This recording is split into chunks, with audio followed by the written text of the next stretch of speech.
So I don't think there's a big preview for us to kind of take a look at. They've said about Cody being on the show, so we know about that.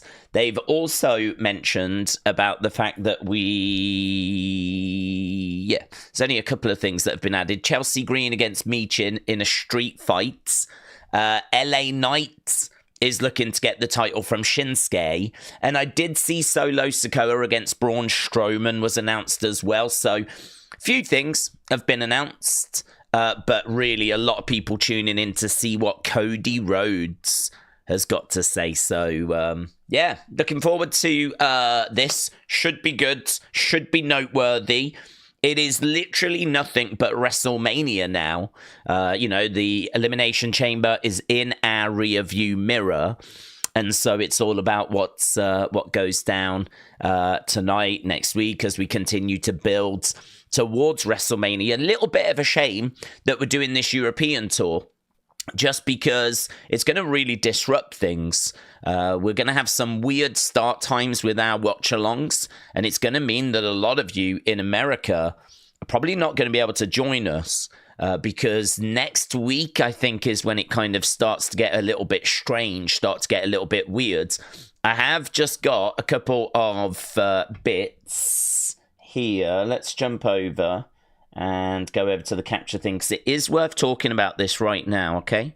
So here, March 7th, that's today, SmackDown starts at its usual time, which is 1 in the morning UK, okay? That's what time it normally starts. Normally starts at 1 a.m. in the UK, and that's its standard time. But as of next week, SmackDown starts at 7 p.m. UK time. So take 5 hours off that. That's 2 p.m.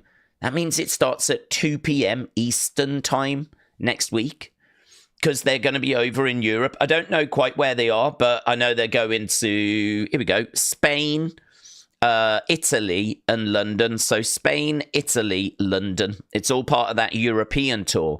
So just know we're about to hit like some really weird start times. So that means that next Friday, our watch-along start time is going to have to be, well, what time? I'll probably always start 2 hours before. I'll probably still do that. So that's going to be 5 o'clock, 5 p.m. UK time, which is weird. It's just weird.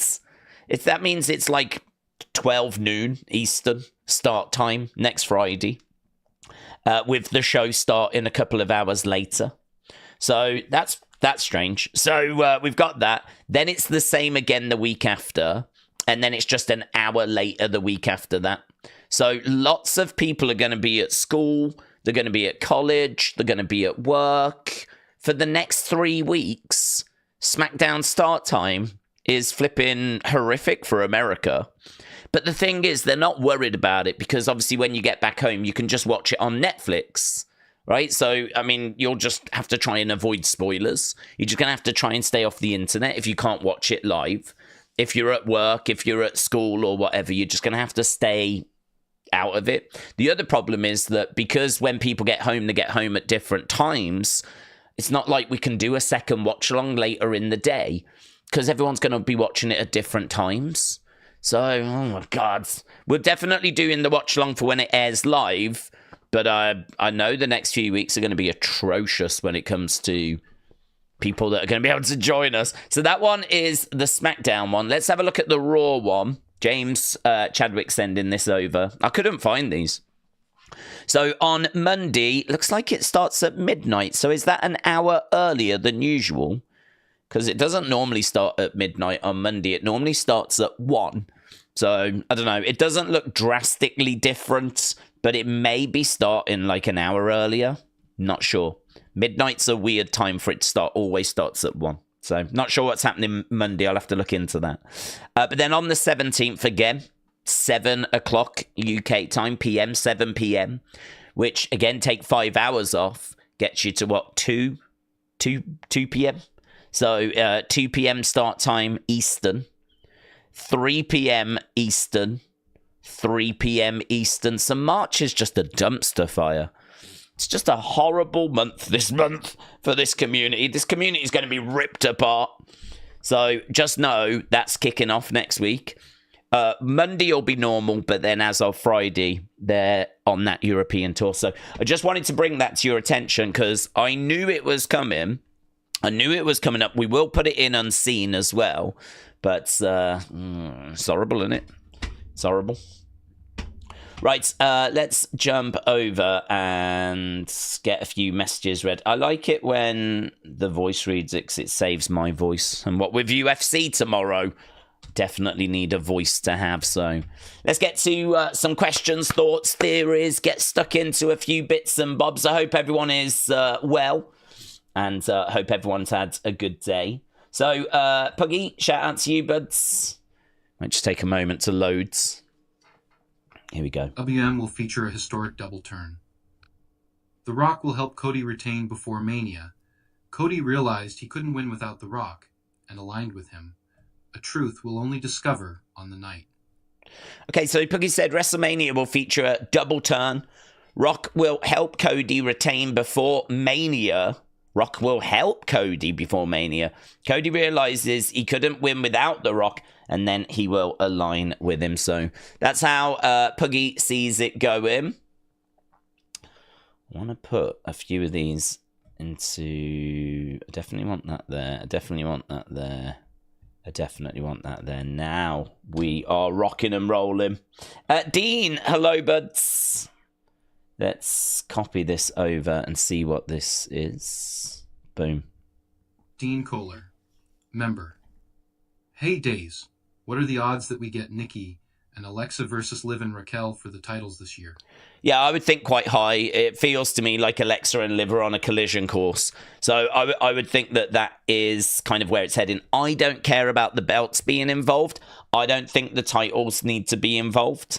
I don't think really Nikki is motivated by titles. But yeah, I think there is a good chance that we do get them going up against each other. Right. Chaos Theory. Chaos Theory 035. Smackdown isn't on Netflix for us Americans. Is it just going to be on USA at 8 Eastern, just recorded? Yeah, good point, actually. I forgot that. You don't have it, do you? You have it on USA Network, so I think it's probably going to have to be recorded. They won't move the schedule around on USA Network, so that's a really good point. USA Network will air live in the UK at those times on Netflix. I'll do the watch-along for that. And then I wonder if it makes sense to do another watch-along for our American friends later on. The only problem that I'm going to have...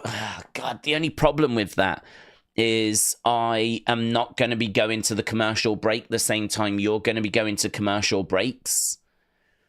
So I'm not going to know...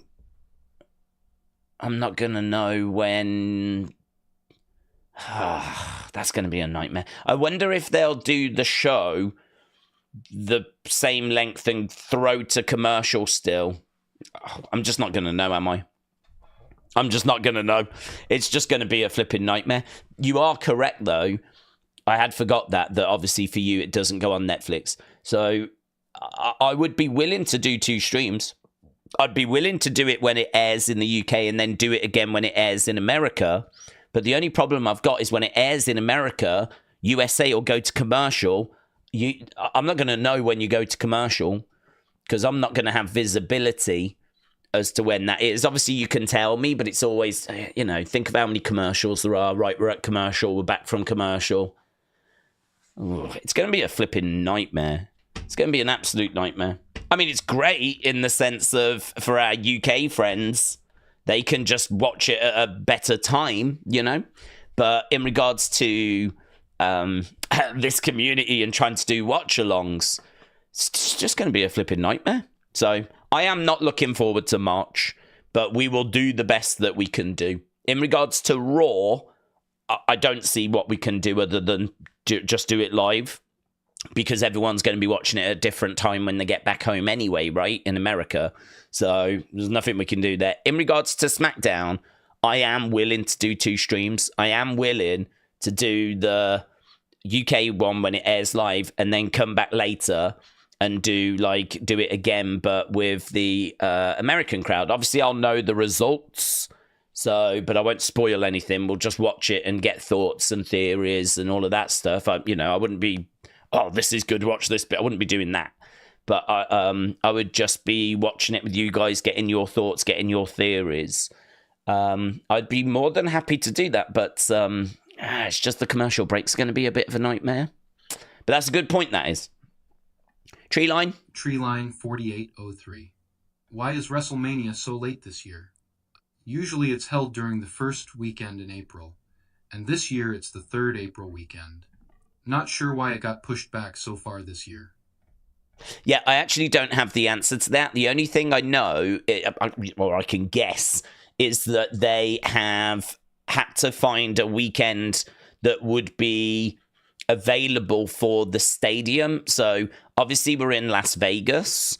I don't know when the Allegiant Stadium is available. I don't know when it's free. And it's not only that, because they need the T-Mobile as well. Because for the T-Mobile, they're going to be doing Raw, they're going to be doing SmackDown, they're going to be doing Hall of Fame. They need the convention center. They need all of these things available so they can do WWE World, Raw, SmackDown, NXT, obviously WrestleMania. So if one piece in that puzzle is not available, then, sometimes it might be, okay, this just isn't the year to do it there. But maybe it just wasn't available for the time they wanted, and so it's just been delayed a week or two. And it could just be something as simple as that. I mean, I think I saw the announcement that next year's WrestleMania is going to go back to a more regular kind of slot. So I don't think they're looking to have it there permanently, but it's just going to be boring logistics, isn't it? It's probably just going to be the availability of the conference center, of the T-Mobile Arena, of the stadium. It's probably something like that. Chris Hampton, shout out to you, my friend. Welcome. Appreciate the support. Carlin 1985 Gareth said, Days, have a great stream. Thank you, my friends. We're definitely going to try. This one should be okay. I'm a bit worried for the rest in March, but this one should be okay. And Marvelin said, Days, fantasy book Austin Theory's face turn. I actually wouldn't do it now, I'm really into the idea of him joining up with The Rock and Cena, because Austin Theory idolized Cena. And he really, I saw an interview with him where he was really gutted about Cena turning heel. And he was like, hustle, loyalty, respect, hey, John. It was a lie all along. And he was kind of playing into that.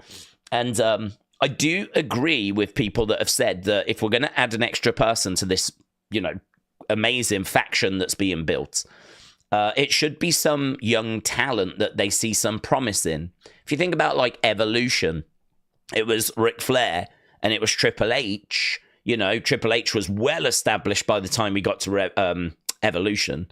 Evolution is a ruthless aggression group. So we'd gone through the Attitude Era. And so Triple H was a monster name, one of the biggest names. And Ric Flair, one of the biggest names of all time, right? Ric Flair, massive star, obviously, in that time period, as he has been pretty much throughout his career. So, but what did they add to the group? Well, they added two young talents. They added Batista and they added Randy Orton. Those were two young talents that they really saw a lot of potential in. And so I think that there is a place for another member. I think that person probably should be a younger talent. I know there's a lot of excitement around, it should be CM Punk, it should be Drew McIntyre. And you can absolutely do that. But I like the idea of a young talent benefiting by being around Cena, being around The Rock. If they're not around, they're on the phone to them. They're being treated like royalty because The Rock's making sure this person is treated like a flipping king. Own dressing room and all of that sort of stuff. And having this person going around, it's not in your interest to, get into a situation with me. Remember, I know people and stuff like that, So I'm really into the idea of it being a younger talent rather than it being a CM Punk or a Drew. If it turns out to be one of them, that's fine. But I really like the idea of Austin Theory being that person. Austin Theory is someone that looked up to John Cena. Austin Theory is someone that has got a good size to him. Austin Theory is someone that's really been on the back burner for a long time whilst being in this group, but they saw, or Vince saw, enough in him to basically go, this is my guy. You know, make no mistake about it, Vince, with that whole weird golden egg thing from, do you remember Survivor Series a few years ago? There was a movie and someone stole the golden egg. Jesus. This was all before Triple H took over, right? And it turned out Austin Theory stole it. And Vince was like, I'm not angry at you. If anything, I respect the fact you had the balls to do something like that. And all of a sudden, like, Theory was getting a bit of, like, backstage time with Vince. It was one of the last things we saw Vince ever really do, storyline-wise, was kind of get involved with Austin Theory. So people will say he's boring. People will say his matches are not that great. I will counter that by saying he has not had any chance to show what he can do. I've seen great Austin Theory matches in the past. He's still a young man. He's got a good size to him. And I could absolutely see him standing shoulder to shoulder with John Cena and The Rock in that group. So had you have asked me this question a little while ago, we could have had fun kind of booking a turn with him and Grayson and kind of how it would have gone. But I'm actually a bit more into the idea of him being that third person in the group, if there is a third person in the group. Calvin wants to add to what we've just said there, so let's jump into this. Calvin Houston. Days. Why would Theory want to align with Cena after he sold out? Theory looked up to Cena, but I wouldn't want to be with someone I idolized, and they've turned their backs on everyone. Yeah, good question. So in my mind, if you idolize someone, you probably have followed them. They probably have set the example for you to, you know, I don't want to say that he only got into wrestling because of Cena, but let's say that Cena played a big part in that, right? So John has sort of led the way for Theory. Maybe he was the person that inspired Theory to get into wrestling.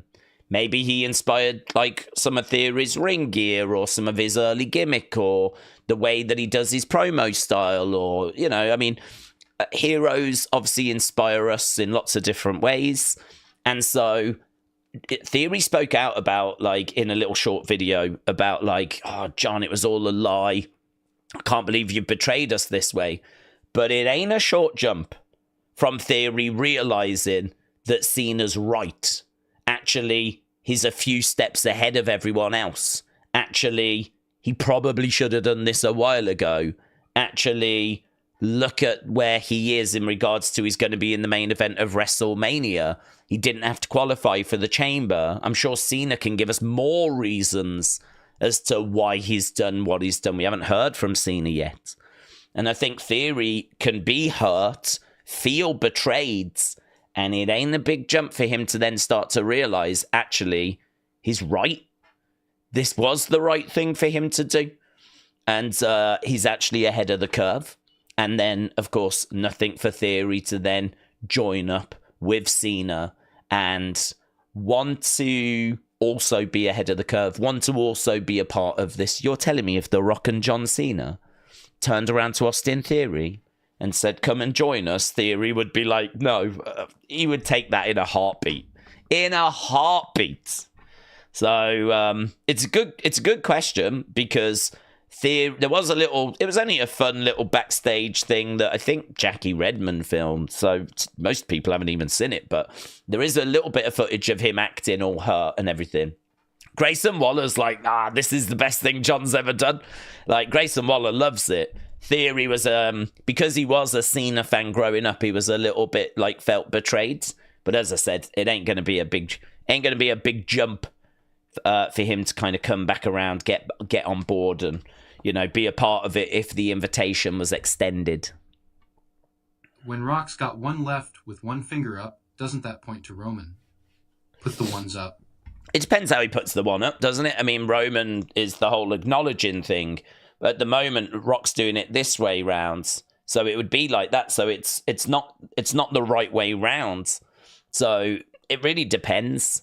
There is a theory out there that he is going to do that And if he does, then yes, that would signify acknowledging.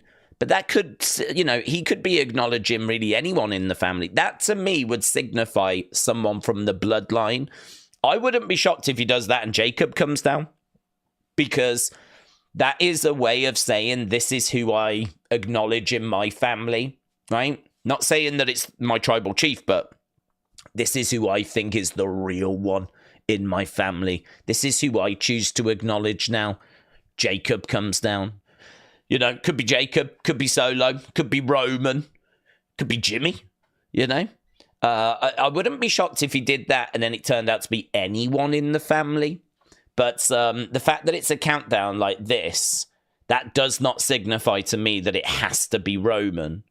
If he flips it around, then things will get interesting. But I'm just going to go back to what I said before. I would personally like it to be a younger talent. I think you've already got two big established names in the group. So I think like putting in a youngster would be great for them. It would be great for them. I kind of feel like we've got an opportunity with two part-timers to actually build someone up here. We've got the opportunity for someone to really benefit from this group. Hence why it being a young full-time talent, I think is worth consideration. Let's word it that way. Puggy.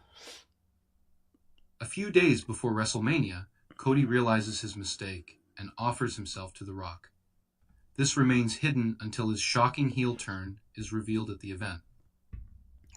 Puggy's pretty adamant that's the way it's going to go. We've just had this as well, look, from Nicole. It was tweeted 3 hours ago, but I'm only just seeing it. This is what's going down on Smackdown tonight. Smackdown is live tonight, 8/7. Can we make it bigger? Smackdown is live tonight, 8/7 Central on USA Network from Wells Fargo Center here in Philadelphia, Pennsylvania. And obviously we are coming off the back of one of the most shocking moments in the history of WWE and in the history of all professional wrestling. So before I get into the rest of tonight's show, I will say this. Cody Rhodes will be here tonight, and he will be live to address that situation. We've got two huge matches to announce for SmackDown. First, Braun Strowman, one-on-one with Solo Sikoa, and Jimmy Uso gets another crack at Drew McIntyre. They will go one-on-one. In addition, of course... Jimmy and Drew, I didn't see on the official preview, actually. So that is one I wasn't aware of. We have the Philadelphia Street Fight for the Women's United States Championship. Chelsea Green defends against Michin. And our main event, Shinsuke Nakamura defends the United States Championship against L.A. Knight. Yeah. Okay, there we go. Yeah, I did know most of those. The Jimmy one I wasn't aware of. Okay, Edward, shout out to you. Let's get to Edward's thoughts. Edward Brown, LFC 1, the baddest on the planet. Hey, Days. I have a quick thought. Let's say there is another member to Cena Rock Clang. Then I could see it being Logan, and I think it would be good and work for Logan, as he's already a heel, do you? Agree.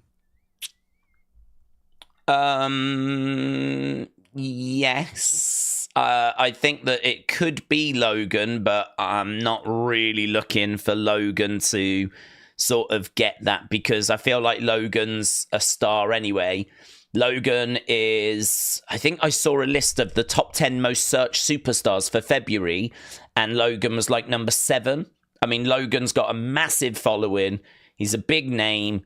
He's not here because he's a great wrestler, right? He's very good in regards to his hit the ground running, right?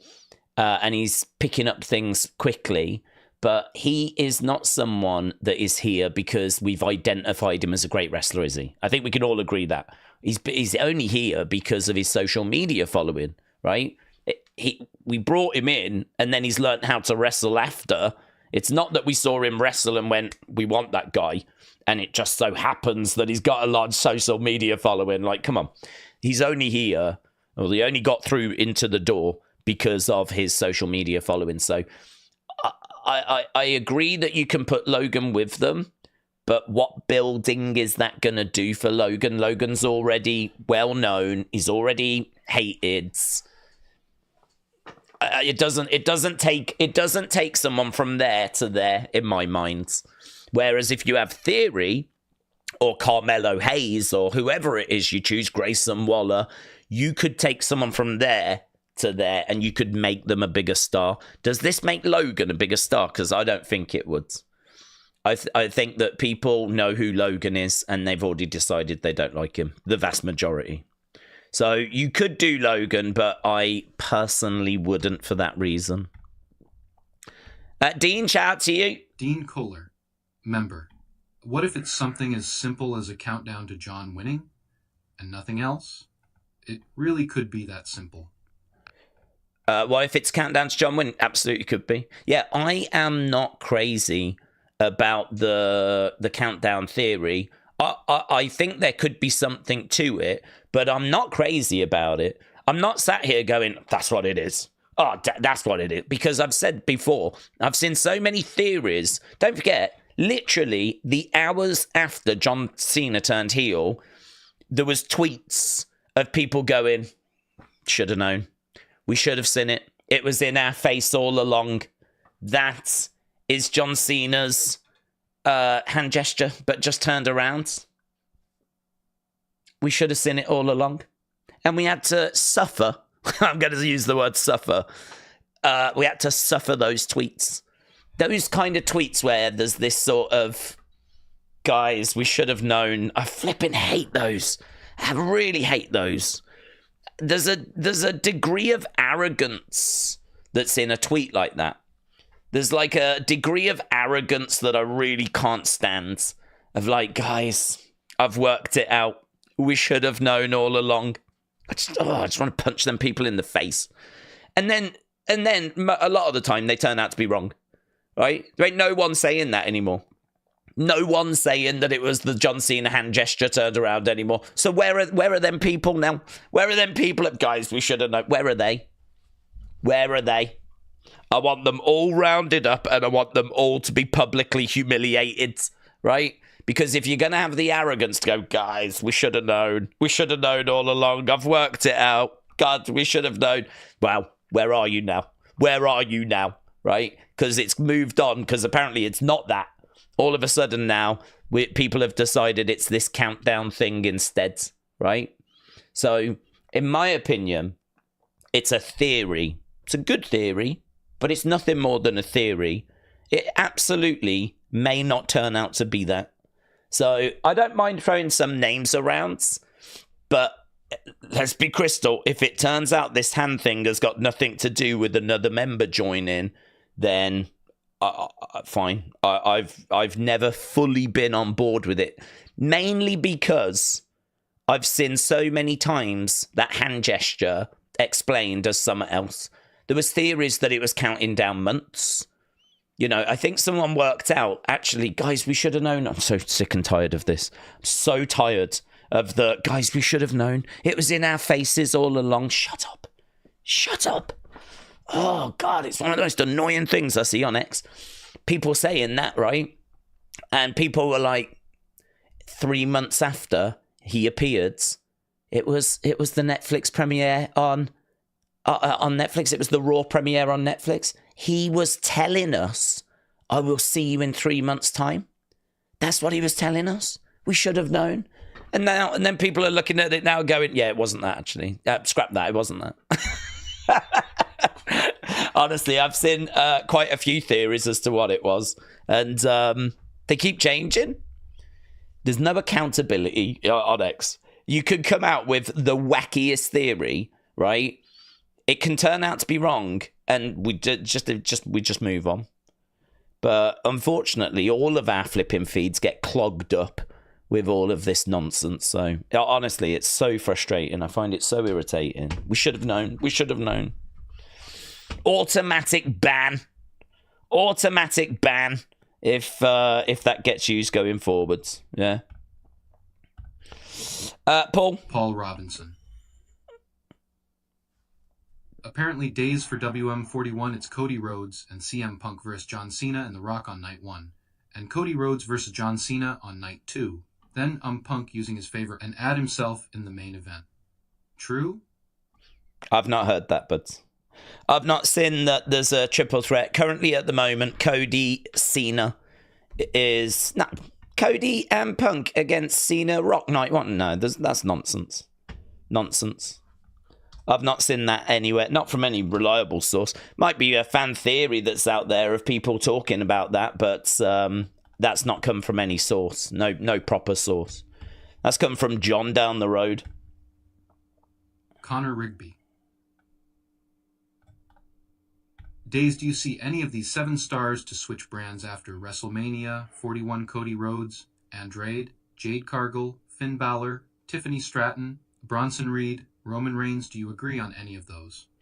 Don't know, but honestly, there's a draft afterwards. There's a draft after WrestleMania, so honestly, it could anything can happen, can't it? In regards to the draft, it's gonna be whatever stories they want to tell, really, in the build to SummerSlam. And there hasn't been any rumors about SummerSlam at this point, so I think trying to talk post-Mania right now is probably a little bit irrelevant, because everything's focused on what's going to go down at Mania. Once we know the Mania cards, and we've kind of got an idea as to who we think's going to win the different matches, maybe then we can start to talk about what post-Mania might look like. But I feel so far away from that conversation because we're still trying to figure out what the Mania card is, and we're still exploring like a shocking John Cena heel turn. The idea of like who's going to flip in, get drafted where after Mania feels a bit redundant in my head, to be honest with you, because there is nothing that you can really say about that's coming from any kind of educated viewpoint. I mean, you would have to literally book WrestleMania, book the results, then choose the next feuds, which would then decide the draft. I'm nowhere near that. Frank 91210. We should have known. Frank, you getting close to getting kicked out here. Shout out, Chibud. Shadow Ninja 1288 new. Days, my thoughts are that The Rock is counting down. Targets, not teammates. The first target was Cody. That's why he went down to the number 2. And I think the next 2 are Jimmy and Roman. Well, he came out and he said 3, didn't he? If your theory is correct, he came out at Bad Bloods and he said 3. So are you saying that at Bad Bloods, he came out and said there's 3 targets, right? Then at the Royal Rumble, they attack Cody, which takes us down to 2 targets, right? I mean, that could be true, because then we could attack someone else, which could then take us down to just 1 last target. There's 1 other person we're going to go after. So it would mean that there isn't 1 extra person coming into the group. There's 2 extra targets that they're going to go after. That, in my mind, has merit. I can't say there's nothing to that theory. He comes out at Bad Blood and says there's 3 people that we're going after. Then he comes out at the Rumble, Cody's attacked, and basically says there's 2 more after this. So Cody, you was 1, but there's 2 more we're going after. He could attack someone else next and then say there's 1 more target after this. And then boom, they attack someone else and there's no hands, then it's just and done. If anyone can tell me where that theory falls down, I'd be interested, because that does make sense in my head, to be honest. That does make sense. I can't, again, though, I'm not saying that it's correct. I'm not saying that's it, you've cracked it, because I think that it could be one of many things. I think the hand gesture thing is still open to interpretation. It's just that the internet has decided that the victim, the members, is what it is. Internet's decided that. People have decided that we're just trying to figure out who the extra member is. But no one knows. That has not come from anywhere. There is no report that I have seen that backs up that theory that says, yes, this is what the hand gesture is. I've not seen a report that says that. So to me, it's just a case that X, Facebook, all these different places, they've grabbed onto this theory. It's been widely accepted for some reason. And now you're getting people having fun speculating who the third person is. The theory might not even be true. This might not even be what's going on. I don't mind doing it because there's a chance that it is. I don't mind like going, oh, I think if it is going to be someone, let's do this, let's do that. But again, I think it's good to be crystal clear as to where we are with this. And that is, no one knows what the hand gesture thing actually means. No, I've not seen any report or anything that says this is what it is. Ryan Taylor. Hi, Days. I've been watching you for about 6 months now, and I recently went and watched some of your old videos. You've been rocking it for a while. Keep up the great work, bud. My wife loves your voice. Thank you, Ryan. Can you let your wife know I love her voice as well? I do enjoy our Thursday meetups. Ryan, I appreciate it, my friend.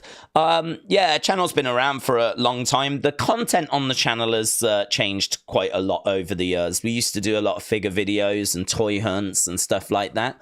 Obviously now we're really dialed into streams and unseens and just a big thank you to everyone that joins us. I know that March is going to be bumpy. I know that March is going to be rocky. I know that there's going to be disruption. Just know that when you are able to rejoin us again, we will be here, right? If you are in America and you're going to maybe miss out on a few streams or whatever, there won't be any disruption to the NXT streams. We'll still do Evolve, but Raw and SmackDown might be a bit bumpy for the next few weeks, but we're going to do our best. But really appreciate that, Ryan. Thank you. Tell your wife I appreciate it as well, but... right, I think, did we just get a thingy through? Brett's, Pritchard's, shout out to you, my friends. Appreciate the supports. And Austin. Let's try and get to Austin. Let's see what Austin's got to say. Oh, no, there's an 8 and a 4 in there. We don't need those. Here we go. Austin. $4.99. What if, and stay with me, The Rock just couldn't think of anything cool to do, and was telling us how many sushi rolls he wanted for dinner. Yeah, it was actually quite funny because shortly after the finger thing from Bad Bloods, Sean Ross Sapp came out and went, I will accept apologies later or something like this when you all realise or come back and realise that there was nothing to the hand gesture thing, right? So... certainly, Sean Ross Sapp must have been told that there was nothing to the hand gesture thing at the time. There is a chance that the hand gesture thing was like a bit of a countdown to the music, because that's a theory that actually, if you look, he like counts down and then the music hits and he walks away. So there is a chance that he came out, just sent a message to Cody of I'm coming for you, yeah, then counted down for his music to hit and he walked away. And there is a chance that there was nothing to the hand gesture thing. But the thing with wrestling is it doesn't end, right? It keeps going. And so you can always make something that didn't mean anything, you can always make it mean something, right? So that might not have meant anything in the moment, and Sean might have had accurate information, but The Rock can always go, oh, everyone's talking about that hand thing, you know. Everyone seems to think that hand gesture actually meant something, so why don't we make it mean something? What could we turn that into? And it would be absolutely nothing for the writers to go, okay, well, you put up 3 fingers, so how about we do it as a bit of a countdown to people that's in the group? So the third person was you, and then the next person that's going to be in the group we can reveal to be John Cena at Elimination Chamber. Like, do you know what I mean? No problem whatsoever. I mean, you've heard some great theories as to what it is and what it means. They can make that thing mean whatever they want it to, as long as it fits. So, yeah, the idea that it didn't mean anything, but does now. Well, The Rock came out at the post-Elimination Chamber press conference, and he said there was reports that the hand gesture didn't mean anything. That's okay. That's okay. We just trust us. We are long gaming. That's what he had to say about it, right? Yeah, that's what he said about it. That's the only thing that I've heard him ever say about it, is that's okay. It's okay that you thought that. but just know we are long gaming this. Yeah. So he's kind of implying like, guys, we know what we're doing. Doesn't mean it's flipping true, right? Doesn't mean it's true. Doesn't mean that when he did it at the time, there was a plan.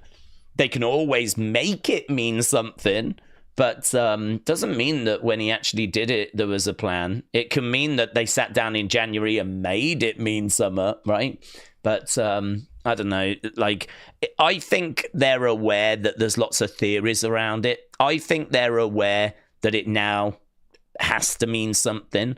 So I would be shocked now if it turns out that it didn't mean anything, because I think that it either did mean something at the time and it has been a plan, or it didn't and they now have made it into something. But either way, I think it will turn out to mean something. What it's going to mean, though, I don't know, because there's lots of good theories, to be honest. There's lots of, even the John Cena one that I was, like, annoyed at with the whole, we should have known all along. Even that was a good theory, right? Even that was good theory. It's just now been abandoned because, I don't know, people have decided that that wasn't the right one and that actually it means something else instead. McAvoy production. Days, did you hear about Lex Luger been in the HOF? I did, yeah. I've seen a lot of love and support for that, and I don't quite feel that way. Lex Luger is someone that's got a little bit of controversy in his past. Obviously, he was around when Miss Elizabeth died. She was in a relationship with him. She passed away of drugs. He was on drugs. I don't know that she was on drugs before she met him. She could have been, right? But certainly being in a relationship with him did not help. No one's blaming him for her death, but equally no one, I think, is saying that he helped that situation, right? So a little bit of a cloud there, but if you go onto Wikipedia and have a look, and I don't remember much about this at the time, to be honest, but apparently she had bruises and it was a physical relationship where there was abuse, and I think you know, she might have been lashing out at him as well, but he has lashed out at her. And I don't know, man, this guy is not someone that's got a squeaky clean past, and you know, there's heat on Moose, isn't there? There was like lots of backlash on Moose because apparently back in like 2006 he physically abused his partner, and so there was a bit of a backlash online I saw of people saying like he shouldn't be in WWE and all that sort of stuff. I didn't know about it, but apparently it's something from a long time ago, and there's two sides to every story, right? I don't know Moose's side. I don't even know the other side, really. I just saw a bit of a backlash there. I know that the Lex Luger's past is not squeaky clean. I don't feel massively comfortable with what went down with him and Miss Elizabeth. And that was a toxic relationship, right? I think he's someone that was on drugs. I think he was in a dark place. I think he's turned his life around. I think I heard he had found religion and Jesus and all of that. And I think he's a different person. Now, I suppose in a similar way to Sean, I'm not aware of Sean physically abusing any women, but we know how Sean was in the 90s and how he turned his life around. So what I would say is Lex going in from a wrestling point of view is deserved, but there's probably a reason as to why it's took so long. I don't think he's got a squeaky clean past. I think a quick Google search on Wikipedia will show you some stuff some people might not be aware of already. And oh, hello, what the hell is this? Unlock your phone. I need to open an app to do that for you. What are you trying to do? Oh, this is like always listening, isn't it? Don't like that. Yeah, there's some stuff that is a little bit shady that I don't feel massively brilliant about. The bottom line is, I don't really know how I feel about it. Like, he should go in. It's Lex Luger. I love him slamming Yokozuna on the USS in Intrepids. The Lex Express was a massive part of my youth. I didn't watch WCW when I was young, so all the WCW stuff didn't do it for me, but I know that he was a big player over there, a big player, and won, like, you know, Grand Slam over in WCW. So from a wrestling point of view, it's absolutely undeniable, but, well, some stuff in there that I'm I ain't doing cartwheels about it, let's put it that way. I've seen lots of people going, oh, this is super deserved and all of that. And it's like, yeah, from a wrestling point of view, definitely. But Mackenzie Scoos. Who do you think is going to induct Luger and HF? Probably Diamond Dallas Page, I'd imagine. Probably Diamond Dallas Page. I mean, Diamond Dallas... So Luger obviously has got like a spinal issue. It's really weird how that came about. Like there's times where he's been able to walk, but then since like post-pandemic, he's really been wheelchair bound. I think it like really deteriorated. And so now he's with Diamond Dallas Page a lot, and Diamond Dallas Page is trying to help him walk again. And, you know, if you saw that video of him going into the Hall of Fame, like the announcement, Cody went to see him, he like stands up. Like he can stand, and there is footage of him taking a few steps and everything. So, yeah, I mean, I wish him all the best. And from a wrestling point of view, he deserves to go in. But it's just a couple of little bits in there that is, yeah. It's a difficult one. I mean, he ain't killed no one. I don't blame him for Miss Elizabeth's passing. I think the truth is, though, that he didn't help that situation. You know, she overdosed and he had drugs around, and I'm not saying that he encouraged her to take them. She may have taken stuff beforehand, but there's something there that doesn't sit quite right. And the abuse there really does not sit right. But you are talking 20-odd years ago, but I don't know, does that make a difference that it was over 20-odd years ago? I mean, he's a different man now, though. Found God and all of that, so I don't know. Marvland.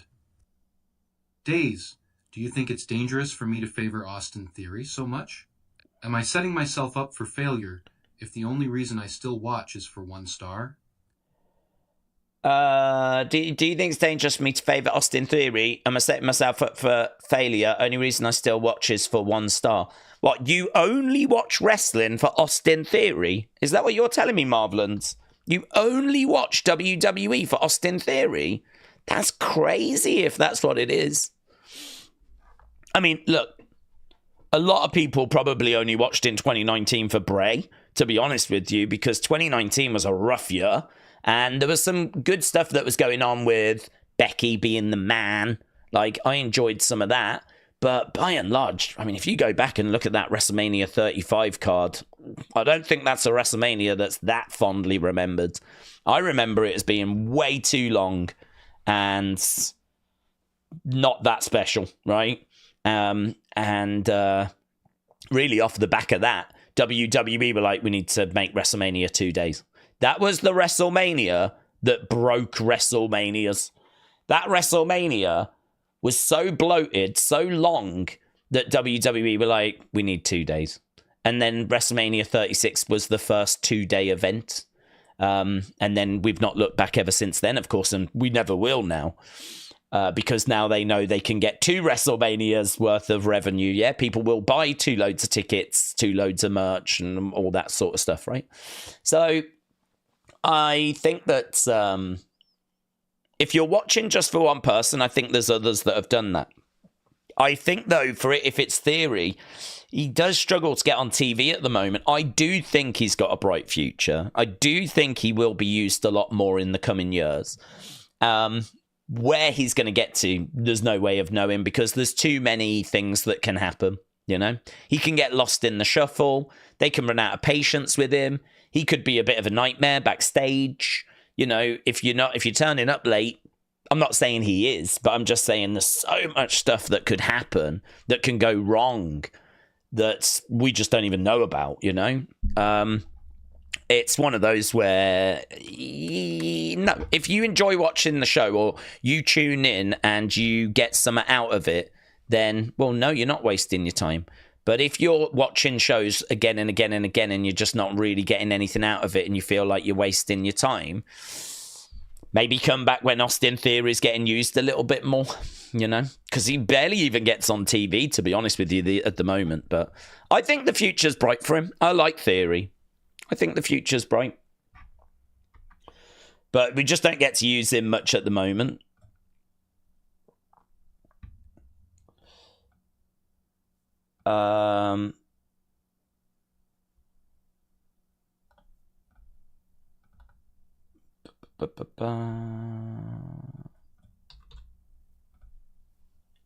Lisa Brown. Days, they could move Trick up and add him to the Rock faction. Trick has that edge that going now that could fit in perfectly with the Rock faction. They could move Trick up and add him to the Rock's faction. Yeah, I mean, I wouldn't mind that. I like Trick with a little bit of an edge. And that'd be a massive push for him, wouldn't it? Oh my God, to be like up there. The only thing is, he would be full-blown heel. He has shown a bit of an edge. He has shown a little bit of an edge. But, yeah, full-blown heel would be... That would be a bit of a jump, wouldn't it? That would be a bit of a jump.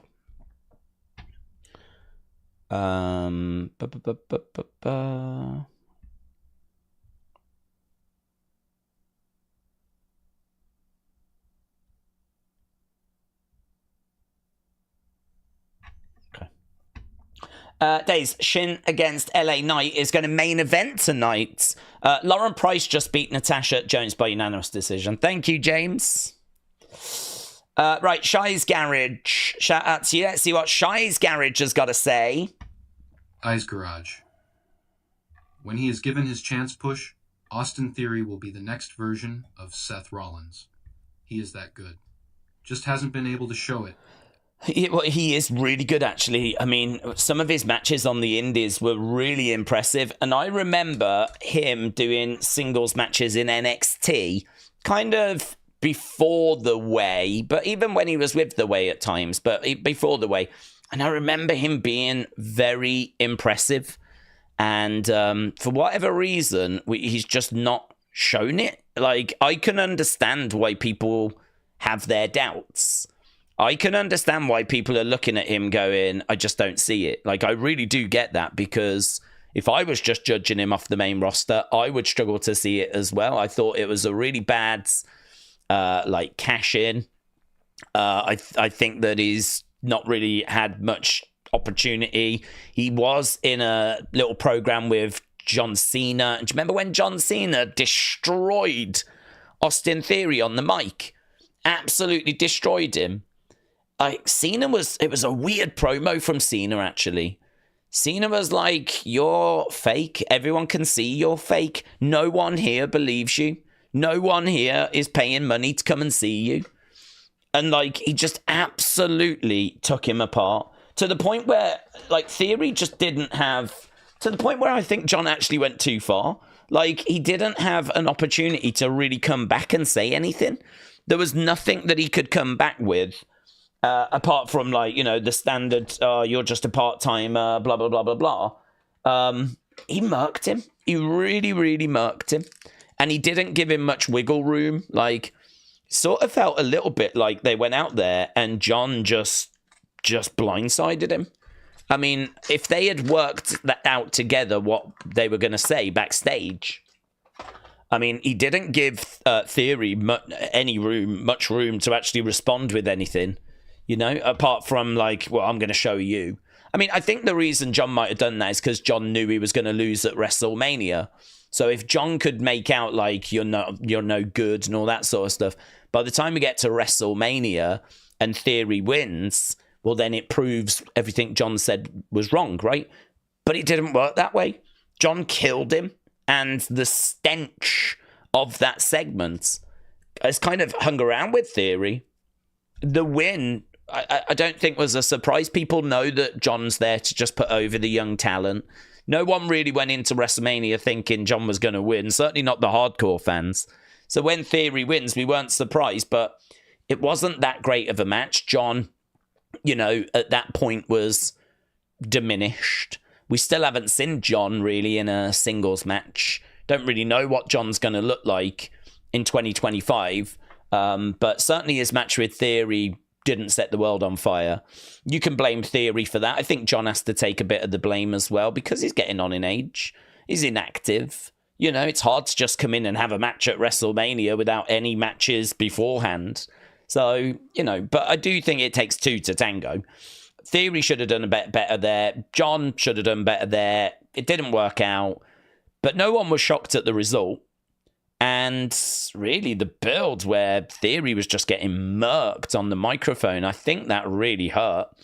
And then, I can't remember if it was before that, you had the awful flipping Money in the Bank cash-in, which was such a bad decision. He could have been a world champ or at least going for a world title, but you just killed his character by making him too nervous to go after a world title. Instead, he just goes after the US title instead.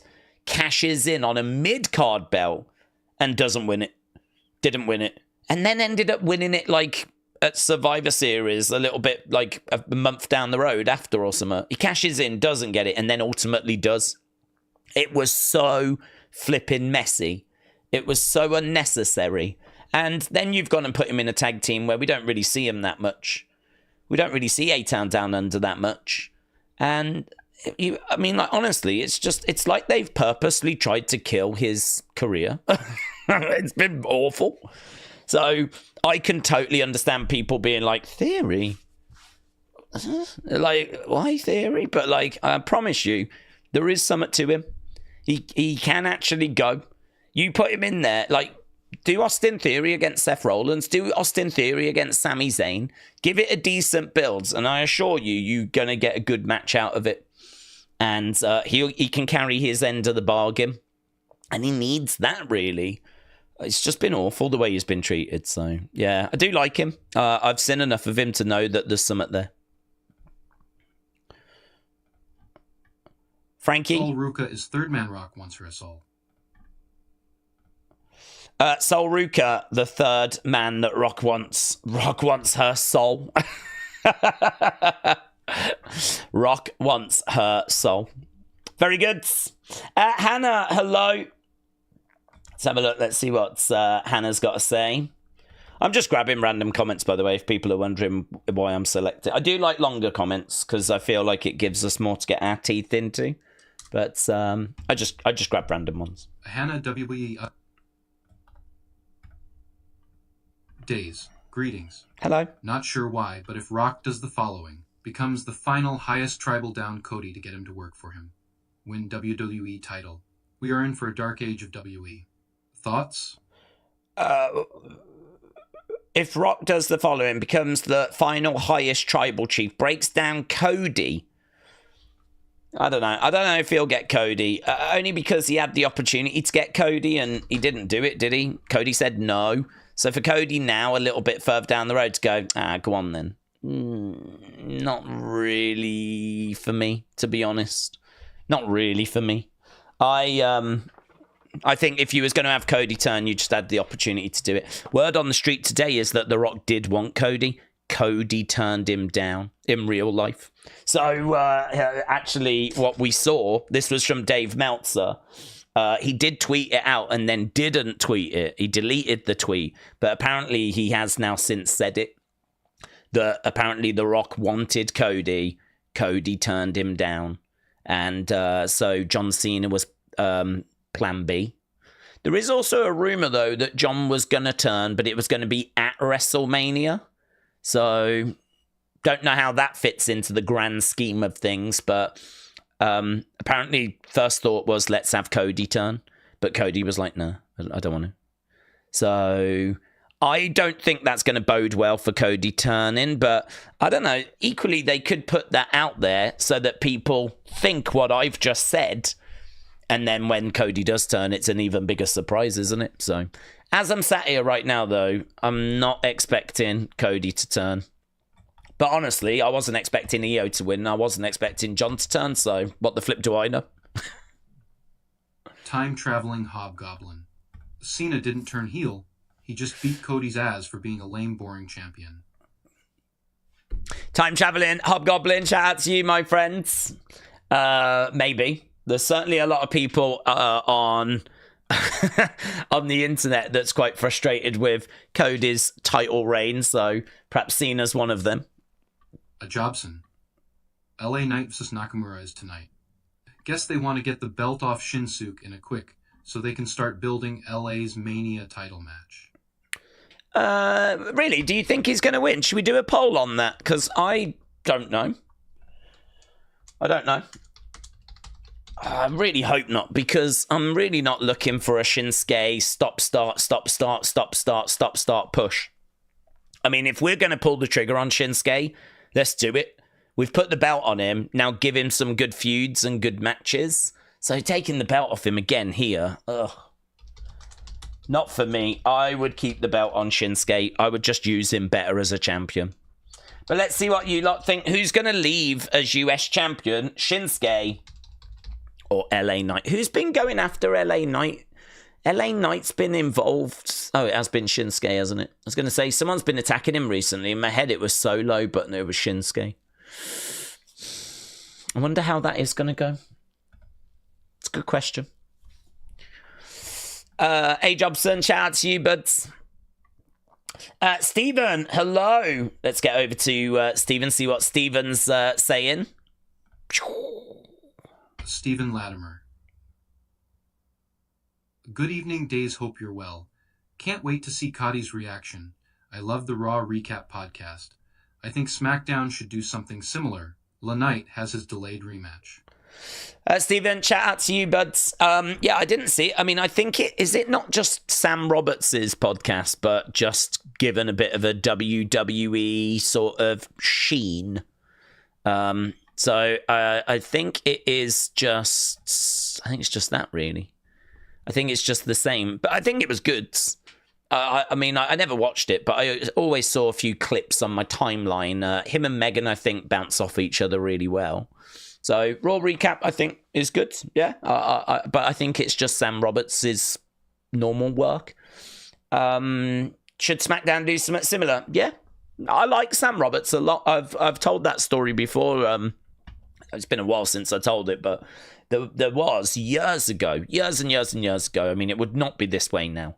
But there was a list, you know, like how someone jumps on and has a look at all the different wrestling accounts, right? Someone actually did that. They went onto YouTube and they went to all the big wrestling accounts and they looked at subscribers and total views. And what they did is, I think they ranked it by subscribers. Can't remember which one they ranked it by. They ranked it by one of those two. And they listed them all. And this channel, a few years ago, came in at something like, out of all the different wrestling accounts, and I'm talking, they included WWE, AEW, like they included like the big promote NWA, they included the promotions as well, What Culture, Wrestle Talk, all of that. I think we came in at like number 45, something like that a few years ago. I have no idea where we would be on a list like that now. I don't worry about such things. But I think we came in at about number 45, something like that. And at 46 was like the Sam Roberts show. Yeah, Sam Roberts' channel. And I remember someone saw this, took a screenshot of it. And I don't know why people do this. I have no idea. But someone said, well done, Wrestling Days. And they tagged me. You are even bigger than Sam Roberts. And they tagged Sam Roberts. Like, why? I have no idea why someone would look at that information and think, do you know what? I'm going to tag both of these people. Because both of these people need to see what I'm about to say. Right? I mean, maybe it was a kid. I don't know. But I would say that's bad etiquette, right?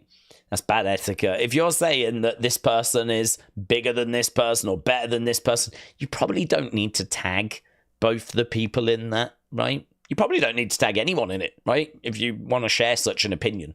But they did tag me and Sam. And I was a bit like, didn't like the tweet. Didn't like it. I mean, like, I was like, oh. But Sam Roberts responded to it. and he went, well done, mate. Keep up the good work. Something like that. And I was like, oh, God, that's so classy. That's so good. What a really great response that was, you know? To like, he could have said anything there. Like, a normal person would have been like, why have you tagged me in this? Why do you think I need to see this? Why do you think I need to, like, be aware of this opinion that you've got? Like, I feel like that would be a pretty standard response. But not Sam.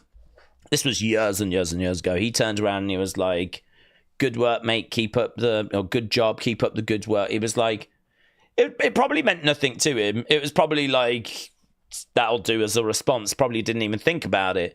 But I saw that and I was like, what a classy guy. What a really classy response. That's classy. Like, I was very impressed. So, really, I've from that, I mean, like, I never had an issue with him before, but like, from that, I was like, wow, yeah. And it's funny how something like that stays with you as well, isn't it? That was years ago. But it's always stuck with me. So it does show the power of like how you conduct yourself online and the responses that you give. It does show how powerful they are and how they can really stick with people. Like, you can make an impact. You might not even think about like the comments you type. I mean, God, I send thousands out all the flipping time, like, of comments, right? I mean, I don't overanalyze every single one. I'm sure I don't get every single one, the tone of them correct at all. Sometimes I'm trying to blast through my notifications. I just send responses out. I'm not even really thinking about it, right? But he put a bit of thought into that as like, because he could have been off with it, but he wasn't. He was a classy guy. So I really like him. I got a lot of time for him. I wish him all the best. I don't get a chance to listen to his podcast normally because I'm making content myself. But of the clips that I've seen, I believe it to be very similar to his usual work. Jay, Aya Days, long-time watcher, first-time commenter, love you vids. I watch them all the time. Love your community. Love seeing all the throws and commentary you give to it all. That's very kind, JJ. Thank you, my friends. Long-time watcher, first-time commenter. I love hearing from the shadows. So, JJ, shout out to you, my friend. Really appreciate the support as well, buds. If you say you've been with the channel a while. I'm very aware there's a lot of people that are kind of in the background that don't comment. Hello to all of you, yeah?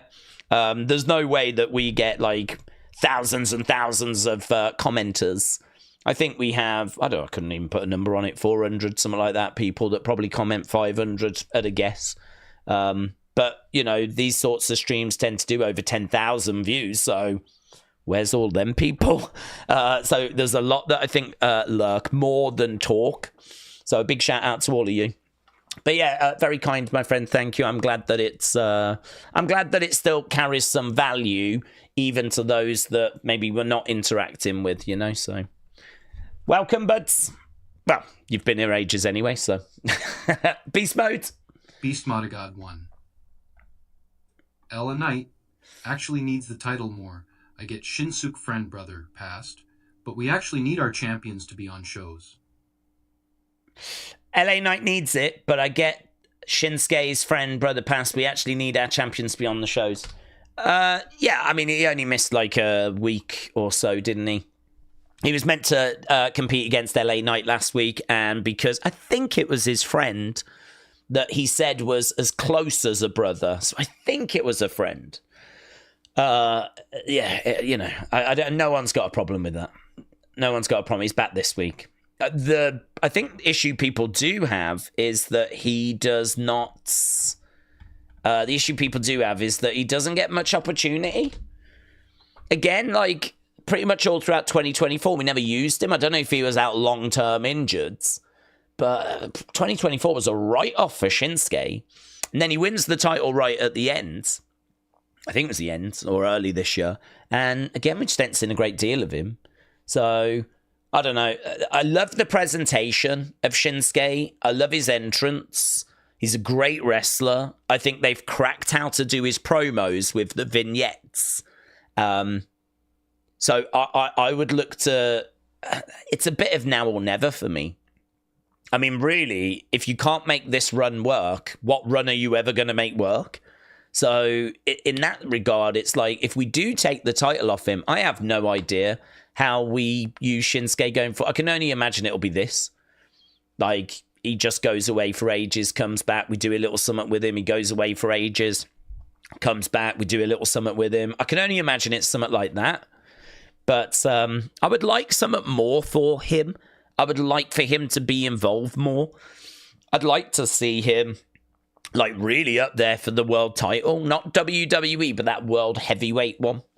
You know, I think if Damian Priest can carry that belt, I don't really see why Shinsuke can't be up for that belt. I know the language is going to be a bit of a barrier, but I think we've done really well with how to present his promos now. And I see a lot of praise for those promos of this kind of pre-recorded vignettes backstage thing, you know. But it is a bit of a hindrance, the fact he can't really cut anything out in the ring. Why not give him a manager? Why not give him a translator, someone that can speak English, that can do promos? If that is the big problem, why have you not found a better workaround? If that's the issue, fix the issue. I don't get it. I don't understand.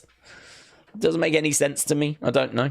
So this is my concern. If we take the belt off him now, when are we going to invest in him? When do we pull that trigger, or is this it?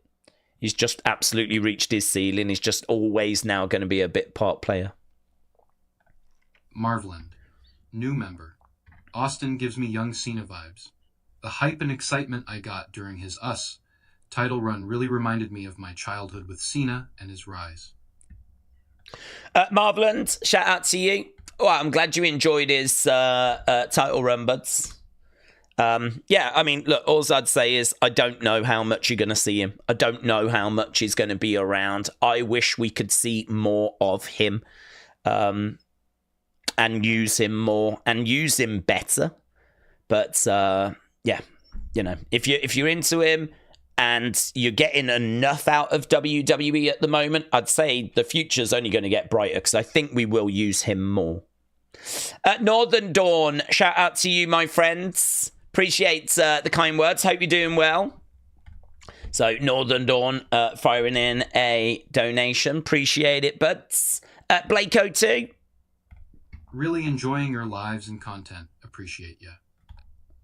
Thank you, my friends. Really appreciate that. I just keep saying the same thing. I just feel blessed that, like, so many people enjoy hanging with us, sharing their thoughts, chucking a few theories around. I kind of sometimes question, what do I really bring? Like, I'm just a fan like everyone else. So what do I bring? I think this is where Unseen has really helped, because it means that I've got a good idea of what reports from the good sources. I'm not interested in, you know, what some of the nonsense that's out there, right? But, like, I've got a good idea as to what Sean Ross Sapp's saying, what WrestleVotes are saying, and what Dave Meltzer is saying. Take that for whatever it's worth. PW Insider. And because I do that Unseen every day, and because I've got today's already compiled and it's ready to go, I know what's been said today as well. I suppose I'm able to just, like, bring a little bit of thought from the past, because I've seen all the, you know, where we've been. Able to talk about the rumors that are out there, but we know they can be hit and miss. And so, you know, that's why I kind of love chucking thoughts, theories around and seeing what people are saying, bouncing a few things back and forth. It's why I mean, honestly, I love the 2 hours that we spend just as much as I love when we watch the show. So that's why, for me, I have no desire to, like, lose this part of the stream. I love doing this. This is, like, one of my favorite bits. So, yeah, I'm just pleased that other people get enjoyment or get something out of it as well. So, yeah, appreciate that, Blakeo too. Thank you, my friends. Tropically mixed. Hey, Days, love the show. I have a hot take. Want to see what you think. I think Jacob Fatu becomes us champ sometime soon. I don't know that that's a big hot take, to be honest with you, but I think Jacob is someone that they see as being a WWE champion, not even a world heavyweight, a WWE champion. I think he is really up there with, or can be up there with Jay. I mean, Jay is probably going to get the world heavyweight title. Jay is probably the second biggest babyface that they've got. And I would have Jacob heel. I really would. I think Jacob is someone that people think is cool and they, are kind of into him, but I would keep him heel. I think you need monster heels. I think WWE has actually got a bit of a lack of monster heels that are credible, that are a problem. And I sort of feel like Solo is a bit washed because he can bounce back, but his stock is pretty low at the moment because he has really suffered with the bloodline thing, He obviously came out second best to Roman. He's not making any excuses about that. That was a tough loss for him on that Raw Netflix premiere. And to be honest, I think WWE can probably see what we can see, which is he's good, he's solid, he's a good person to have around, he's a problem for the mid-card. How big of a problem is he around the top end of the card, How much of a problem would he be for a CM Punk? How much of a problem would he be for a Seth Rollins? I think they would get past him. I think he is a mid-card heel. And I think that it's hard, in my mind, to build him up. I mean, he'd have to go on a hell of a run. And he'd have to really be presented as a conniving, dangerous problem, I think that there's quite a bit of work that's needed there. Jacob, he feels further along, I think, in my mind. I've seen a lot more out of him that's been, brutal. And it feels like they keep putting him in positions that's going to make him look good. Doesn't matter that he got a DQ loss to Strowman. He absolutely murked Strowman. And then they've got him face-to-face with Roman in the Rumble.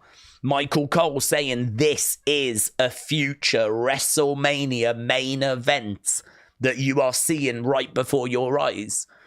Everything they do is to make him look like $1 billion. So I would not be using, personally, Jacob as a face because I think we have enough faces. I think we need monster heels. So, I don't think it's that hot of a take, honestly. I think we are building him and working with him to get him up to a very high standard. And that standard ultimately could lead to a WWE championship.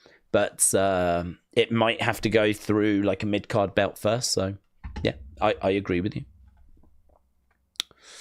Days, here's a thought. Heel Cena takes number 17 off Cody. Then face Randy taps into the Legend Killer Darkseid and takes number 14 off Cena and sort of avenges the Cody beating later in the year. Thoughts? Yeah, absolutely. I think we will do Randy Cena at some point this year. I always thought it would be the other way around. I always thought it would be heel Randy against babyface Cena, and I was really excited for that. But no, I mean, now it has to be the other way around. It has to be the other way around, unless you do it in the final match. Because I think Cena has to turn face again before he retires. So I think you keep running with the heel thing. Keep running with the heel thing. Get to the end of the year. Turn Cena face again. Make it a big moment. He stands up to The Rock. And then, boom, we get maybe him and heel Orton. You could maybe still do it that way. But it's more likely that it's probably going to be a heel Cena against a babyface Orton, because we're there now, aren't we? We're there now. Literally, last week it would have been face versus face, whereas now that Cena's turned, it's not anymore. So yeah, I agree. I think that that feels like a direction we could go. So, Dean, shout out to you, my friend. Really appreciate the support, firing in a very generous donation, and it is greatly appreciated. So shout out to you, buds. Lee, let's get here. Lee Ann Pruitt. Do you think Jade will come back tonight? If you do, what do you think she will do tonight? BTW happy St. Patrick's Day. Is it St. Patrick's Day? Is it? I didn't know.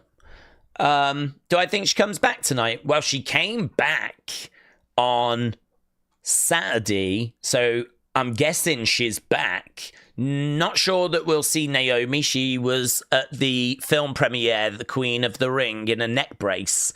So I'm not sure we'll see Naomi. If we do, I'm guessing she'll be banged up. She won't wrestle. But Bianca said earlier, I need answers. Bianca says, I need answers. So she is looking for answers. So do I think we see Naomi tonight? Don't think so. Will we see Jade? I think there's a good chance. I think there's a good chance we'll see Jade's. And Bianca we're definitely seeing. Bianca says she needs answers tonight. So, yeah, I think there is a good chance that we could get some movement there. Yes. Nothing advertised for Jade's. I'm literally just going off Bianca saying I need answers tonight. Surely those answers can only come from either Naomi or Jade. Thesic Horror Kingman. Days, you think we should have Rey Fenix go solo and go to SmackDown and maybe down the line him and Penta can come together? Yeah, I'm not crazy about him and Penta together. People know that I had a big concern with them coming in because I was not a Lucha Bros fan. I found with Lucha Bros in AEW, when I was watching AEW, I found that they were million miles an hour, move, very little in the way of selling. Their matches with Young Bucks did get really good scores from like Dave Meltzer and AEW fans. And honestly, if it happened in WWE, perhaps people would feel the same and perhaps people would really enjoy it. But I honestly watched them face off a few times and it really felt like the match was just passing me by. I just really felt like I had no emotional connection to it because it was just move. This is happening. Now that's happening. Now this is happening. Now we're doing that. Now we're setting up this multi-person spot. Now we're over here. Now we're on the outside, jumping through the ropes. Now we're doing super kicks. Now we're doing a zero miedo thing. Now we're doing this. Now we're doing that. I was just watching it. But I had no investment in the match. And so my concern was we were going to bring the Lucha Bros over. And honestly, I'm not someone that's going to criticize AEW and then watch the exact same thing in WWE and tell you something different. Like, I am someone that is going to watch something bad in AEW, say, that's bad. And then if it happens in WWE, I will say that is bad. I will say that's bad. Because it's either bad or it's good in my mind. I'm not into everything AEW is rubbish and everything in WWE is good, right? I did not enjoy the Lucha Bros. And I was worried about them coming in. And I was worried about Penta coming in. And Penta's come in and he's been brilliant. He's been selling. I've felt a connection to the matches. I've really enjoyed watching him. Maybe a little bit of steam has come out from his initial, when he first arrived. That's probably normal. But yeah, now that Phoenix is free and we're now once again facing the prospect of the Lucha Bros, I'm like, oh, God. Don't ruin Penta. I'm enjoying Penta. I didn't think I would, and I am. Don't ruin Penta now by putting him with Phoenix, and then we're just going to get move, and it's just going to be like... The thing is, though, there are wrestling fans out there that will just enjoy that. They'll just enjoy watching different moves. Like, they don't... It doesn't even feel like they need the selling or they need the drama. They're just quite happy to see these big multi-person spots, and they seem to enjoy that. So, but that's not me. Things that look like they're contrived... These kind of big multi-person spots that take ages to set up, you can just see through them. I mean, you can just tell that they've arranged this backstage. I mean, it does kind of toe a bit of a line where I want to feel like I'm watching a fight. I want to feel like these people are battling away against each other. These kind of big spots in the corner or on a ladder or something where it's taken them ages to set it up, and you can just tell that it's all choreographed. I mean, that's where you get the criticisms of, like, it feels like Cirque du Soleil. It feels like, you know, flipping dance. Like, it's all choreographed and all that stuff. Like, I do find that the Lucha Bros are guilty of that. Maybe when they were in with a team that were also guilty of that, which is the Young Bucks. But, you know, I would be lying if I was to sit here and say that those matches did not receive high scores. They did, from Meltzer, who seems to enjoy that. And the AEW fans all seem to enjoy that. So I just didn't. I didn't at the time, and I won't if it's in WWE. So I am a little bit worried about that. Would I have Phoenix go solo? I don't know if I'd have him go solo. I might put him in a tag team with someone, but it wouldn't be Penta. I don't know what I'd do. I wouldn't put him in the LWO. I'm tired of all those luchas getting chucked together. I wouldn't do that to him. But yeah, just give me some Penta on his own. Give me Penta on his own for a little bit. I don't really need him. I mean, I think actually it could be kind of cool if they were separate. And then, of course, there's going to need to be a time where they need some help. Phoenix needs some help. And it'll be a great moment when Penta emerges and, oh my God, here we go, you know? Rather than doing it straight out of the gates. Kick the can down the road a little bit. Have Phoenix doing his stuff. Build him up as a star. Build Penta as a star. Then when you do bring them together as the Lucha Bros, because there's a reason for it, then, you know, you've got two big stars together, which will make it more exciting. Hopefully they've both sort of learnt the WWE way, which is a bit more selling than I think we see elsewhere. And a bit more drama, bit of ebb and flow. And I'd be down for that. So would I keep them separate? Yes. Many people would say put them together straight away because they love the Lucha Bros, and that's fine. I don't have a problem with anyone that loves the Lucha Bros. The only thing I can do is just explain why it doesn't quite hit for me, you know? And that's the truth, you know? I criticised him in AEW, and I don't back down from that criticism. Joey, appreciate it, buds. Gifted 5 Wrestling Days memberships. Joey Masterson, thank you, my friend. Really appreciate that. And very, very kind of you. So, Joey, helping a few people to experience that side of the channel. Pete Ivy, shout out to you, dudes. Just jump over here. Pedivi.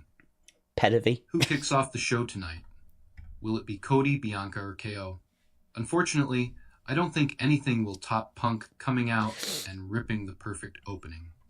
Yeah, he was amazing, wasn't he? When Punk came out the other day, he was absolutely brilliant. Lots of praise for that, and rightfully so. I'm just wondering if there's going to be a breakdown, and there is. They're really keeping a lot hidden from the dirt sheets. Sean Ross Sapp has learnt of the following plans. Check this out, right? The show's going to open with a spoiler promo. It's going to open with a spoiler match. It's going to open with a spoiler contender match. And it's going to open with a spoiler promo too. And then we get Braun against Solo in the 5th segment. And then it's Chelsea Michin in the 6th segment. So what does that flipping mean? I think I know what it's going to open with. It doesn't say here, but there is a word, a rumor, I don't know how official it is, of another name that's going to be on this show tonight that is a legend, and I think it could start with them, but I do not know that as facts. I also don't know if that has been like properly communicated, but it is all over X. It is all over X. So I'm thinking we might be getting something along those lines. That was a little bit cryptic, but considering we're flipping 28 minutes from the start of the show, people can wait and find out for themselves, and I might not even be right. Davne. I think Bianca is going to turn heel. She caused Rhea to lose EO, and I think she knew that Naomi, I am just getting heel vibes coming from her. I think Bianca is going to turn heel. She caused Rhea to lose Io. I think she knew that Naomi, or am I just getting heel vibes from her? No, you're not alone with that. There's been a few people saying they think that Bianca was in on it. I don't know that Jade knows that, because I would question, why did Jade not stop Bianca from winning the chamber if she knew? I can understand Jade not being able to get at Bianca because Bianca was in the pod. And there is a theory that Jade knows Bianca was in on it, but she's actually going to take things away from Bianca and she'll strike Bianca at the end. So it might be that Montez gets attacked at some point. And, it could be that he's out of action for a little bit. Naomi is out of action for a little bit. And it could be that anything close to Bianca is going to be dealt with by Jade. And Jade knows that it was Bianca. She's just going to make Bianca pay. And rather than going straight after her, she's going to take away the things that she loves. And, maybe it concludes at WrestleMania, where Jade costs Bianca. And it's revealed that Jade knew all along that Bianca was in on it. So there is that theory. It's nothing more than a theory. It's not come from any source. But, there's a few that are kind of keeping a little eye on Bianca at the moment, thinking there's a chance that she knows more than she has let on. Anna W. Goey. Days. News that Earthquake and Typhoon Shockmaster are set for the Hall of Fame. Mm-hmm. But it begs the question as to why they weren't inducted before. But they were an excellent tag team that fit the name. I think, honestly, sometimes people are just on the out with WWE. So I don't know that they were involved in that concussion. I mean, certainly not Earthquake, because he passed away ages ago. But I don't know that Fred Ottman, who is Typhoon, I don't know that he was in on that concussion lawsuit. That definitely put a spanner in the works. I mean, that's why Demolition have not gone in, because they've been on the out with WWE. Typhoon, I don't think has, though, because we've been getting Shockmaster figures and Typhoon figures and Tugboat figures, and I think he's been under a deal for a while, to be honest. I wonder if it's just one of those where it's just never come round. We just never, managed to get to it. I mean, there's loads of names from the past that we've never got to. Vader only went in not that long ago. It's kind of crazy that Vader has not gone in before. So, and I don't think, am I right in saying Bam Bam Bigelow is still not in? Am I right in saying that? Because if that's true, that feels like that needs fixing like yesterday. Let's have a look at Bam Bam. Something in my head says he's not. He is not. Do you know Bam Bam Bigelow in the World Wrestling Federation has won one thing. That's it. One thing, and it was a Slammy for best head in 1987. I mean, I would joke about that, but that's horrific. He's got the best head.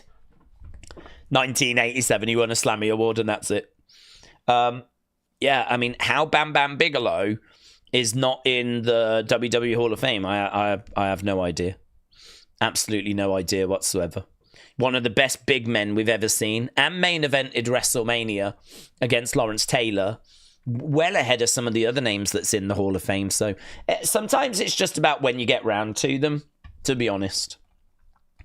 So, yeah, I think there's still quite a healthy list of people that have got to go in.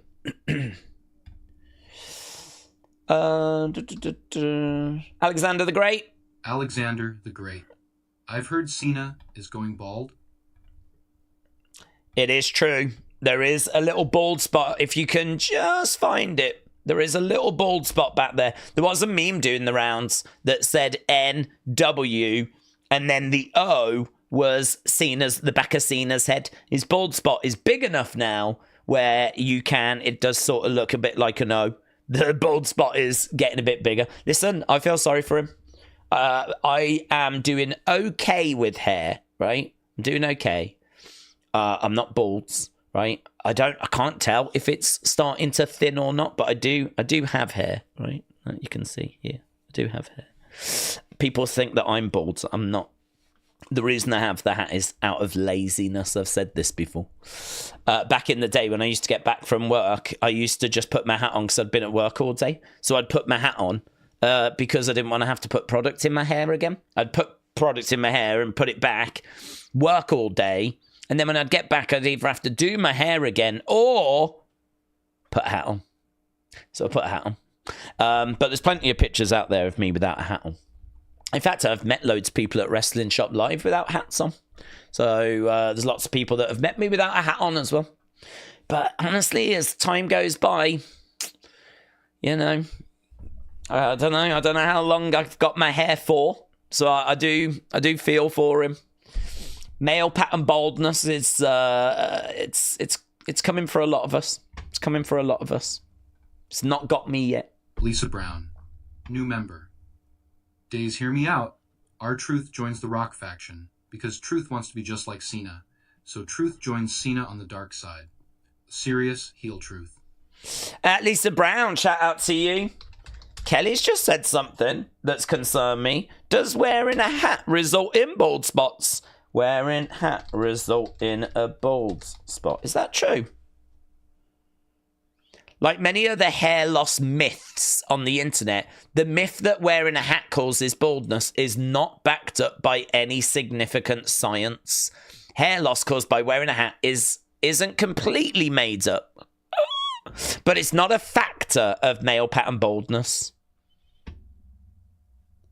While wearing a hat itself doesn't cause baldness, tightly fitting hats worn for extended periods can lead to traction. So it can lead to alopecia if you wear like really tight hats. Mine's not too bad. Oh god, I'm worried now. Well, that's all right. If that happens, I'll just start wearing a wig. Next time you see me, I'll have a flipping afro. That's fine. It'll be fine. Guys, I might start a donation fund for new wigs. Richard Boozle.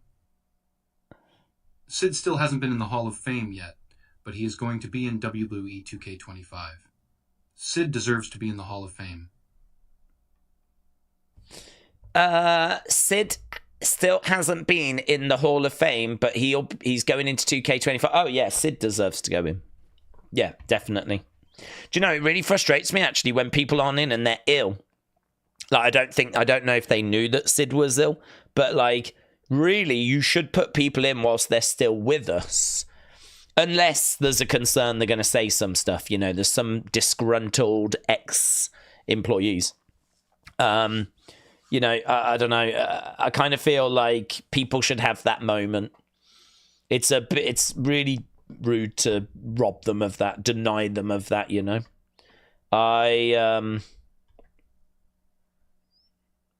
Yeah, I'm disappointed here. I was really disappointed about Vader. They put Vader in, I think, a couple of years after he passed. And I thought that was terrible because he had been very public about wanting to go in and about how his health was failing. And they didn't put him in until after he'd passed away. I thought that was bad word. Yeah.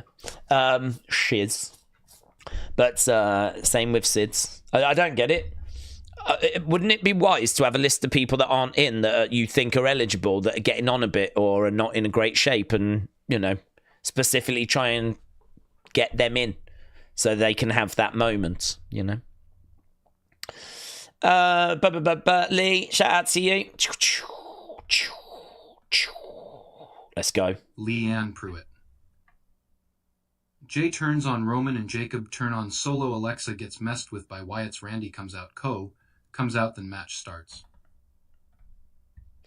Jay turns on Roman and Jacob turns on Solo. Alexa gets messed with by the Wyatts. Randy comes out. KO comes out, and then a match starts. What match are we talking about tonight? I wonder if we are going to get the Wyatts tonight. I haven't even spoke about the Wyatts. I'm so in the mindset of just not expecting them that honestly, it's not even crossed my mind that we might get something Wyatt related tonight. So yeah, we could, couldn't we? We could certainly get at least a glitch. Aaron? Remember Ric Flair Ramble for great Muta induction. Of course. Of course. He's still going on, isn't he? Connor, shout out to you, bud. Let's see what Connor's saying. We've done well to get through a lot of comments. Connor Rigby. Days, do you have a feeling tonight that Randy calls out Kevin Owens, and then Randy Orton requests Nick Aldis for a one-on-one match with Kevin Owens tonight? Do you agree on that, Days? I think that we could get some movement there. Yes, he came back on Saturday. I think that we could get him. We could get him demanding Kevin. Do we think that he requests Nick Aldis for a one match tonight? That could happen. We won't get the match, though, because that match is sure to be at WrestleMania. So I think that Kevin Randy is WrestleMania, and there's rumors that it's going to be WrestleMania this year. So I'm not expecting them to just play it off this week. But he could say, you know, Kevin, get out here. Nick Aldis, get out here. We're doing the match tonight. Crowd get all excited. I mean, we've seen this a million times. But, you know, then you get Kevin going, I ain't doing it here, wherever we are. In this place, this god-awful place, in front of these god-awful people. They don't deserve this, Matt. We could get something like that. Yes. So, Connor, yes, I could see that. Ian, shout out to you, my friends. Ian 2020 UK Vampire. Warrior being inducted to losing him shows that. Yeah, that's true. Really good point. He was inducted, on the, I can't remember. The Friday? I can't remember that year. It was WrestleMania 30, wasn't it? I can't remember when we were doing the Hall of Fame, like 12 years ago, or 11 years ago. But I remember that we did it on the Friday. He was at WrestleMania on the Saturday. We did Raw. Oh, it would have been the Sunday, wouldn't it, actually? WrestleMania on the Sunday. He did Raw on the Monday, where he put that mask on and he had his jacket. They made a Mattel figure of that. The Warriors will run forever and all of that stuff. It was quite cryptic.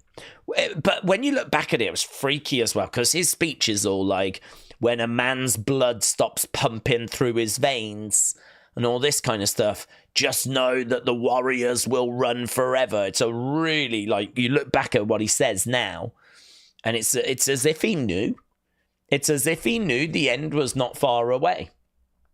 I don't know, but people were saying he was very red that weekend, didn't look to be in great health. And that was the Monday, and then boom, Tuesday, he's gone.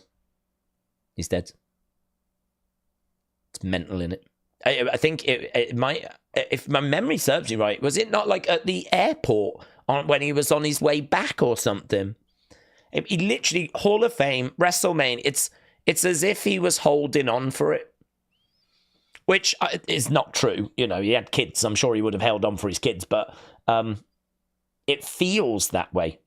Because he literally does Hall of Fame, does WrestleMania, does Raw, and then that was the Monday, and then Tuesday is gone. And it was so crazy, because I've told this story before, but I used to work in retail. And there was a guy that used to come in once a week, something like that. And he was a big wrestling fan, and he knew I liked wrestling. And I saw him, and he was like, did you watch WrestleMania? And I was like, yeah. I was like, what do you think about the Warrior? And he was like, yeah, well, great to see him going. And I was like, no, he passed away. He's passed away today, this morning. And the dude didn't know. He hadn't heard. And I was there when he found out that news. And he couldn't believe it. And no one could. I couldn't believe it. I couldn't believe it when I heard. It was crazy. But yeah, I mean, the people in my mind deserve that opportunity. The only thing I can think is if they are, concerned that they're going to say something, concerned that they're going to, speak out a term against the company or something, and so they don't want to run that risk. But such a shame. Such a shame if that is a barrier, I'd like to think everyone could rise above pettiness so that they don't miss out on that moment, because they all deserve to be applauded by their peers, to stand on that stage, to receive that ring, to have the wrestling world watching them, I think Hall of Fame's very, very important. Very important. I think that it's fantastic that we have got a way to honour the legends of the past. I love that it really matters. I love that when people get told they're going in, it's something that matters. Because, I mean, I was watching wrestling when it first started. You know, I was watching wrestling before the Hall of Fame began. So I've kind of seen it from its very beginnings. And it really does matter to people. They've done an excellent job of making this mean something and making this matter. And, yeah. I can only say what I can say. I love to see people going in when they're still with us.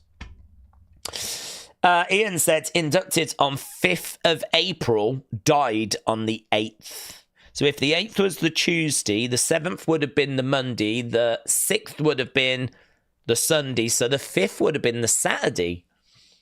Was we doing Hall of Fame on a Saturday, was we? 5th, 6th, 7th? Yeah, must have. Interesting. I would have watched it. I just don't remember how it was back then. I can't remember quite how it all flipping worked out. But it must have been the Saturday. It must have been the day before. But we were only doing one-day WrestleManias then, weren't we? That was WrestleMania 30. Days, your beanie is your Ulafala. We acknowledge you as our tribal chief. Love you, Days.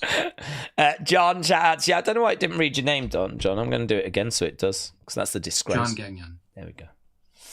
John, shout out to you. You're right. This is my Ulafala. You're right. John, shout out to you, man. Dalen Zielinski. Days, what do you think 5 chances of Bray getting inducted into the Hall of Fame this year? What are the chances of Bray going in? I think the chances are getting slimmer. I really don't know what the fans want in regards to that. Do you want Bray in this year? Because he won't be a headliner. I don't know if Bray shouldn't headline. I think people would like him to be the headline, and it doesn't really matter, does it? I mean, a headliner doesn't need to be there, in my opinion. Like, the headline spot is an honor in itself. I mean, you can go in the Hall of Fame, but if you headline a class, that's an even slightly bigger achievement. Like, you was the big focus that year. It was your year. You was the headline. The problem is there's no Bray to actually bring people to buy tickets and to go to the show, right? Or to tune in. There's no Bray. So I do see that being a problem from a viewership point of view. But if you was to have JoJo, the kids, Bo, the Wyatt Six, the people that worked with him, Alexa, you could do something very, very special still, even with Bray not there. And I don't know, if he doesn't go in as a headliner, I don't know that you get all of that. If he goes just in, then I'm thinking they'll probably have Bo and maybe his dad's. They could have Alexa make a little appearance, something like that. But I don't know how big they would go. If it's the headliner, you tend to get a bit more time. And I'm all right with waiting, is my honest answer. Could he go in? Yes. But he won't be the headline if he goes in this year. I'm okay with waiting for next year. I know we keep saying that, but I think for me, if we get something Bray each year, which is going to be very hard to do, but if you get some at Bray each year, I feel like the box is being ticked. For me, there's no rush for Bray to go in.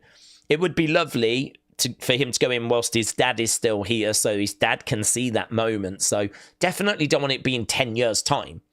But my point is, if it's not this year, well, then do it next year. That's okay. I'm okay with that. I would have him headline. I think maybe that was a consideration. I mean, Triple H is going in this year, and it was a surprise. He didn't know. So I don't think anyone's blaming Triple H for that, obviously. So, you know, it is what it is. It's not this year. I think people understand. He could still go in. I would do it next year. I think last year he had the documentary.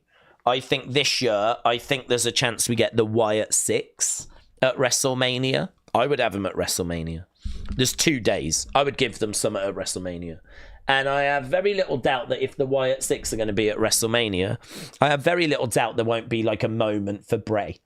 Yeah? If the Wyatt Six are going to be at Mania, there's going to be a moment where Bray's image will be shown on the screen, the fireflies will come out, and it'll just be, there's your Bray moment this year. So you had the documentary last year. You had the tease of the Wyatt Six starting last year.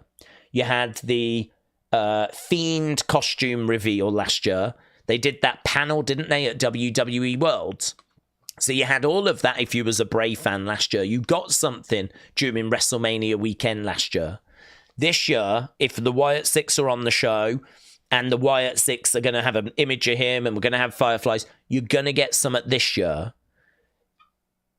Next year? That could be what we do next year. We put him in the Hall of Fame. So I don't have this like, oh my God, it's got to be now. This is a disgrace. I don't really feel that way.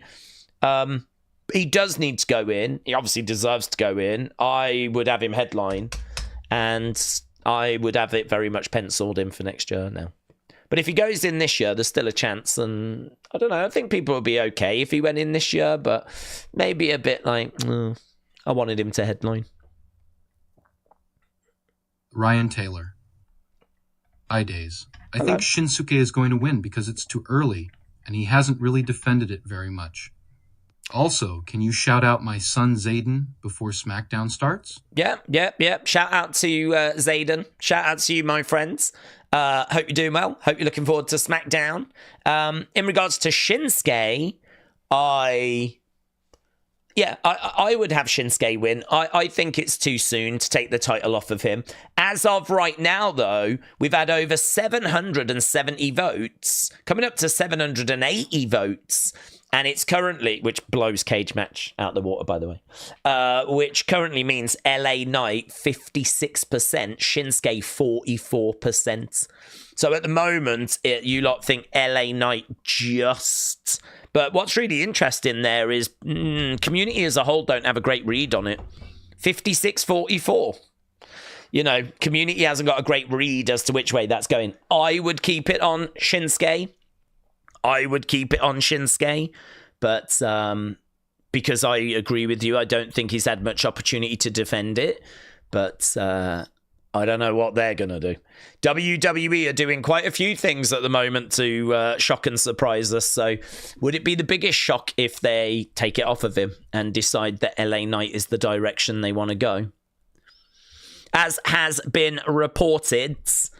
we are going to get that match as our main event. Does that increase the chances of a new champion? Is that going to increase the chances? Apparently, word coming in, Cody Rhodes' promo segment is going to be scheduled for the second hour. It's going to be a must-watch segment. So we are not expecting the show to open with Cody Rhodes. And we know that title match is going to be the main event. We got 4 minutes to go. 4 minutes to go. Right. David said, Days, what do we think about Nikki Cross Alexa versus Alexa? I think they'll probably be working together more than against each other. I think you'll see some tension in the build. But I think by the time we get to WrestleMania, because we have still got a little way to go, of course, because it's not early April, it's mid to late April. I think there'll be a bit of tension, but I think that you will see probably Alexa against Liv, or maybe Liv and Raquel against Alexa and Nikki. So I think there'll be some issue that we'll have to work out, but I think we'll work it out. I'm not sure about Nikki versus Alexa. Lisa Brown. Days, did you get my super chat, bud? It's my first time sending one, and I want to make sure it went through, and you got it, bud. Yeah, we read it. Dude, we read it out, didn't we? About R-Truth. Hear me out. R-Truth joins The Rock because Truth wants to be just like Cena. So Truth joins Cena on the dark side. Serious heel Truth. We did read that one. We did have it read out, bud. If it's that one, I can see that. It's got a little 1 next to it as well to indicate that was your first super chat, so really appreciate it. So I don't know, to be honest. I mean, I feel like if there's going to be someone that's going to join Rock and Cena, I think it probably should be a young talent that can be elevated. R-Truth at his age, I mean, isn't he like 50 odd now? His in-ring stuff is limited. Like, we don't use him on a regular basis in the ring, so you can sort of understand why they would do it, but I would just have that as a fun little bonus side thing, to be honest. I really like the idea of R-Truth being moody now. But I like the idea of him being moody, but not really being moody. I like the idea of him like bumping into people and then being like, sorry, I didn't really mean it. You know, it's just, you know, John Cena's a bad guy now, and like, you know. And I kind of like the idea of that, or like, you know, tip someone's food out their hand and then he'll be like, oh, I'm sorry, I'll help you pick it up. And then he picks it up and helps them. Like, I feel like you could do something like that with R-Truth, where he just wants to copy John. A little bit like a younger brother would want to copy an older brother, but they're not really bad. It's just, this is what he thinks he should do now. I think that's a fun little side thing, rather than him being revealed as like a new member, if you will. So, yeah, R-Truth's going to be interesting when we see him. He's been really struggling, hasn't he, with with this John Cena turn. You know, he's been putting out why John, why, saying that the images have been AI generated and all that kind of stuff. So, Daz Reynolds, R-Truth's going through it. Do you think Hard Eyes will go in Hall of Fame? Hard is. Well, they absolutely should. So, will they go in the Hall of Fame? Yes. This year, probably not. Rumor is that the tag team's going to be natural disasters, isn't it? I don't know that they're going to put in 2 tag teams. So, this year, I'm going to say probably not. But, yeah, Hardy Boys in the Hall of Fame. It honestly would be a flipping disgrace if they didn't. So, Daz, shout out to you. Mayor Pete said, when do we think Hank and Tank go into the Hall of Fame? Well, literally what I just said about the Hardys, it'll be a flipping disgrace if they don't. So, 2028, I wouldn't even wait that long. Get them in now. Get them in now. Right, we are done with our little chitty chatty. We are now turning our attention to the show. And this thing should be starting very, very soon. It says the event is about to start. Dave Shinsuke's going to retain. The lights will go out. Aleister Black will kick his head off. Then we'll get a fade to black, says James. Michael said, where do we think things will go with Karrion? Well, he's talking to Dominic at the moment, isn't he? And there is a few thoughts that, like, could he find his way into Judgment Day? I don't know about that, because that would be a big move. But we know that he's no longer in Final Testament, because there is no Final Testament. So I don't know, honestly. I am interested to see what he's going to do with Dom and where that's going to lead. But when Sammy's back, it does feel like Sammy is going to be a target for him, or at least it did. When Sammy returns, I think there should be something there.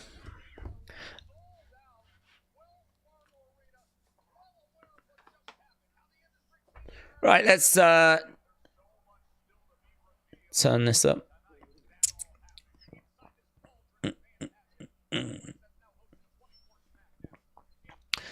Okay, there is LA Knight, and yeah, we're just seeing LA Knight, and we're seeing Shinsuke. There is Shinsuke coming down the steps. It's quite the look he's got on his face, isn't it? As he's got that United States Championship over his shoulder. There is Braun Strowman. We've got WrestleMania wraps on the buses. Okay, there's Solo. He's talking to Jacob. We got Tama in the background. Could you imagine if he was traveling with them two? They look moody, man. There's Drew McIntyre. Where's he going? He's running over to someone. Drew McIntyre, get boom! Big shot to Damien. Damien into the... Whoa, look at that. Damien wide-eyed. Dude, you don't normally see something like this. You don't normally see someone getting attacked in the... look at him, man. Look at the cell. Yeah, Damian Priest feeling the wrath. of Drew McIntyre there. Dudes. Jeez, says Connor. Jeez. Jeez Louise. Right. We're just looking back at the... Oh, God. It's probably going to be a billion recaps of John Cena turning heel again. I feel like that's all we had on Raw. Paybacks. Which with a B. Why do people hate on Damien so much, said Brony. Why is Drew always up to shenanigans, said Cameron. Tony, hello. Hope you're doing well. Good Lord, Drew is such a baby, said Tony Mombi of Baby Barry. Hope Baby Barry's doing well. Taker 1990 said, Days, how about your beanie is the Ufa Laffer? Yeah, Ufa Laffer. Let's go, Cena. Cena sucks, said Football Scouting Reports. Opulus Travel said, I got a strike on my TikTok. I gotta wait 90 days for it to be clear, all because I said the word. Really? That got you a strike because you said that words? Really? I didn't know that.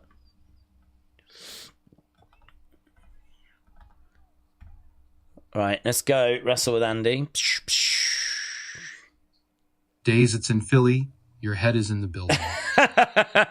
Yeah, people won't know about that, will they? Wrestle with Andy went and took a cut out of my head to Philadelphia and then lost it. So my flipping giant head is floating around Philadelphia somewhere. I bet they use it as a flipping dartboard now. Kader Finley. Brawny, I don't think people hate Priest. I think they want a bigger WM match for Drew, and unfortunately, Priest isn't the guy. Yeah, there was a backlash to that, wasn't there? That is true. Calvin Houston.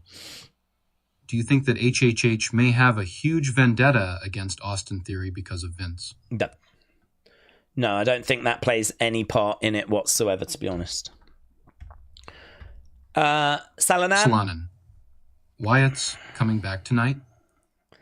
I don't expect... Would they... If they was going to come back, would they tell us, you know? Would they foreshadow it? I'm not sure. Solanan. Wyatt's coming back tonight?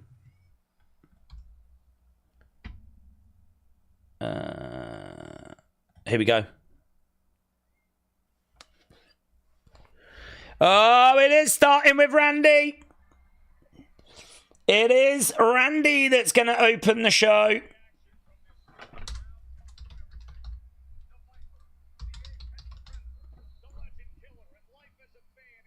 Lovely. Randy opening the show. My husband needs to freaking get home so we can open our cards, says Tony. What cards, buds? Oh, your Chrome cards.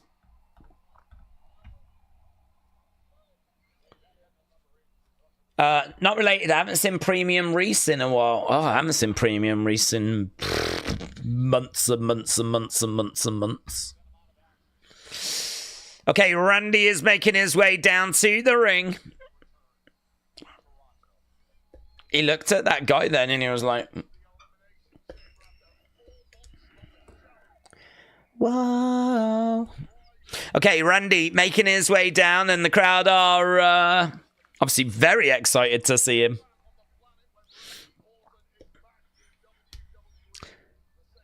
I wonder what they've got planned. Well, Kevin, but I wonder what the summer is going to look like for Randy.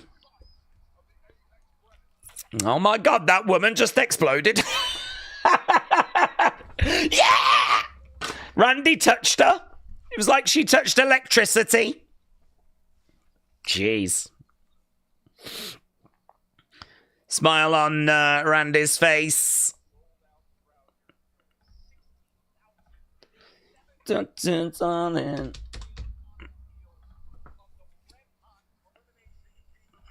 That lady's probably going to need to change her underwear, I would imagine. Did he just say settle down? I see you. Settle down.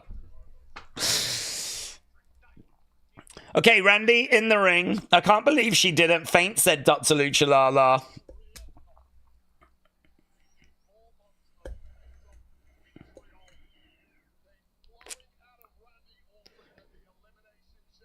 Randy in the ring, going over to the corner. It must be amazing to have that kind of power, you know. He's come out, a woman's literally exploded. Everyone's going crazy for him. And he's just like, I'm the man, aren't I? I'm the flipping man.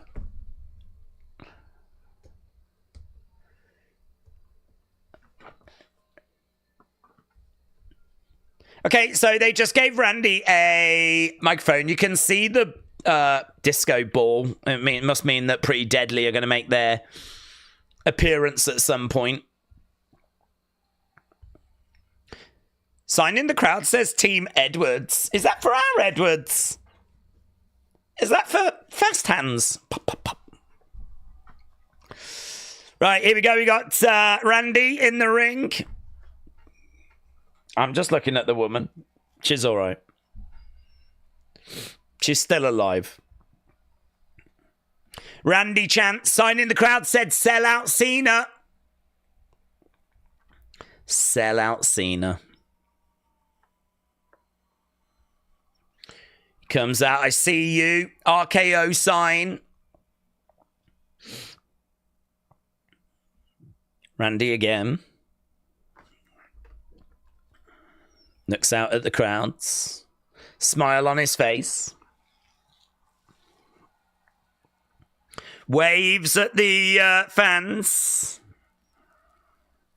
Big cheer by the fans. So Joe's jumped in. He said it must be a great feeling to hear the roar of the crowd again.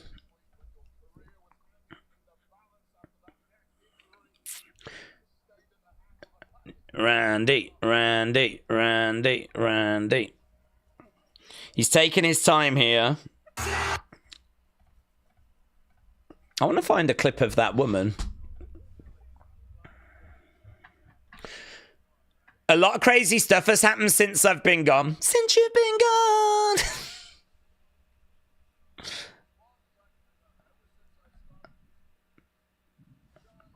gone. He's talking about John. Oh, booze for John. Booze for John. Wow. John Cena's always been on the top of this profession.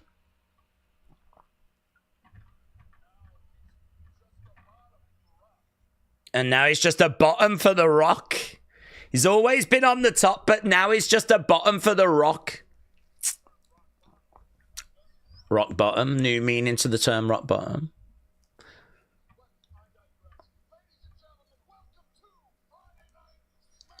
Welcome to Friday Night Smackdown. So he opens up with a few comments. Oh. Clearly can't be. No one's got an image of that woman, you know. I thought that was a fun moment.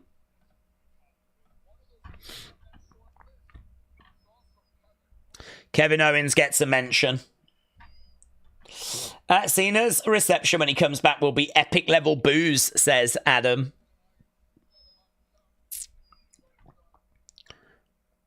Kevin and I have got a lot in common. We've both done vile things.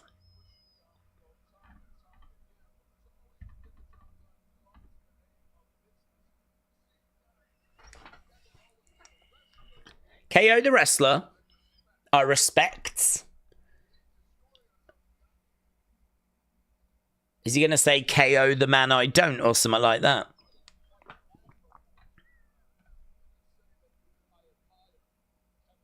I admire Kevin.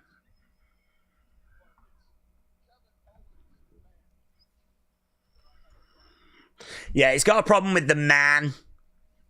Kevin Owens, not Becky Lynch.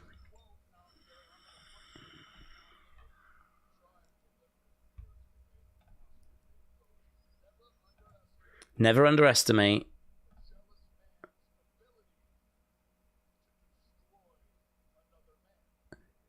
Never underestimate a jealous man's ability to destroy another man.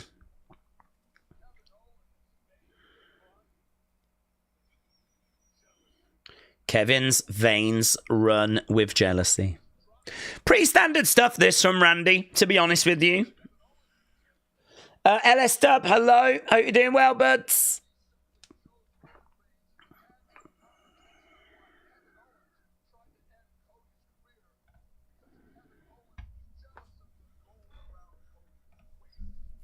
Kevin was jealous of the gold around Cody's waist.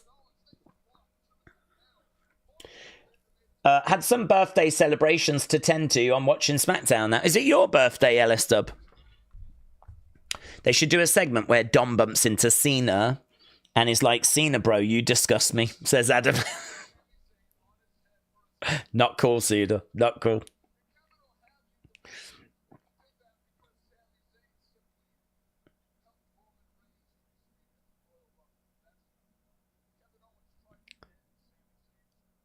Kevin tried to end Sammy's career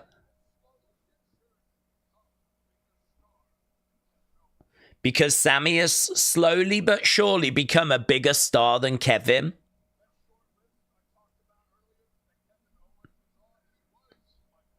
This is like just pro wrestling 101 sort of stuff, innit? Like, okay, guys, this is what's happening. So Kevin's like super jealous. And I can prove it because this, and this.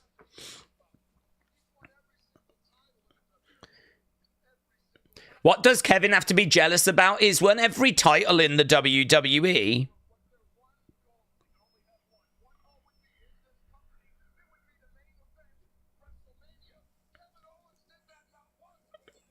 Kevin's done it twice.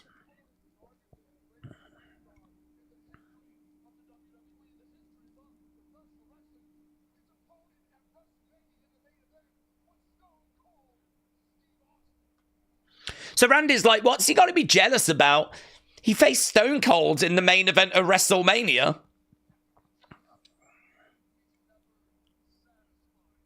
He's never satisfied. Blah, blah, blah, said Zoom Station. They're killing time on a 3-hour show, said Laszlo.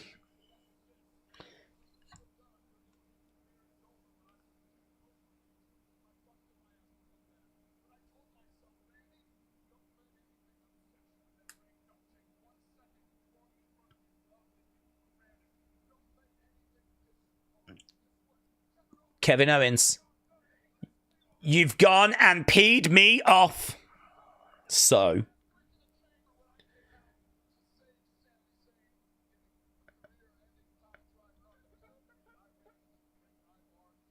He said he saved Sami Zayn. He left it flipping late, didn't he? When I came out to save Sami Zayn, what, after he'd already been absolutely destroyed?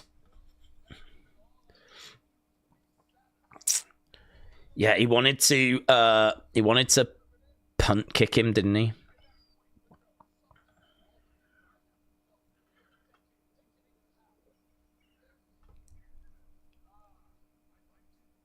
I liked it.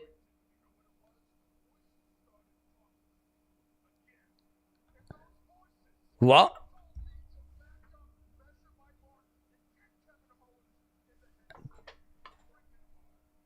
The voices started talking to me again.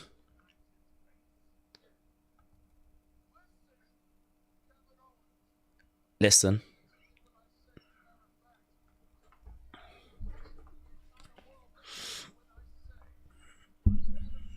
I'm going to prove, in short order,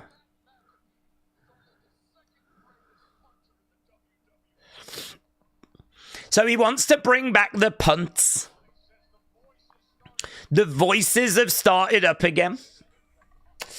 Right, well, there we go. That was Randy, and it's lovely to see him. It's a big way to start the show. I don't know there was a great deal to the promo. It was nowhere near what we got from CM Punk the other day. Themen from Time Forgotten. So I think we will do the same thing at this year's WM main event with John and Cody. How we had a lot of charters come out at the end of the match. And I think Roman will Superman punch The Rock. So lots of moving parts, you think? Okay, we got Tiffany, we got Chelsea. We're backstage now with Nick Aldis.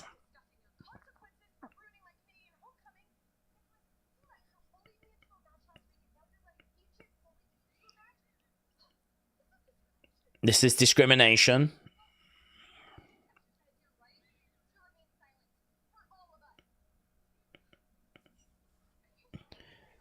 Are you censoring us? So we got Tiffany and Chelsea just having a little backstage argument.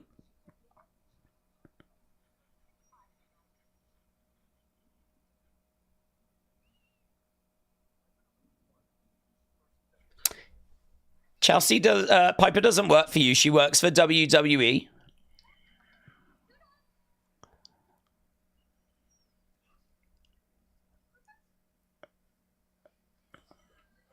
But there we go. It looks like we're going to get Tiffany against Piper then. And Chelsea's not happy about it. She just said, I told you we needed more Secret Hervis. Okay, here's Tiffany then. Tiffany making her way down to the ring. First match, opening match. Michin will finally win tonight, and I am not happy about it, said Final Boomer. Days, that's true about Premium Reese. Is he still on a timeout? I don't think so. You only can time people out for like an hour, 2 hours, something like that. Opala, shout out to you. Let's see what Opala's saying. I think we might be going commercial break. Monday. Opilas Travels. Hey, Days fans have got a short patience these days. It wasn't that long on a promo, and already people are complaining. Yeah, I don't know that it's patience. I think it's just expectation. Like with Randy, you want him to come out and really like say something, and he just sort of came out and was talking about why Kevin is the way he is. You know, that he is jealous, but what's he got to be? He's kind of just telling us the story, really, which is okay, but I think people want more than that. They want something that's going to be a little bit grittier than that. They want something that's going to be a bit fiery, something that's going to provoke a response from Kevin. And like everything there was just kind of setting the scene, really. It was kind of like a recap in a promo. I think people were probably just looking for a little bit more than that. So I don't know that it was patience per se. Edward Brown LFC1, the baddest on the planet. Days, I will be renewing my membership soon. I am broke ATM. I just spent £60 on Euroshop. Also, with the code DAYS15, nothing but support and love. Edward, shout out to you, my friends. Really appreciate it. Yeah, I mean, look, everyone's going through difficult times. The member stuff is always just additional. You know, the member stuff is always just extra bonus, additional content. I don't want to ever present the member stuff as being like, guys, you're missing out. Oh my God, all this stuff we do. It's just extra. It's just more. It's like we do a stream on a Thursday where I can get to more comments because, you know, there's only so many people in the chat because it's, you know, obviously the members side is drastically smaller. We do like a championship thing as well, which people seem to be enjoying. We're still working out a few kinks, but I think we've got a bit of a rhythm going with it. So I think like there's just extra stuff, you know. So, yeah, you know, it's always there whenever you're ready to come back or able to come back, but appreciate all the support. Squirrel 13. How many times are they going to do a street fight type match with Michin and Chelsea?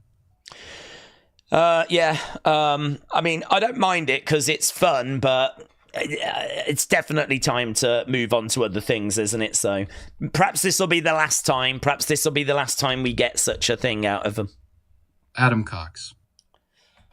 I keep saying it, but I really want Ariana Grace to join Chelsea and Piper as a PA, or something would be so funny. I mean, like, she's been injured, so we haven't seen loads of her, like, in-ring work. So I don't know if we're quite there, to be honest. I don't know if we're quite there on her being ready to be called up. She can talk. Promo-wise, there's no issues, but I think it's her in-ring that needs more development. And she's just been out with a pretty lengthy injury, which is why we've not been seeing her wrestle. But she's back now, so I don't know. Honestly, I wouldn't expect them to use her in that role for the foreseeable. But she's a great talent that's coming through. I like her. Physic Horror Kingman. According to PWN, Malachi Black is expected to return to WE as part of the SmackDown brand. Shocked due to his wife Zelina Vega being on SmackDown, and WWE have often tried to book couples on the same. I actually don't think I've seen that, that report that they're looking to bring him to SmackDown. So if that's around, feel free to tag me in that, because that one seems to have passed me by. But that is kind of what we were talking about. We were talking about the idea that they was going to try and find a way of putting him to SmackDown so that he could be with Zelina, because they do try to keep couples together. And you do see that actually with like the draft and everything, them trying to keep couples together. So yeah, I haven't seen that, but I'm not surprised by that. Tyler Hayes. Tyler. Days. Randy tapped his forearm like Rock does after he was done talking. Any connection? Third member. Let me copy this from Adam. Days, Randy tapped his forearm like The Rock does after he was done talking. Is there any connection? Not that I'm aware of. It's an interesting observation. I've got the clip here, actually. I'm going to have a look, see what he does. Was it like one of them, was it? That's clever if he has, because he'll know that people will pick up on it. I've just got it in front of me. Fightful saying this was a hell of a promo, so Fightful seemed to enjoy it. I thought it was a bit mid, to be honest. I just thought it was a bit middle of the roads. It was fine. It got us from A to B, but it's not a promo I'll ever look back on. I'm still just watching this thing at the moment because I've actually got it in front of me on X, and I'm just watching Randy saying his final line about the punt. And then you watch. I bet they cut it off before we even get to that bit.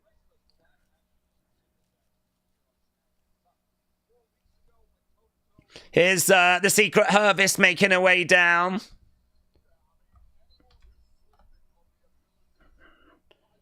I'll play this from Adam whilst I'm waiting. Adam Cox.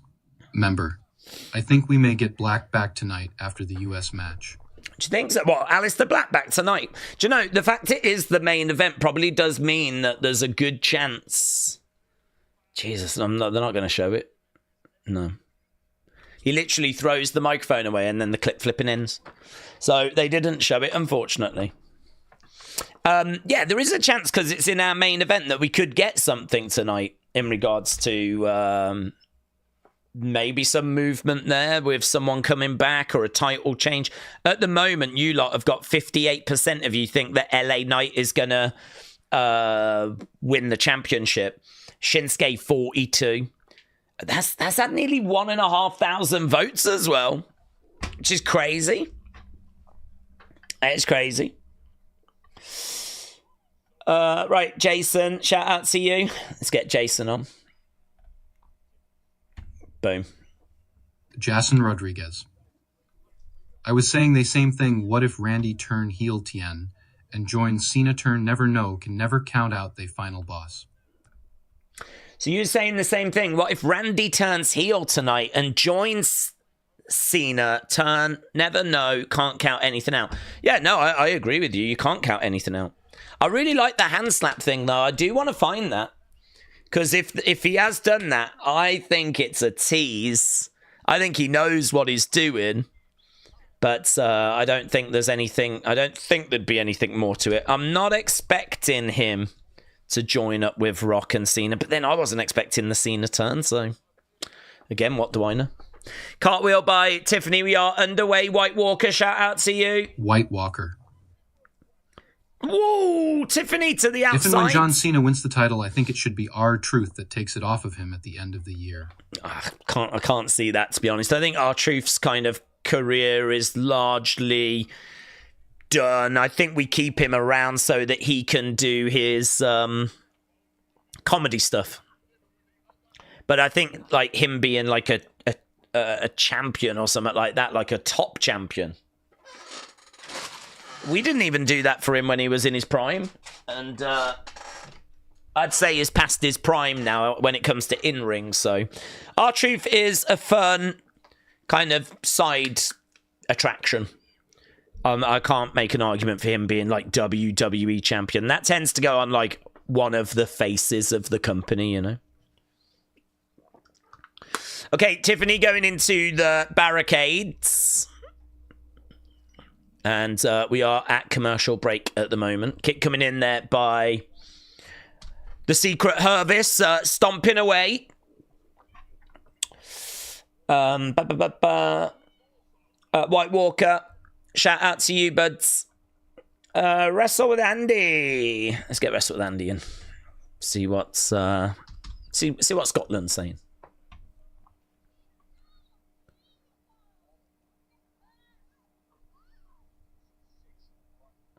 Oh, hello. R-Truth could be an honorary member of the faction. R-Truth could be an honorary member of the faction. Hello, charging over. Boom! Collides into Tiffany. Bang! 1, 2. Shoulder up. Shoulder up.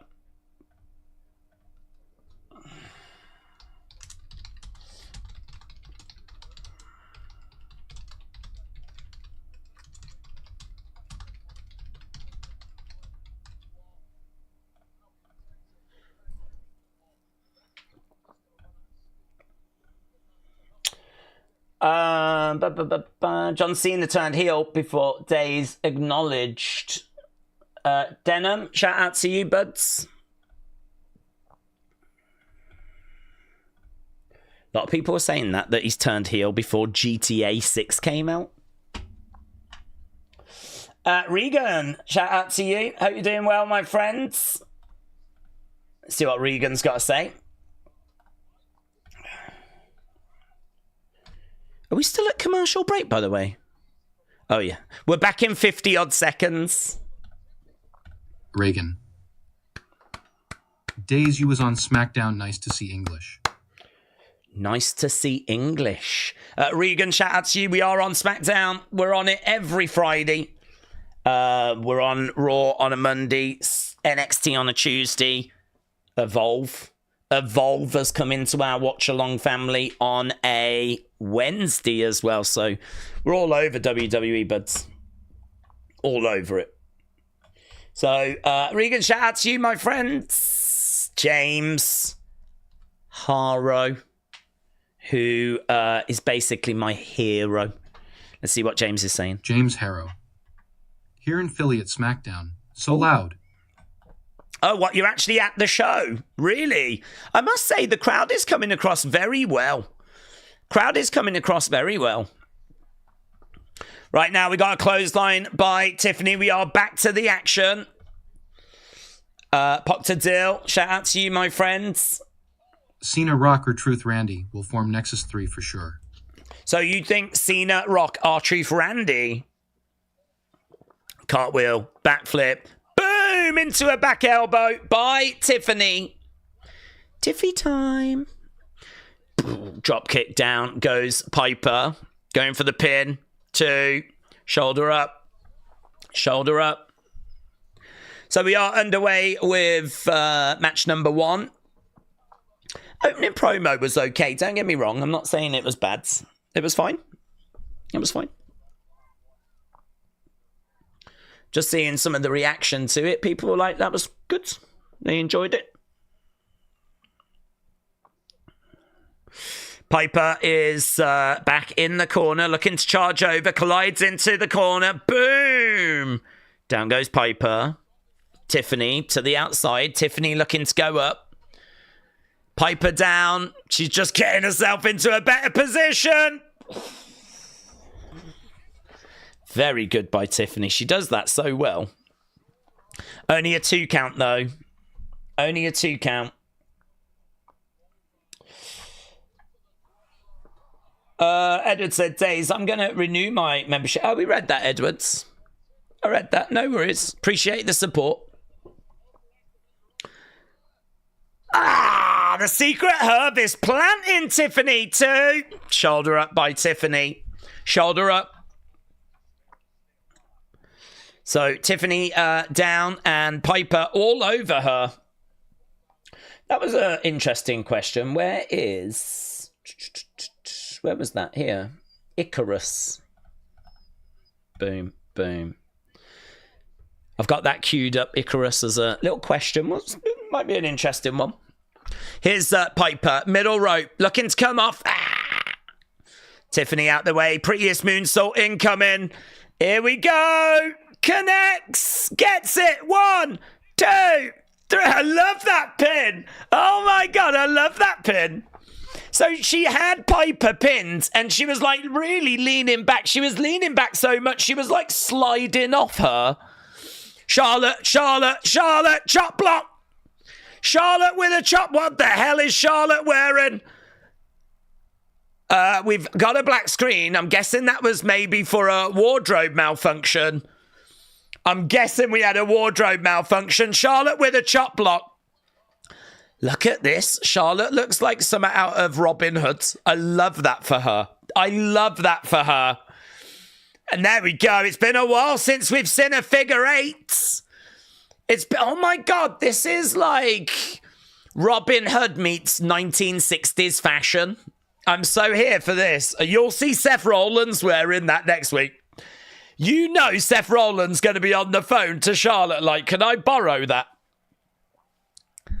Yeah, Charlotte destroying Tiffany after Tiffany gets the win. And these two on a collision course for WrestleMania. It could be something out of like Waterworld. That's probably like high-end fashion, you know. That outfit probably cost like $10,000. Dun, dun, dun, dun. Right, we're backstage with Nick Aldis. Oh, we need to get a thing in, don't we? Okay, tag division. Motor City Machine Guns. They face DI. Oh my God. We're going to do a whole this is what's gone down in the tag division thing.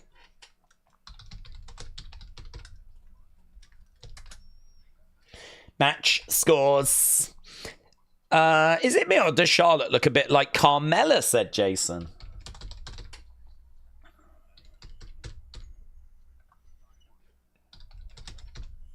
Look at this whiteboard work. It's like he's doing some sort of investigation.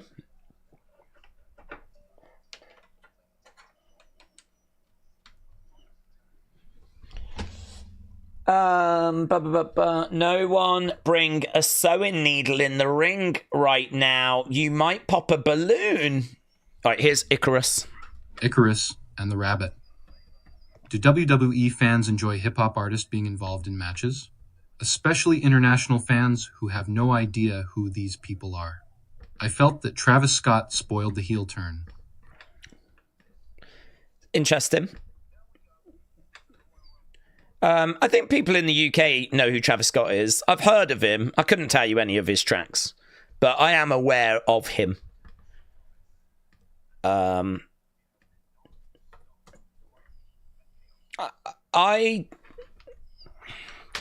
not a fan of celebrities having matches, but him just sort of hanging out in the background doing whatever this was. I think people have been a bit split on it.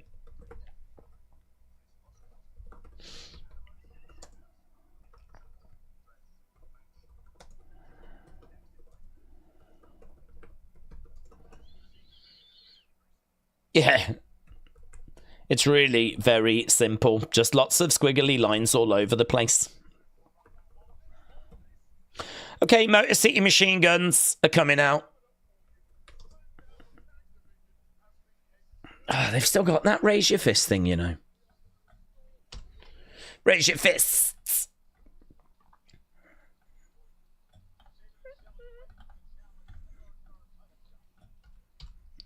Okay, Mackenzie, shout out to you, but Mackenzie Scoos.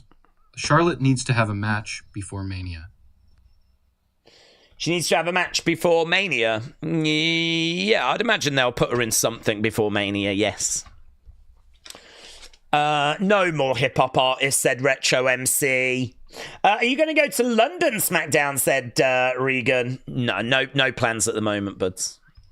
No plans at the moment.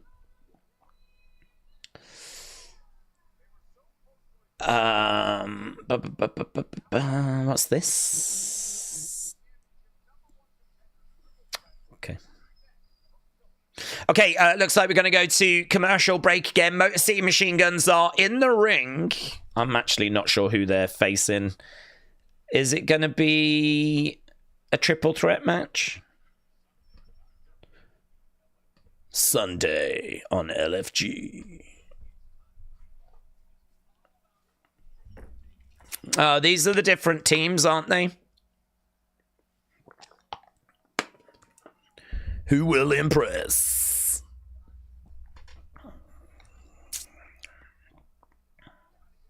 Have people been watching it? Is it good? LFG.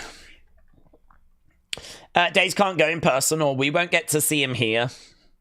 Yeah, honestly, if I didn't do these streams and I was like doing other content, which I could just upload in the day and then go to the show on the night, I probably would go, yes. But, no, I'd much rather be in here with you guys, to be honest. I've been before, and I mean, it's great, it's fun, I enjoy it, but it always feels like something's missing to me. It always feels weird, like something is missing. And I think it's you lot. If I'm sat there on my own and it's just...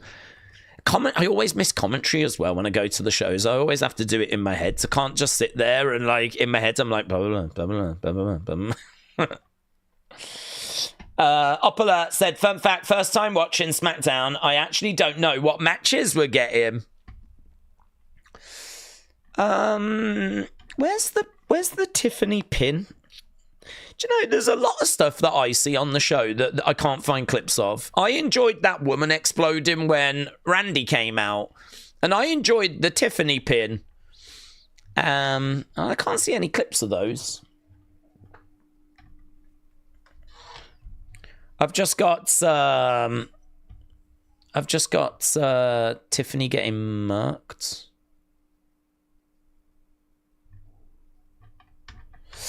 Okay. Well, I'll just have to go with those.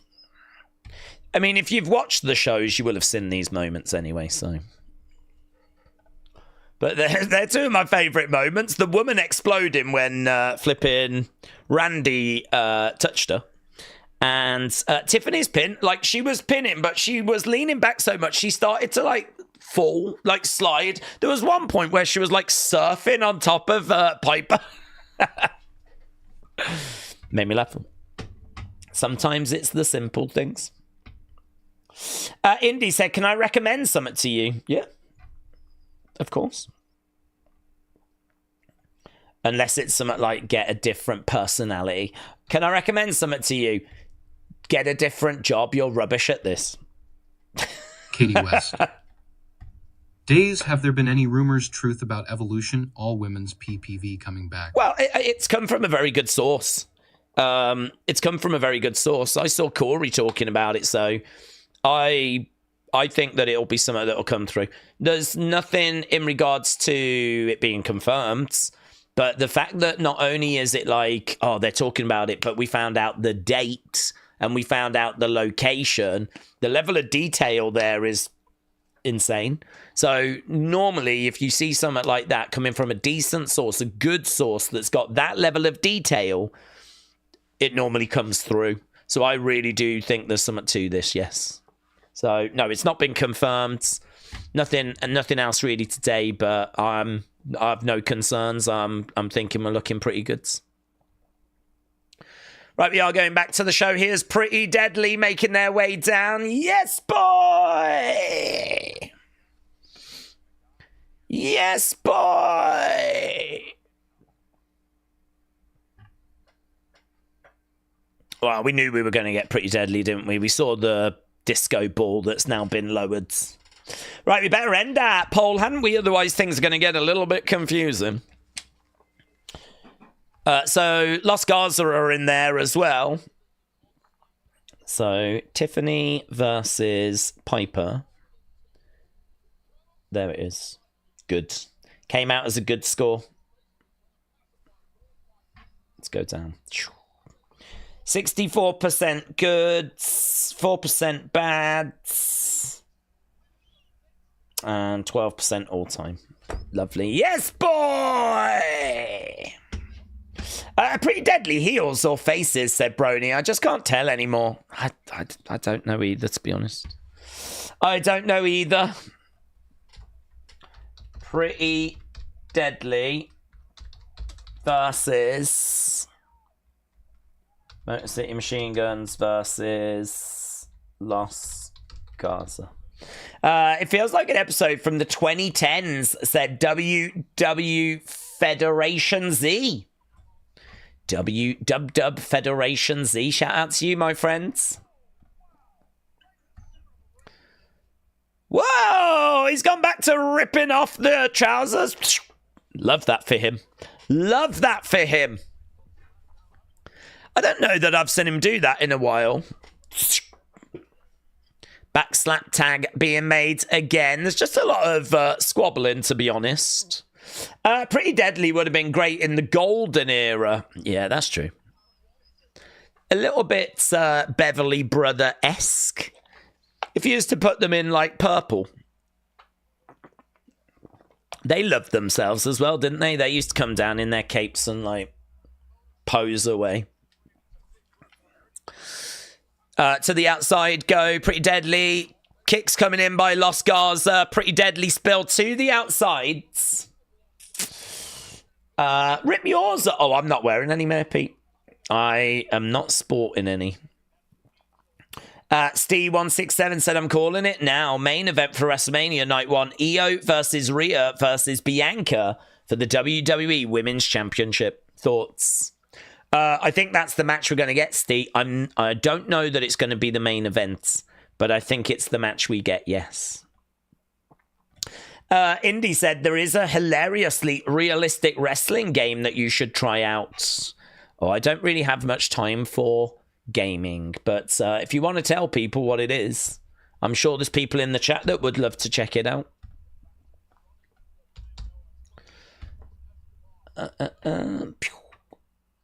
Wrestle with Andy. I met the blonde one at Mania last year, and he was taller than he looks on TV. What, the blonde?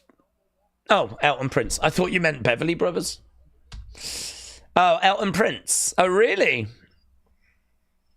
That's cool. Okay, I think we might be at... Oh, they've changed the render for John Cena. They've changed the image for John Cena. I wonder if I can get a screenshot of that. I don't remember how you do it now. Boom, boom, boom. Boom. Oh, yeah, I did it. Check me out. Oh, my God. Guys, I'm so good.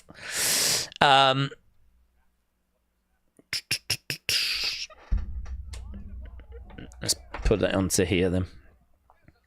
I don't think they showed this whilst you was live.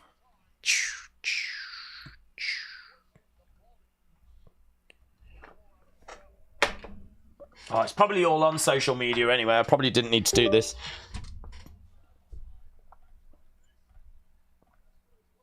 They did show an image on Monday, but it had him smiling. They hadn't figured it, or they hadn't changed anything at that point. That's what it looks like now. In the bottom corner of the screen. So that's what the image looks like now. Still no official render, of course, because he has been off filming. So I don't think they were able to do like a photo shoot of him looking moody.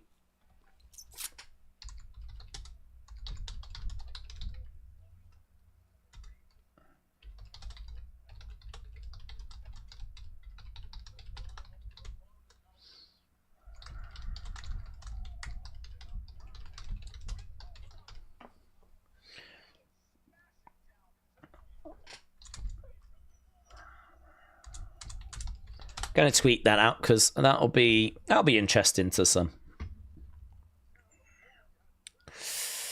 Days, how you doing? Send me a shout. I'm doing good, thank you. Yep. Where are we with the show? 50 minutes in. It's been all right. I've seen better. I've probably seen worse. But yeah, we're doing okay. Did you find it? Oh, Metal Mama found it as well. I flipping love the pin, man. I love it.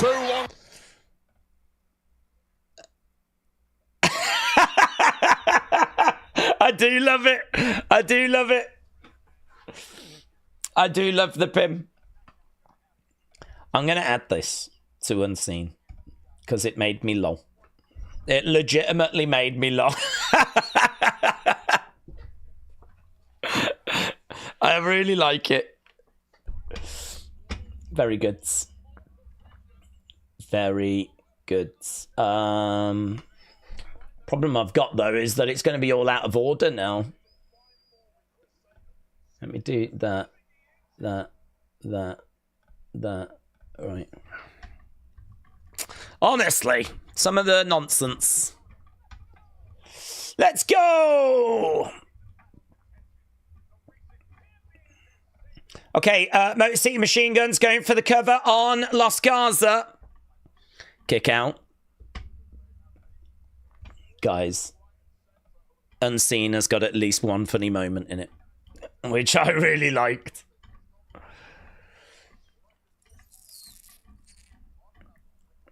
Okay. I wonder if they're going to pronounce Glasgow properly. It's Glasgow, not Glasgow. Oh, yeah, they do say Glasgow, don't they? Glasgow. Kick coming in there by Berto. Mackenzie said Tyler Breeze could be a member of Pretty Deadly. That would be fun. I like Tyler Breeze. He's a writer now, isn't he, for NXT? Going against the ropes, through the ropes, boom! Down go, a lot of boomers. Back in the ring. Motor City Machine Guns looking to put Pretty Deadly away. They get chucked to the outside. Backslide by Elton Prince. 1, 2, 3. Pretty Deadly win. Yes, boy! Pretty Deadly get a win. Weren't they number one contenders before? Hasn't everyone been a flipping number one contender at some point?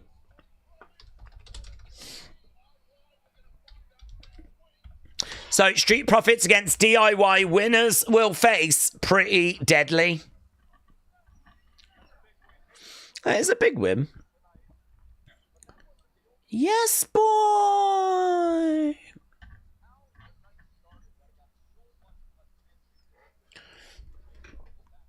Oh, hello. They're talking about Jade Cargill. Let's go.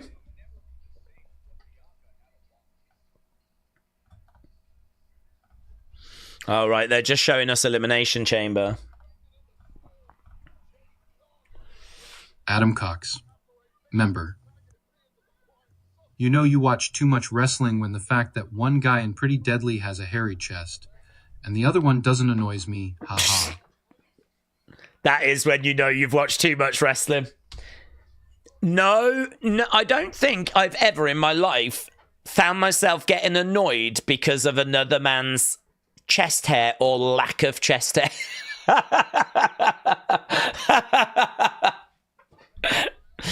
I don't feel like I'm as big a wrestling fan as what you are, Adam. I feel like I'm really lagging behind there. I want to get upset about a man's chest hair. Right, Bianca next. Edward Brown, LFC 1, the baddest on the planet. Days, I'm going to be truthful with O when I have a comment. I repeat it when you miss it. And then there are some times I go downstairs and I put in chat again. And you have read it. Hope that's okay. I'm sorry. Yeah, it's fine.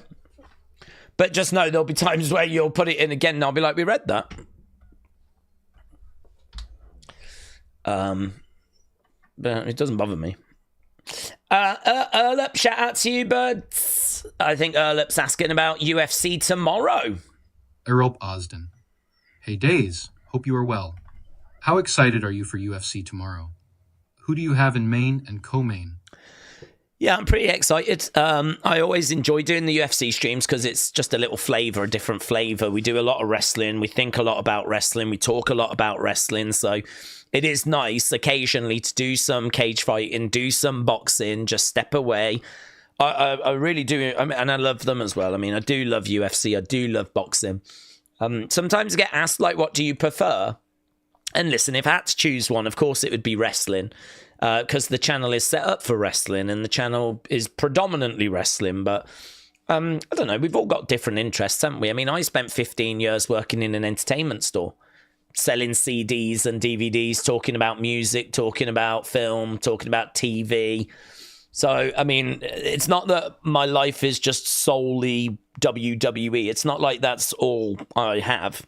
Like, just like all of you, you're interested in other sports and other things and other, TV shows and whatnot. So for me, like, I've always just loved fighting. I've always loved combat. I've always loved people settling their differences or trying to prove they're better.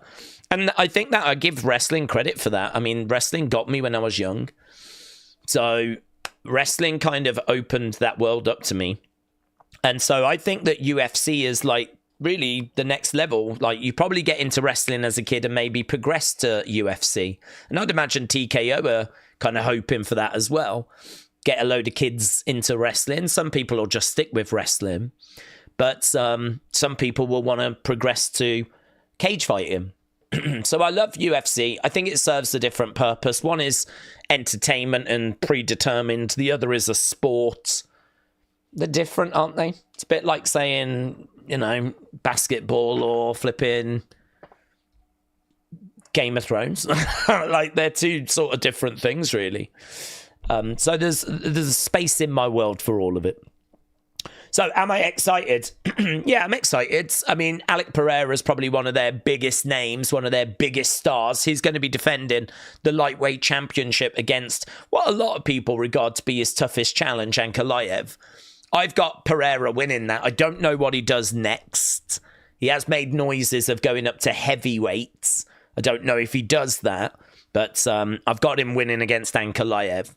In regards to the co-main, banging co-main, it's actually a rematch between two really good, really fiery, aggressive opponents. Like, we should see lots of action in that co-main. Justin Gaethje against Rafael Fiziev. Fiziev is someone that I think just fell short, like was gassing out in their first encounter, ended up losing.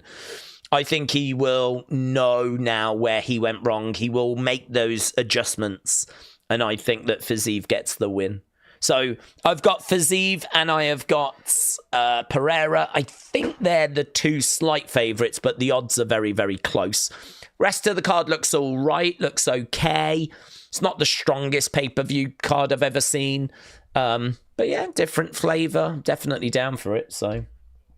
Hopefully that answers your question, but hopefully see you tomorrow as well. Trying to rest my voice a little as a result. God, they are pretty deadly to my sanity. No clue why they get pushed so hard. They don't resonate. You're not wearing the same kind of stuff, Alistair, at home. I thought you would be sat there at home with your kind of with the similar outfit on, running around the neighborhood going, yes, boy! I've always pictured you doing that.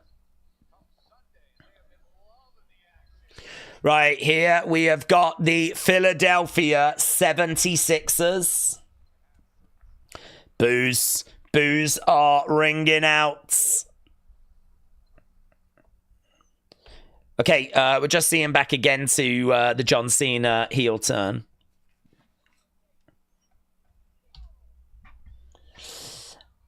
Imagine John takes out Randy and Cody comes out to confront said Jefferson. Hannah said, Days, we need the tribal chief versus the timeout tribal chief. That's you. Let's go. Hannah, shout out to you. LS Dub said, I could see why you would think that, and it is valid. Jade is going to get her backlash at WrestleMania Backlash 2025, said PJ. Okay, Cody Rhodes is going to speak out tonight. But we need to go over to Bianca. We need to get some development there. Okay, we're just seeing people in the crowds. What are they bouncing around for? We got a family dancing around. I think they must have had like a seat upgrade, have they? Don't have any commentary on that bit, you know. Here in the UK, there was no voiceover. Why? I don't even understand why. Instead, we just had a family dancing around and no one saying anything.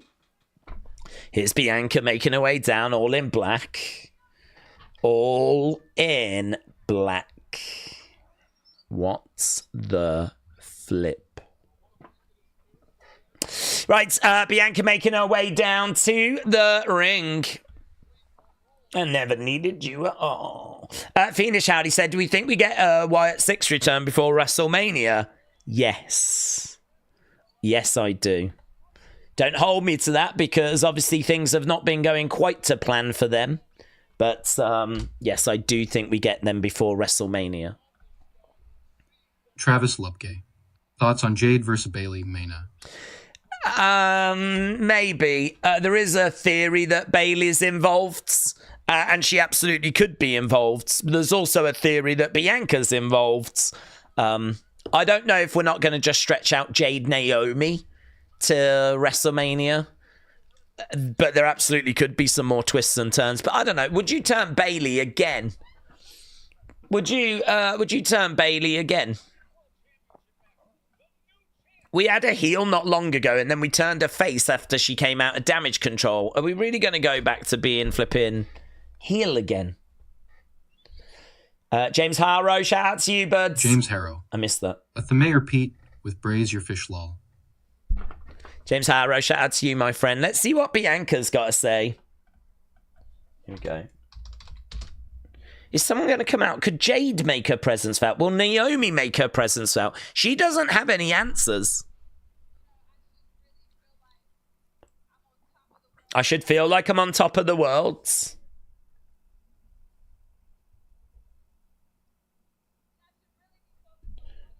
I should be focused on WrestleMania. But it's hard. When two of your friends are fighting. Do you know, it's funny, it wouldn't bother me. I'd be over the moon with the fact I'd won.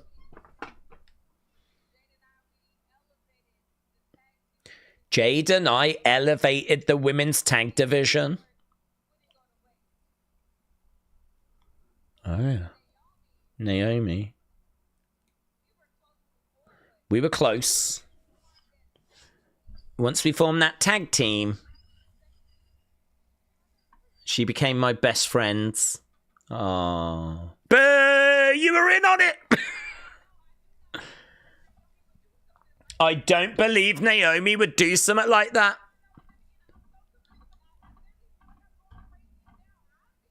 And now I'm being accused.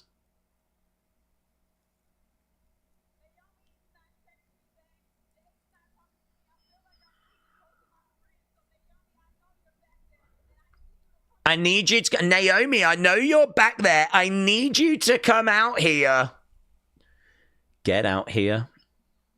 Oh, she's coming out, you know. She's coming out. Oh, I didn't think we would get Naomi. I thought that she was still going to be selling. I mean, she has still got that neck brace on. She's surely going to come out and say, I didn't do it. I can't see Naomi coming out going, yeah, I did it. My bad. I'm so sorry, B. She's got to come out and say, I don't know why she did what she did. This girl crazy. This girl crazy. That's what she's going to say, surely. This girl crazy. This girl cray-cray. This girl gone lost her damn mind. Naomi has made her way out. Oh my God, let's go. What's going to be said here? It's going to be that, innit? I didn't do it. You know me. Surely. Surely. Boos. Few boos from the crowds. Naomi. What in the hell is going on? Here we go.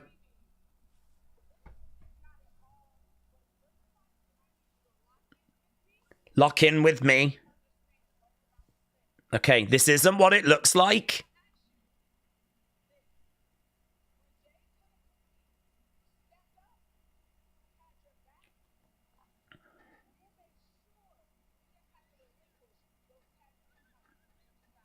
Stop, Naomi. Did you attack Jade? Boom.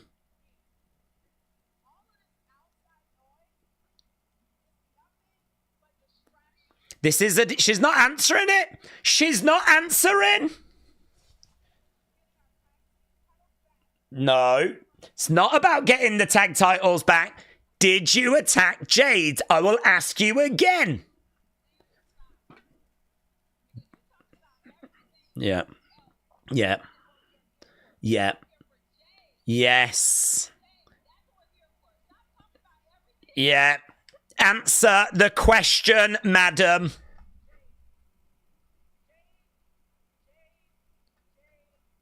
Jade. Yeah, that's right. Jade. No, I don't want to know how you feel about Jade's.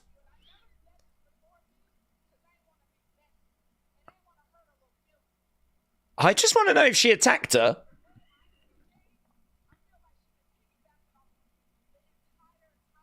I think she's been piggybacking off you. So she's not a Jade fan.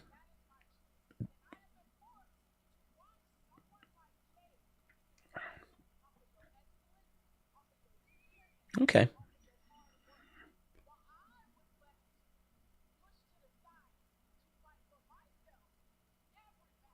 But did you attack Jade's? Oh, she's getting upset.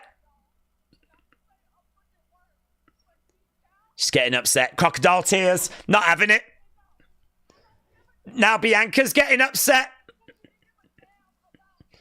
Oh my God, everyone's getting upset. I might get upset. Stop. Oh my God. Guys, are you crying? I might start crying. I want the truth. They're talking over each other. Stop. Trinity. Trinity. Trinity, stop. That's not my name. That's not my name. It's simple. Did you attack Jade's? Here we go.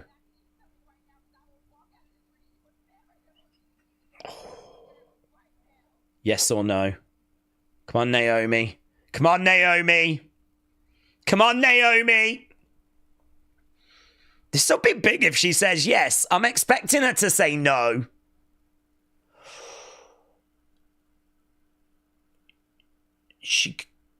Oh, is she going to... Oh, my God. Tears are running down her face, you know.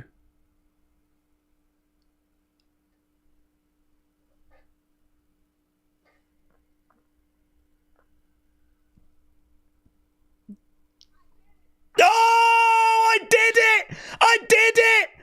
Naomi says I did it! There you go. I did it.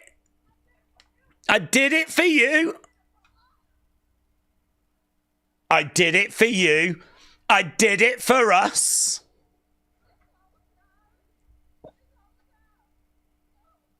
Well, Bianca's acting like she didn't know. Oh, my God. Oh, my God. Naomi did it. Do you want it?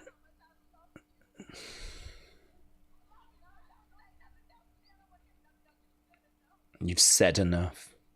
Oh, my God. She's so angry. Me and you. It's over. We're done.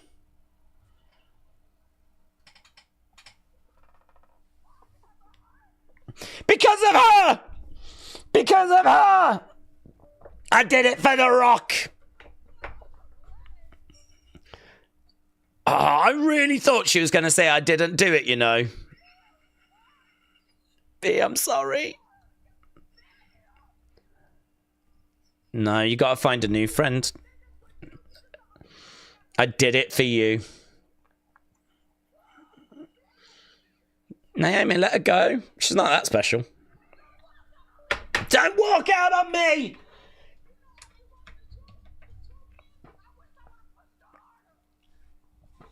I wish I'd pushed her harder. Well, I bet you do. She came back and murked you. Bianca's all upset. Bianca's going to go back, isn't she?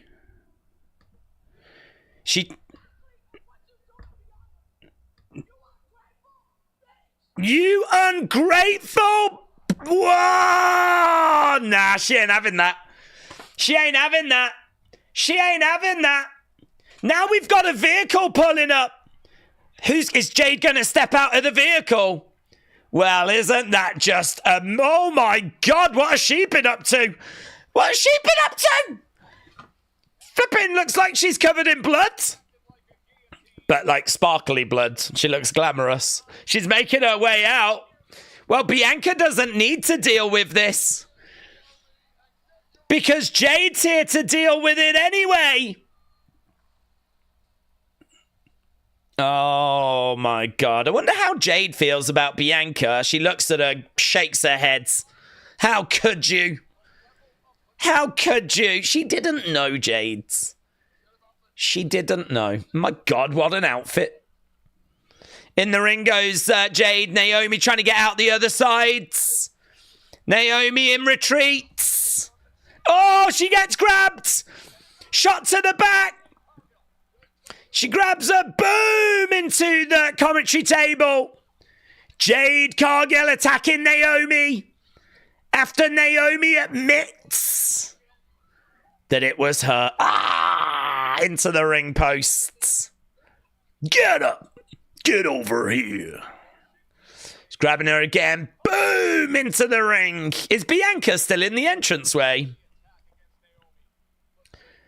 So, the big three is done for goods. Jaded. Jaded. Jaded! There we go. Jade stands over Naomi. And that is a big bombshell, man. Big bombshell. She walks away. I didn't think she was going to admit to it. I thought we would stretch this out longer. Where do we go from here, then? If it was her, where do we go from here? An emotional segment, said G-Dub Gaming. I'm crying. I'm actually crying.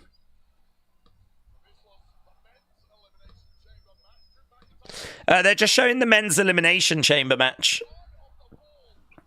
Let's have a look and see what people thought about that segment, shall we? Segment score. Jade Naomi at WrestleMania. Jake said that was amazing. It was really fun, wasn't it? I mean, it was really fun. When she said Trinity, that was great. I wonder if she meant to say Trinity.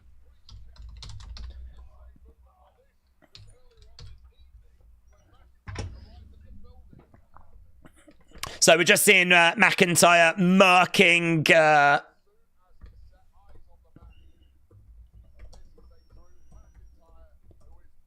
Damian Priest.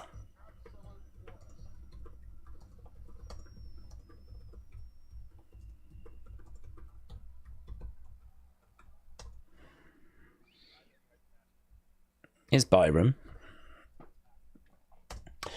Solid segment, but why would you have Naomi get her ass kicked right after officially establishing her as a heel? I feel like it would have worked better in a pre-taped setting without the attack, says Pretty Deadly's LS Dub.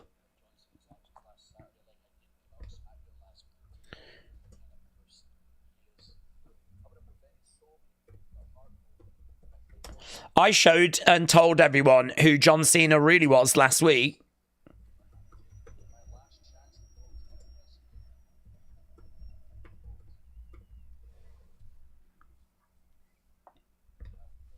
We're on the path to WrestleMania.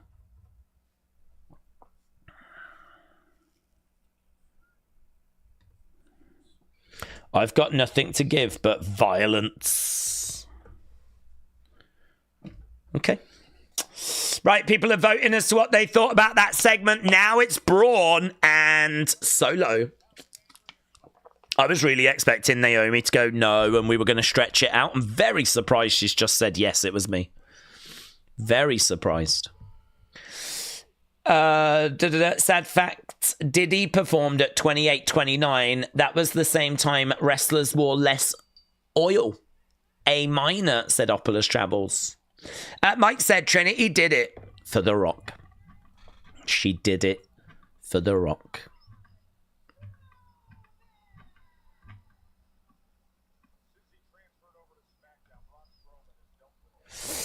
I did it. I did it for you. She was so... I wonder why she loves Bianca so much. I wonder why they've become so close.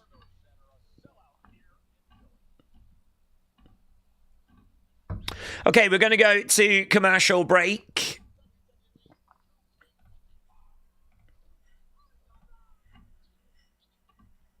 This is far from over. Y'all already know that if I pushed Jade on that car, I would have been squatting down. Oh, Jesus, where's this going? I would have been squatting down, taking a selfie with her screaming, I did it. Well, there we go. That's not where I thought that was going. I would have been squatting down and pooping on her. Just to add insult to injury. Right. Jobson. Days, you were right. Naomi was the one that attacked Jade. Well, like most things in life, I'm right and I'm wrong. I thought that she was the one that did it because I don't know that she operated alone, but I thought she would be because it would just look so bad if Jade had come back and had attacked Naomi when she wasn't the person. That would have looked really bad on Jade. I thought there was an argument, though, that it could be revealed that Bianca was in on it, and it doesn't feel that way now, does it? Like, there was nothing there to suggest that Bianca knew this was happening. So there could still be revealed to be someone else that was in on it. You know, Naomi could reveal that she wasn't in this on her own, and that's how we could drag someone else into the story. But yeah, like most things, you know, we talk about a lot of stuff. I think there's going to be some stuff in there that I was around correct with, but then there'll be stuff in there that we weren't correct with. So, Fiendish Howdy said, do we think we'll get a Wyatt 6 glitch or a QR code tonight? Well, we could do. There's no word that Alexa's on this show, though. I've not heard that she's on the show, so that's where the segment would be, wouldn't it? It would be in like an Alexa moment, so. I would say there's a chance, but it's hard to see where it's going to happen. Mackenzie, shout out to you, buds. Mackenzie Scoose. Can you really trust Bianca at this point? Well, I don't know. I sort of feel there like you probably could trust her because, I mean, Naomi could have exposed you. You knew about this. You was in on it. Like, Naomi just revealed that she did it and Bianca got upset. It's going to be hard to tell a story where Bianca actually knew and was actually in on it. That's going to be a tough story to tell, actually. Not impossible, but difficult. I think Naomi did it. I think Bianca didn't know. I'm there. That's where I am. I'm believing what I'm seeing at the moment, but like most things with WWE, always potential for twists and turns, isn't there? Cynthia Martin. Hey there, handsome days. I was wondering if you could give me a birthday shout-out. My birthday is tomorrow. I turn the big 44. Cynthia, shout out to you. You know how to get straight to my heart and to win me over. Yeah, absolutely. I hope you have a wonderful birthday. 44. It's not even that old, but to be honest with you, I always think 45 is when you become a boomer. So, yeah, no, you're still young, mate. Still young, still in your prime. I hope you have wonderful weekends. And, yeah, that's lovely. Look, people firing in there saying happy birthday to you as well. So, hope you got something nice planned. I hope you're going to be doing something fun. Maybe go to a rap battle. That's what young kids tend to do. And, 44, I think that's young. So, maybe go to a rap battle. Yeah. Maybe go to a rave. Don't know. Cynthia? Don't know. Maybe go to a rap battle that's at a rave. The world is your oyster, bud. Mackenzie Scoos. Who took the video in the parking lot for Naomi? Who took the video in the parking lot for Naomi? Oh, right. So you're saying that someone filmed. Yeah, but it was rubbish, wasn't it? the footage of like Liv and Raquel that none of us bought or thought meant anything anyway. Right, here's Charlotte. Yeah, it's true. There could be someone, but that could just be someone that was there at the time that was just filming. Good segment, though, that last one.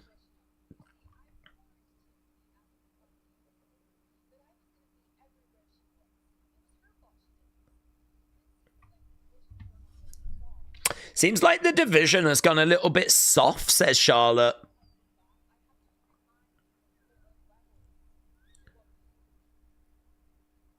Who's this? BFAB?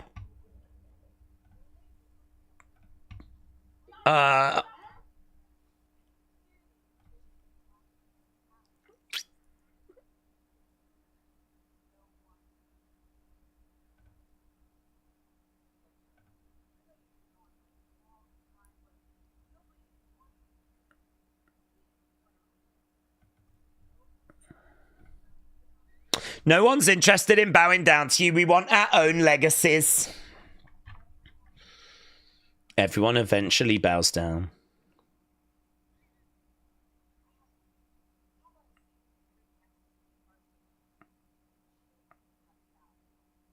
How about I see you next week in Barcelona? Oh my God, if I'm BFAB, I'm thrilled.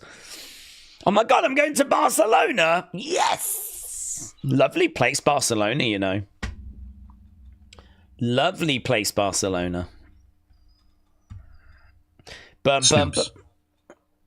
hubby Jelly, you didn't wish him a happy birthday. He thinks you're handsome too. I'm a very easy man to win over. What can I tell you? A big shout out to your hubby, Jelly. Jelly, shout out to you, my friends. Jelly, I hope you had a wonderful birthday. So there we go, guys. Can we wish Jelly a happy birthday? So Snoops, there we go. Tell Jelly I really appreciate it. Yeah. Here's Solo then. We got Braun already in the ring. Poor BFAB said Ngozi. Oh, I don't know. She gets to go to Barcelona. It is a lovely place. It is a lovely place. Okay, we've had an hour and 22 minutes. We are approaching halftime scores. Happy birthday, Jelly, says Thomas. Thomas, you're a real one. Happy birthday, Jelly, says Pataivi. Yeah. This is great. We've got so much... Pettivy. Yeah, Pettivy. Happy birthday, Jelly. There we go. That's lovely. Dro as well. Here, Dro. We'll get this one read out as well. That's great. Dro Davidian. Happy birthday, Jelly. Same with Opala. Right, we are underway. Solo and Braun. Are we going to see Jacob? Opilas Travels. Happy birthday, Jellyfish. Big shot coming in there by Solo. Oh, now they're coming in. Now they're pouring in.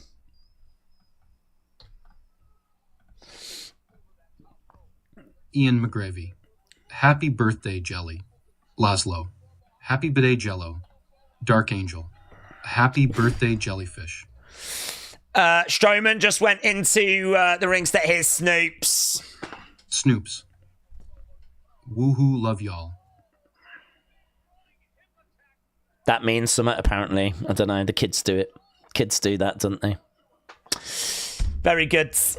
Right, Strowman going into the ring steps. Right, A. Jobson.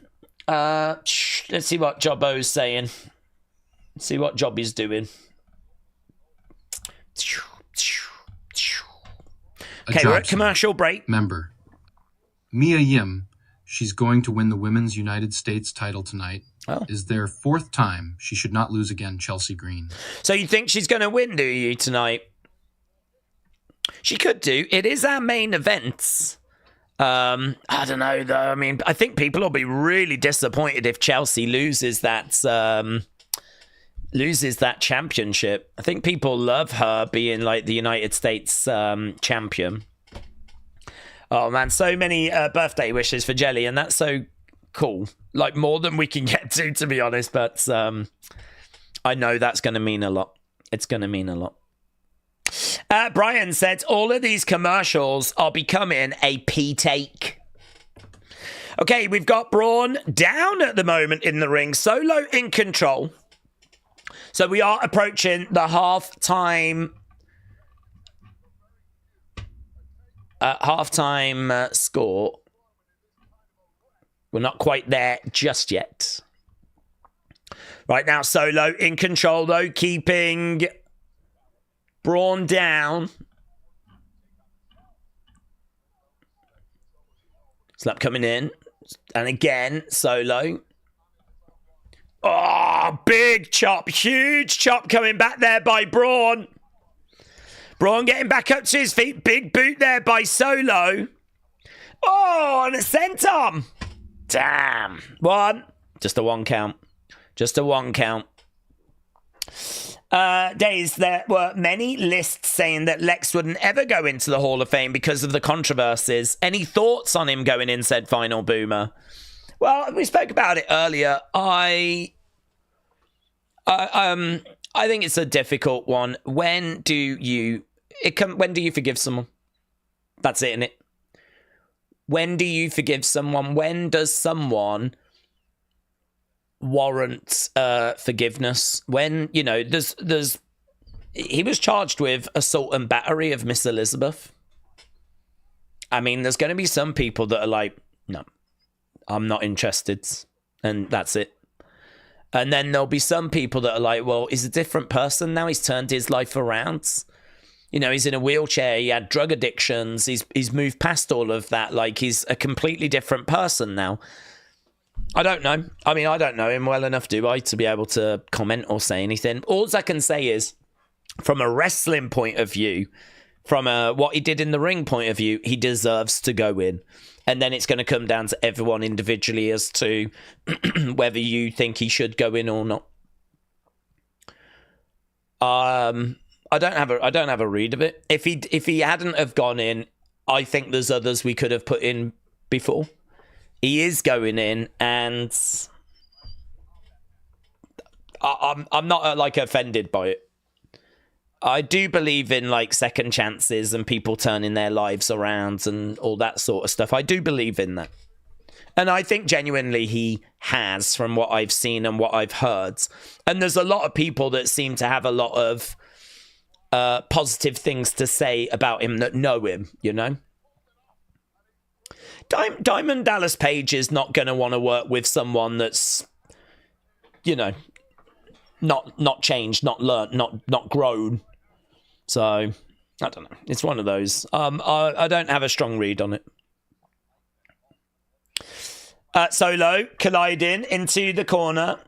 A. Jobson said, the video of Lex brought a tear to my eye. Which 6 legends do you want to see at WrestleMania? AJ Lee. That would probably be near the top. Here we got Solo backing up Stone Colds. That would be good. Demolition, just to get them back in the fold somehow. That would be great. Just even if it's a little backstage thing. I'd love to see some legends we don't see very often. I feel like we always see $1 Million Man. And I feel like we see Alundra Blaze quite a bit. IRS quite a bit. I'd like to see some legends we don't normally see. I haven't seen... I could not even tell you the last time Demolition were on WWE TV. So I'd like to see some legends we don't normally see. On the outside, boom! Shoulder tackle. Down goes Solo. Down goes Solo. Strowman in control. Back in the ring goes Solo. Franklin Mills. 8 days. How come some PPVS are now an outside arena with small entrances? Should it go back to an indoor arena with normal stages like Raw SmackDown? No. Indoor arenas like Raw and SmackDown, I feel like I'm in the same arena every week. This could be the same arena as last week. I don't know what Barcelona's going to feel like, but all the American arenas are kind of built largely to very similar specs. Even the UK, really. I mean, you can't really tell a difference when you're at the O2. Oh, Tamatonga gets involved. Tamatonga interfering. And that has resulted in a DQ. Bell sounding. Oh, big clothesline by Braun. So we've got this Bianca segment that you lot said was great. Oh, is this going to bring out Jacob? Here's Jacob. Jacob's coming out. I don't think Jacob was going to come out if he hadn't gone after Tama. But Jacob's making his way down. So we got Braun. Cleaning house. Jacob coming down. This is pretty fun. This is pretty fun. These two staring at each other. Let's get boom. Boom.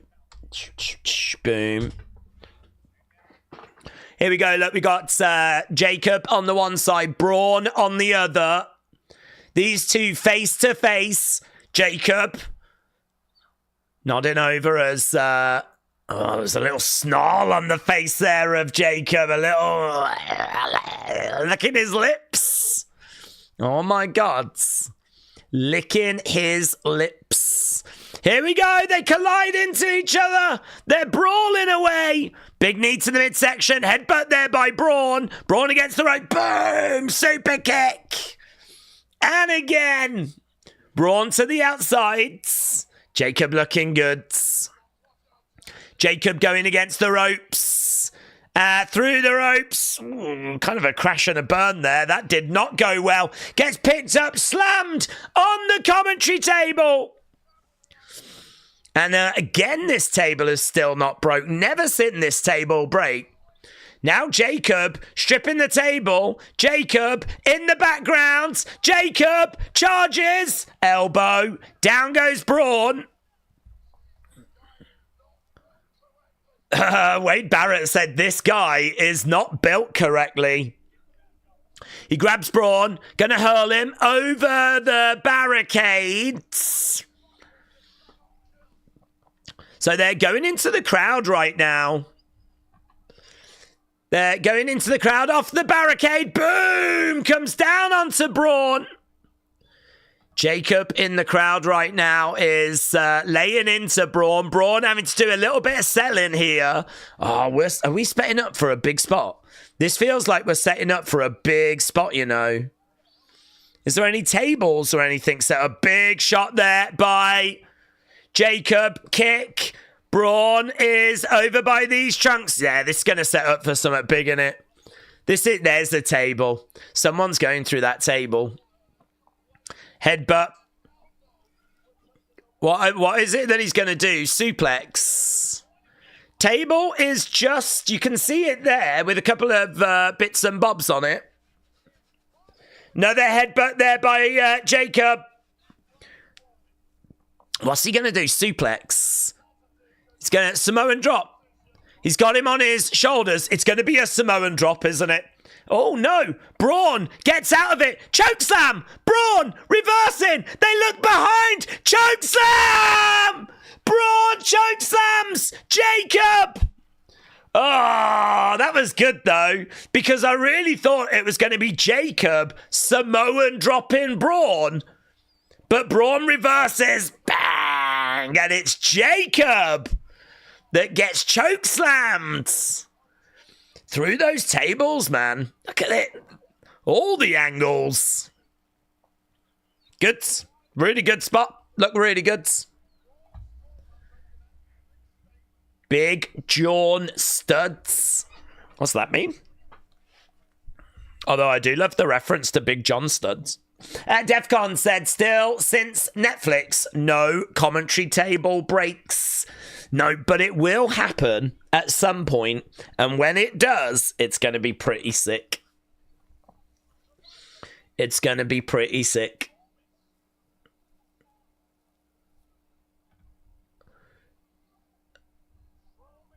So, Strowman and Jacob. Jacob back on his feet, but he's a little bit wobbly. Aren't we all? Hey. So we're backstage with Byron Saxton, fresh from his Blockbuster experience. LA Knight, yeah. Yeah. You said a mouthful there. Here we are.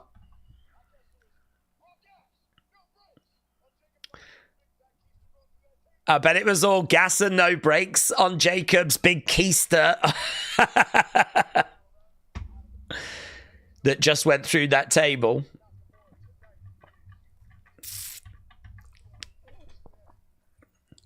It is you. It is me.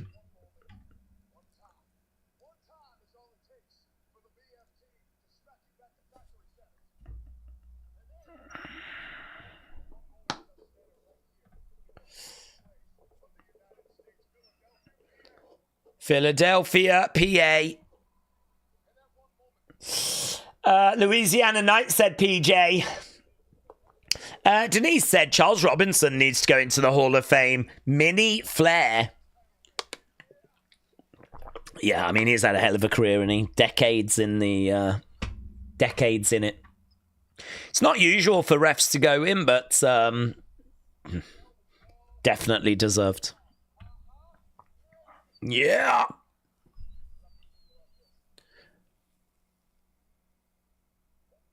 Oh, glory.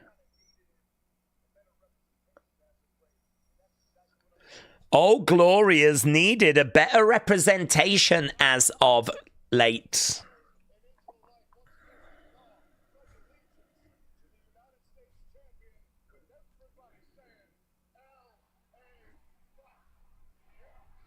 Tell you what, the crowd were loud during that. Oh, there's the secret Hervis.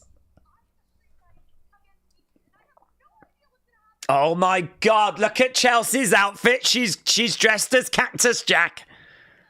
Look at that. She's got her little jacket. She's got her new Chelsea shirt. Oh God, that's so good. That is so good. Zelina Vega said she's coming after the title next. Get it together. Oh my God, that match is now. Here we go. Oh my God, she's so good. I flipping love what she's wearing.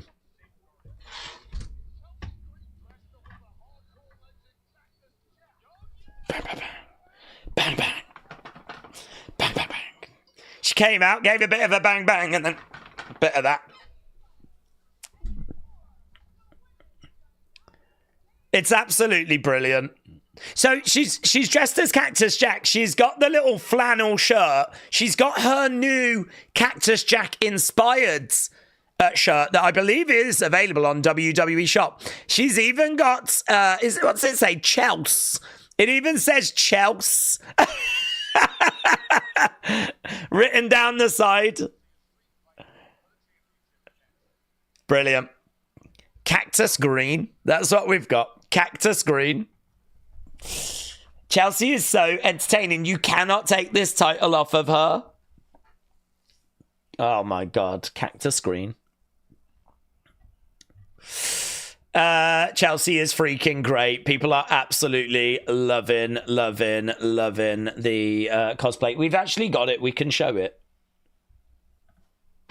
I don't know why she looks so crazy here, but there we go. So entertaining. Ashma said, I'm calling it. Chelsea's going to retain. She'll lose her title to Zelina next. Right, get in your halftime scores. I ain't singing the song.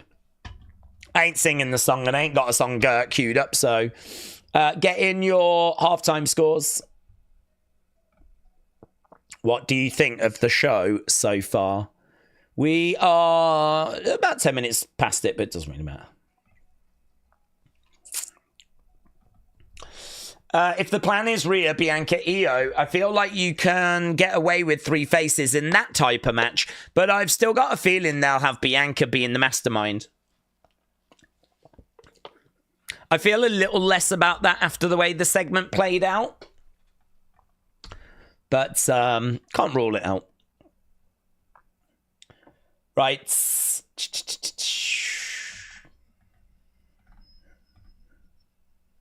Let's get some red out. Billy Clark, 7.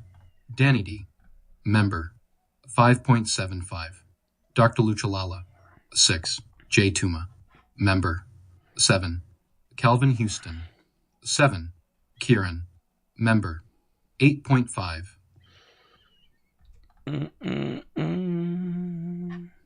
Slim Hopper, 7. Betty Griffiths, 7.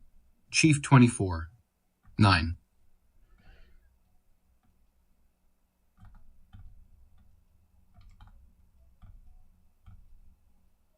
Michael Lewis, 3. Just because Days won't play the song. The Rabbit, 7. Chief 24, 9. Chris Gregg, 9 to 10. Can I speed up the speeds? I can double the speed. How does that go? It has always been a bit slow, actually. Betty Griffiths, 7. Patsy Crockett, 5.5. Opie Lost Troubles, 5.8. Exposin, 6. Tinger, 6. Hannah W. Dugui, 9. No, I don't like it, that speed.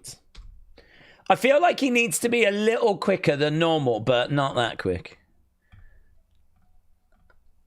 Ian McGravy, 6.3178 so far. Ashma Juno Baptiste, 5.5. Opie Lost Troubles, 5.8. Okay, I've gone 1.28 speeds. I'm just playing around with this now, because it might help in the future, to be honest. Boom. Boom. Here we go.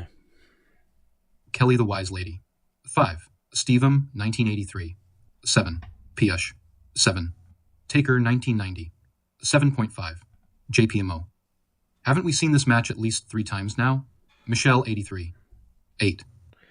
That's better, actually. That's going about 20-odd% faster than it normally does. I think that's better. Alexa Blissgamer, 0809, 710 no Alexa so far. Ashma Gino Baptiste, 5.5. Blake, 02, 1.5. EVN, 6.5. Blake, 02, 15X.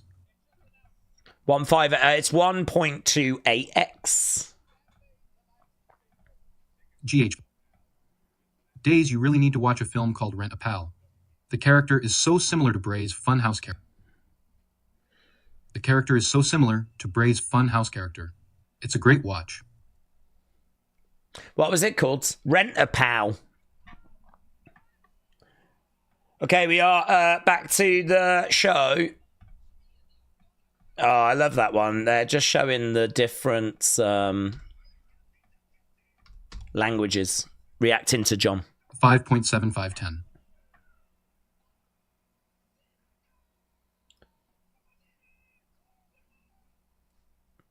What the hell?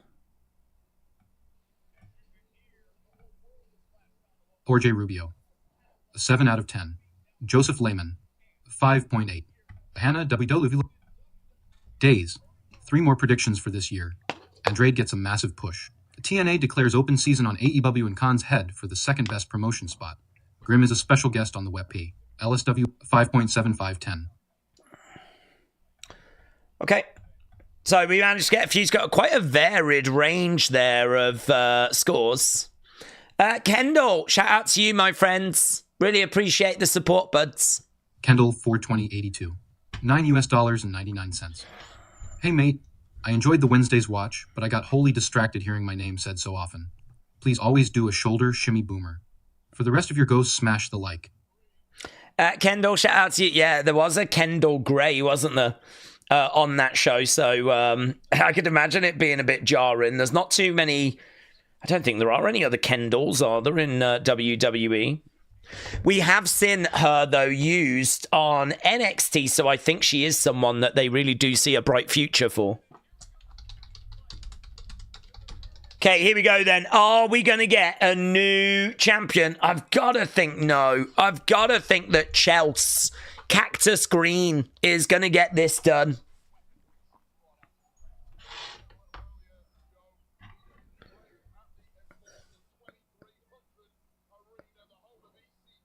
So Michin climbing up, getting in the ring. Chelsea comes over. Big boot. Michin goes to the outside.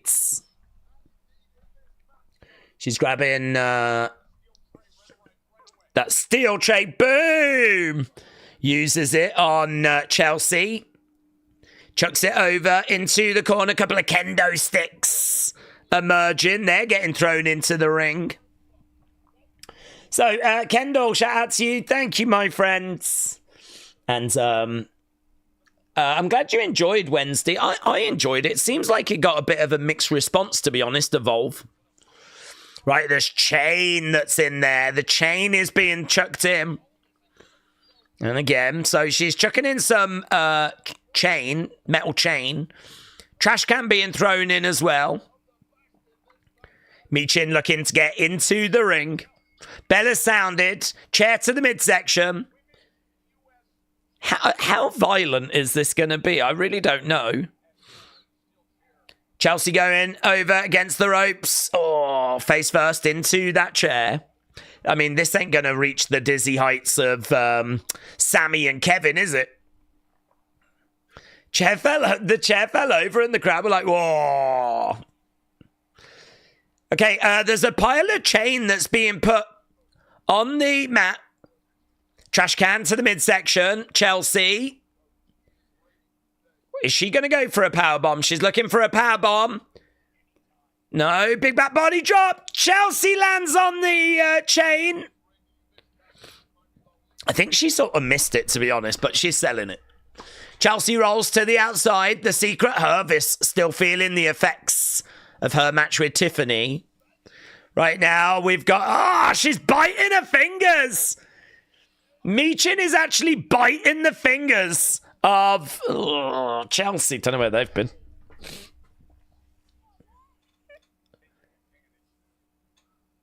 Okay, so right now, Michin looking to go under the ring. This crowd's going to go nuts because a table is being produced. Ooh. And that table gets put back again. Marvelin said, I get your disdain for Lex. I don't really have disdain, to be honest with you. I don't feel disdain. I wouldn't say that's the words. Hello, we're going to commercial break. Days, I get your disdain for Lex Luger. But if we're going to hold people to something that happened years ago, then remember Jacob robbed people at gunpoint. Yeah, that's true. And he went to prison for it, and I think it was a reason why he wasn't brought in. He wasn't brought into WWE because of that. And honestly, I think The Rock going onto the TKO boards has resulted in movement there. I think there's something. I mean, I don't want to get into a whole conversation about what's worse. I think there is something about putting your hands on a woman that is just, that's a tough one to come back from.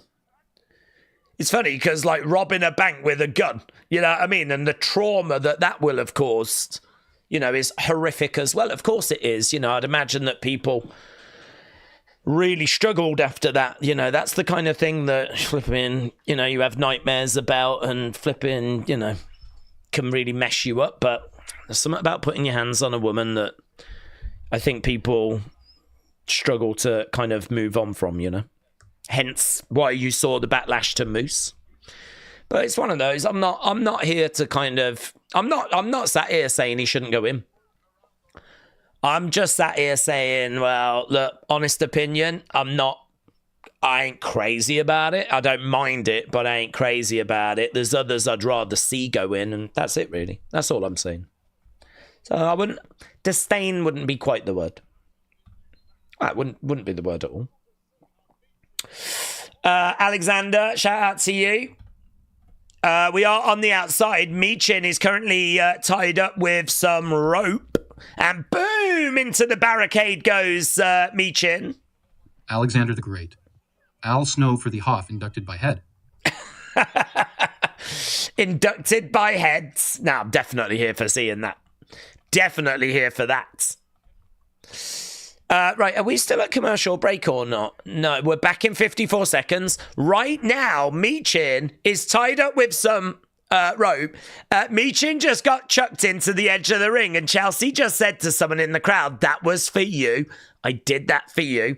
Right now, she's got it around her in her mouth, and she's like pulling on it. So, Chelsea, smile on her face. You wanted tables. Right now, she's grabbing that rope. She's going back into the ring. She's on the outside of the ring. And she's looking to pull Michin into that post. Ah, it's Chelsea that goes into the post. Chelsea goes into the post. She goes down. And Michin is free of the rope. Okay, we are back. Michin, back in Piper control. Is brownie and green as Cactus Jack Figs. 6. Piper as the Mountie green as Cactus Jack figures. Oh, fire extinguisher! Fire extinguisher being set off there by Michin. Okay, she's going to go and get the tables. Michin, get the tables! Yes, here they are. This is what people want. This is what people want. The secret harvest! No. Michin down, crowd are booing. Crowd are booing. Boo! Michin into that commentary table. Yeah, the harvest. Trying to help out Chelsea here. Chelsea with that trash can. Oh, no. She going to go coast to coast? I think she's going to go coast to coast. The secret harvest. Boom! Oh, mate, that was sick. She went off the top. Oh, kick out, though, by Michin. That was a great spot. Drop kick to the trash can. It exploded into Michin's face. Here's B-Fab. Here's B-Fab. B-Fab with a kendo. B-Fab with a kendo. Boom! And again. Secret Harvest is having such a bad night tonight. Oh, my God. Oh, my God. That means Chelsea's on her own. Chelsea's on her own. Chelsea's going to be in big trouble. Chelsea's going to be in big trouble. We might get a new champion. Boom! Kendo stick. Boom! And again. Oh, my God. Drop kick. Chelsea back into the corner. They had been talking of adding someone as an extra member to the Harvest. So I wonder if there's like a trick up Chelsea's sleeve. Because at the moment, this is one-way traffic. Oh, here we go. Here we go. Here we go. Michin, boom! Into the trash can. Trash can goes into Chelsea. That title might be slipping away. 1, 2, kick out by Chelsea. Maybe Piper could make it back. But right now, Chelsea is down. Michin in control. She's grabbing a chair, chucking it in the middle of the ring. Now she's got another chair. That's being chucked in the middle of the ring. Phoenix Howdy. Wyatt 6 deleted their recent tweet. Why they did that, what do you think? That read that really quick. I don't know why it read it that quick. Wyatt 6 deleted their recent tweet. Why do we think that they did that?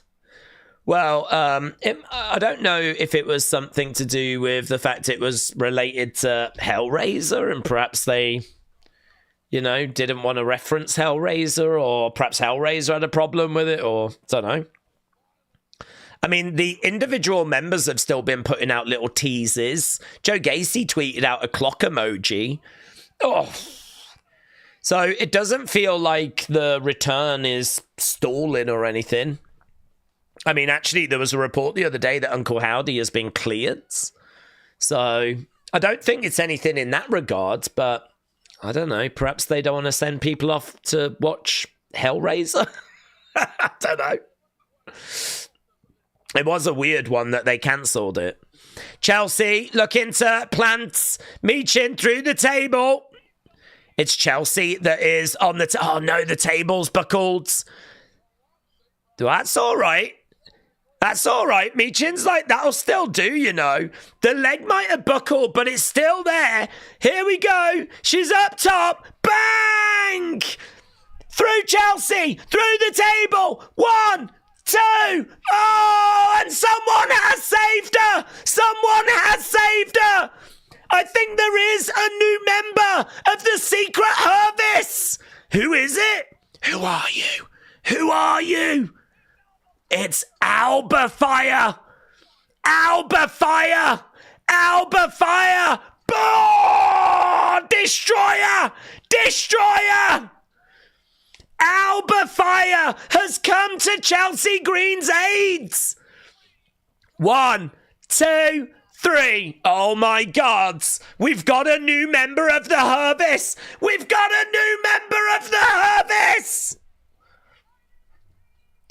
Wow. I did wonder how they were going to use her going forward. Now we know.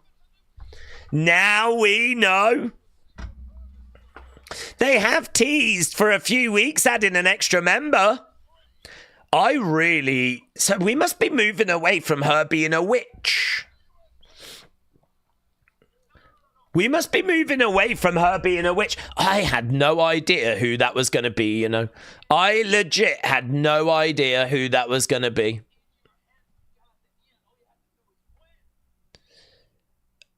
Santos is upset with Los Garza, by the way.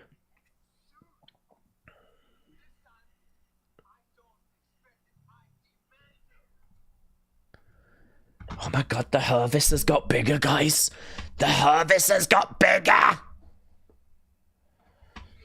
There's Birdzo. What's this? Plot twist. The Rock and John Cena were never actually heels, and they were just trying to promote their new movie about soul stealing.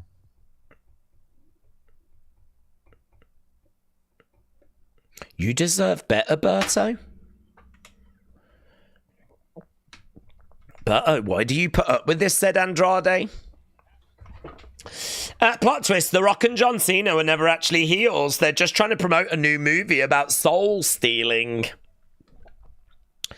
Do you know, I was thinking that John's going to have to turn face because he's not going to want his reputation to be sour after he leaves, He's going to want people going to his films. So, it's interesting. It is interesting. I wonder when he turns, or if he reveals that he never really turned. It was all part of a big plan or something. I don't think so. I think he has turned, but yeah, I was trying to think about his post career.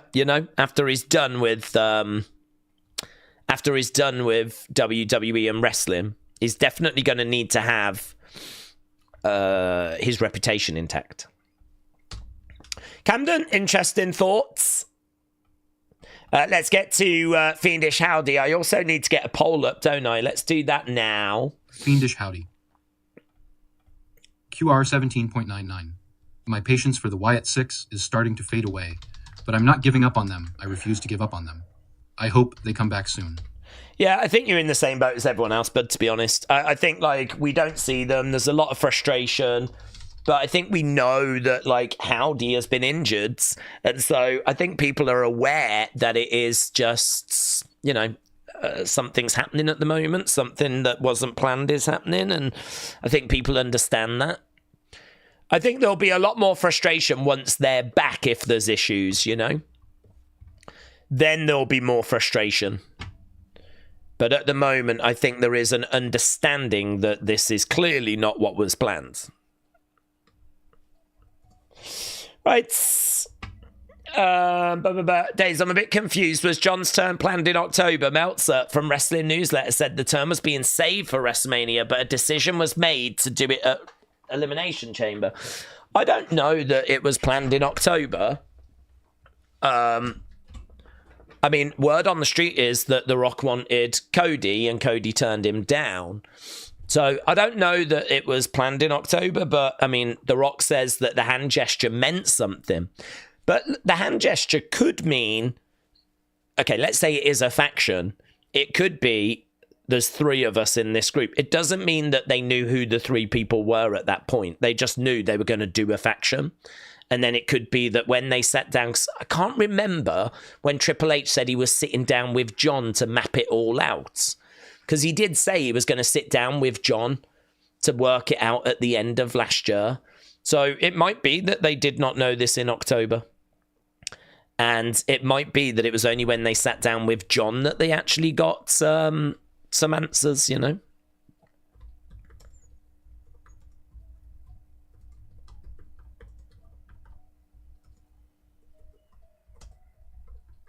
So, yeah, timeline-wise, I can understand the confusion.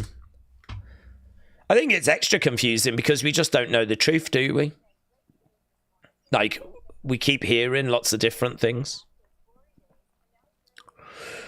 TKO forming a boxing promotion.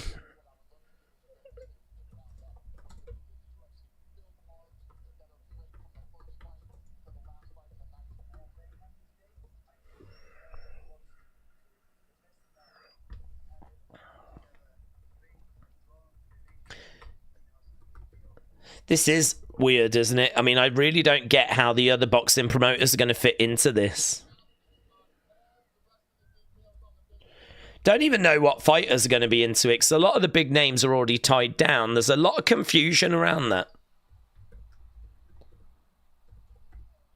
I've not actually heard Eddie Hearn talking about it, you know. I haven't heard Eddie Hearn and his thoughts on it. That would be interesting. Days, all the wrestlers shouldn't go into Hall of Fame because their past is BS. Rick Rude is in it, and he sexually assaulted Francine on live ECW TV, says James. Well, I mean, everyone's got an opinion on it. Where do you draw that line?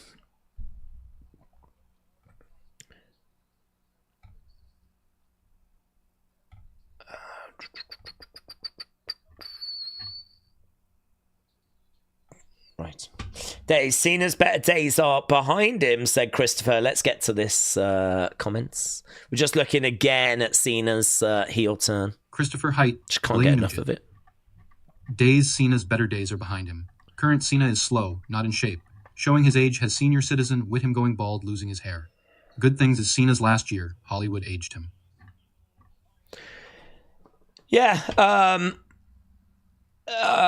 his best years are behind him. I do agree with you on that. I think even Cena would agree with you on that. This is Cena's farewell. So, he's slow. He's not in shape. He's a senior citizen. Well, I maybe wouldn't go that far, but I definitely think that his best years are behind him. Even Cena would admit that. Get the Saudi BS off my TV screens. Zycamy. Let's have a look, see what Zycamy is saying. Zycamy Porter. In the Elimination Chamber inside the pod, Bianca was shocked that Jade returned and then was happy, and they didn't show footage of Naomi attacking Jade. I still think there's more story to it. Okay. Yeah, I agree. I think there's more story to it. I don't know how it plays, but I agree. I think there's more to come. Let's go down. Let's get a couple of comments, actually. We should be able to scoop up a couple here. Hannah WWE. Days, thanks. Many got an opinion on the turn. I don't believe a lot in Meltzer, but Sapp is generally knowledgeable as you think. Kim Atzma. I think Drew joins, he becomes unstable and more of a psychopath again. Cena realizes he and Rock created a monster. Cena turns face. Drew beats Cena for the title in his last match, then turns on Rock. Okay. I mean, I can't really say yes or no if it's going to go that way. Obviously, there's so many ways it can go, but it's interesting to hear people's thoughts. Ashma Gino Baptiste. Cody. Day's green shirt guy is the third member lol. Jesus, here we go. Ashma, shout out to you. It's time for Cody. Well, ain't this going to be a big segment? Ain't this going to be a big segment? Cody is going to come out and don't know what he's going to look like, actually. We haven't seen him since, and apparently there's a big bruise. They're making us... Is that his eye? Has he got a black eye? Has he got a black eye? Turn around. Turn around. I think he has, you know. Oh, my God, he does. Yeah, he's got a nasty black eye. They're not quite showing it, but I've seen enough of it. Oh.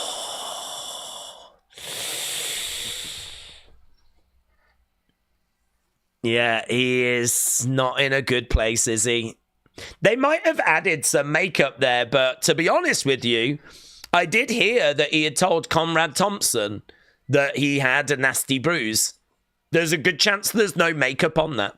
There's a good chance that that is as bad as it looks. Oh, and it looks bad. He's had worse, though. Do you remember when he broke his boob? He had a broken boob once.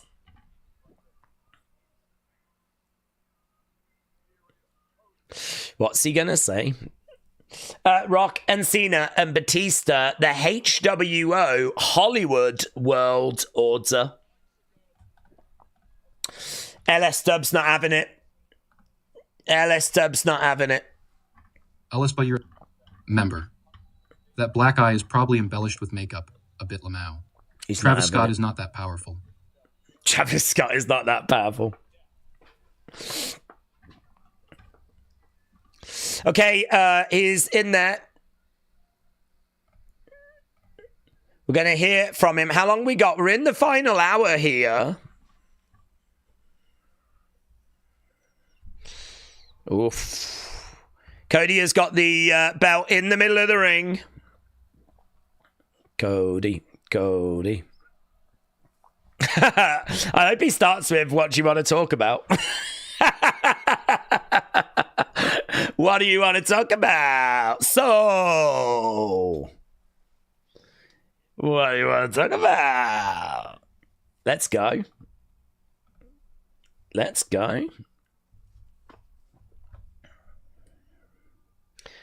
He's looking around at the crowds. Big moment, this. People have been waiting to hear from him. People are waiting to hear from John Moore.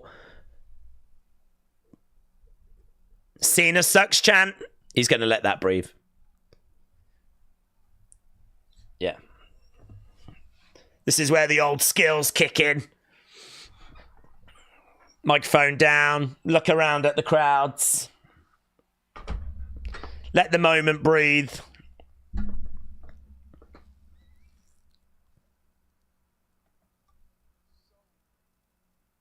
Is he going to say, what do you want to talk about?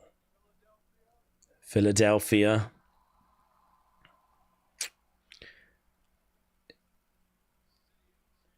City of Champions. Big cheer for that.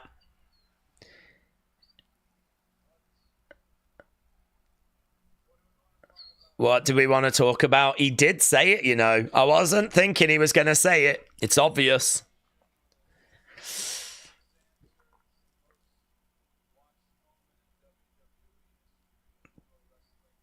The most watched moment in WWE history. Look at that eye.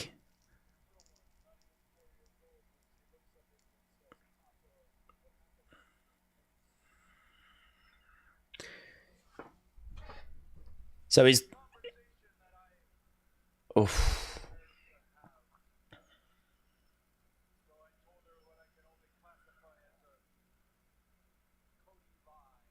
A Cody lie? I told her I ran into a wall. You didn't. You ran into a rapper.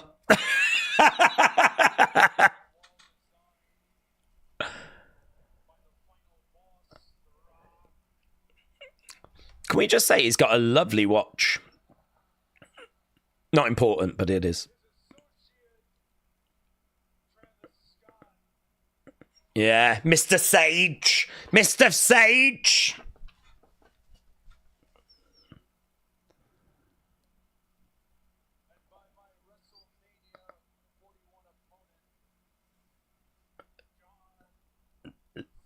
Listen to the booze.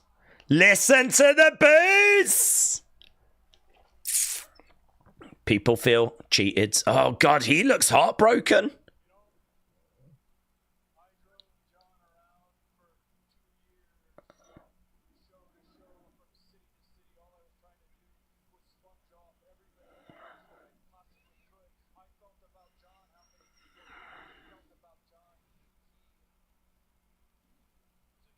He was a hero.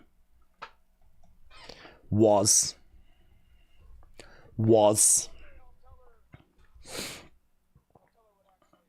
I'll tell her what happened one day.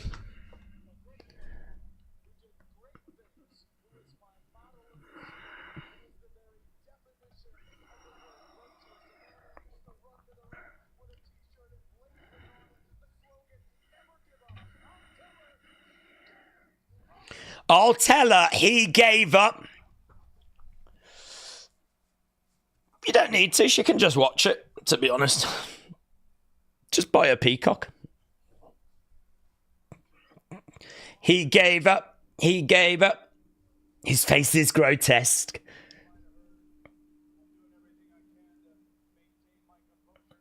I'm trying to maintain my composure.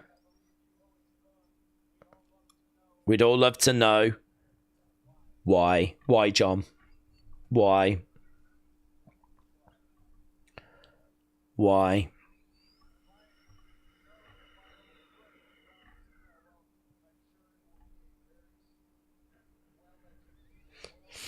If I know my friend John Cena...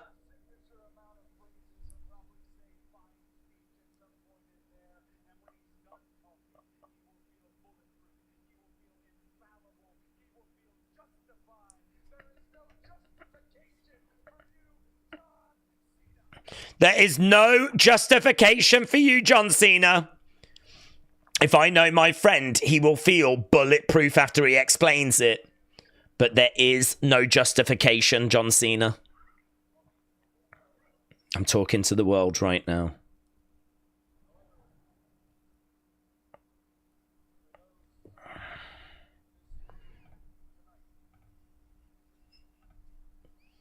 It's good.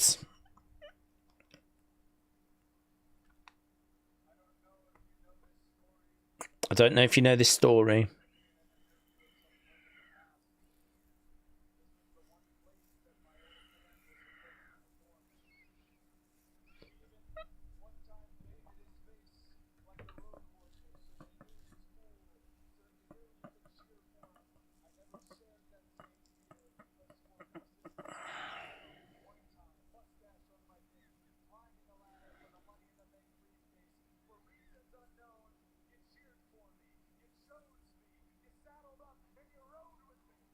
For reasons unknown, you chose me. You cheered for me. I never forgot it. It is so weird to think he was that person, actually. You cheered me. It's such a good promo. This is good. He's so fired up. You cheered for me. You chose me. Cody, Cody, Cody. They've chose you again, Cody. They've chose you again. Tears in his eyes.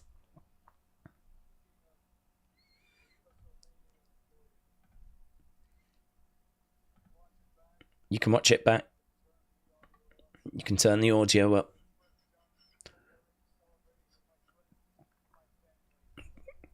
He looked at me. He pointed at the title. He said, "It gets heavier every day."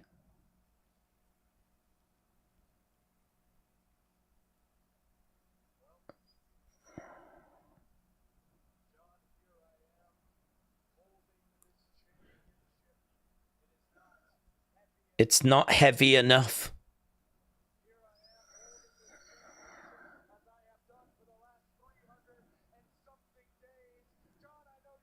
I know you're watching, John.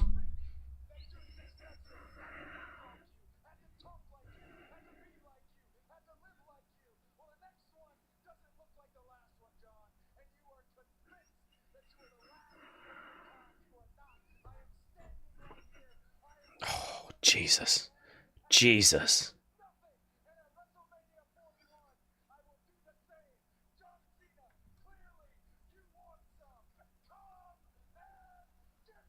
Wow.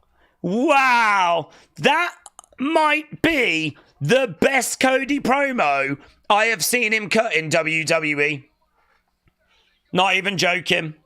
Not even joking. Cody Rhodes said, John Cena told me that this belt gets heavier every day. Well, it weighs nothing. It weighs nothing. If you want some, come get some. And I love the reference in there to how the next one doesn't look like the last one, because that's been said a lot about top guys. The top person in this company doesn't always look like the last top person. And that's the point that Cody was making. There was no woe when he came out, but there was when he ended. It was really good. Really good. We got the Miz there. I genuinely really rate that promo. I've seen some really good Cody promos, but that I think is right up at my... I think it's number one.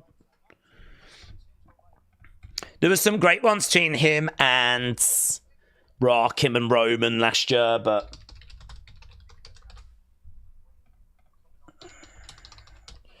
Let's get a segment score on that.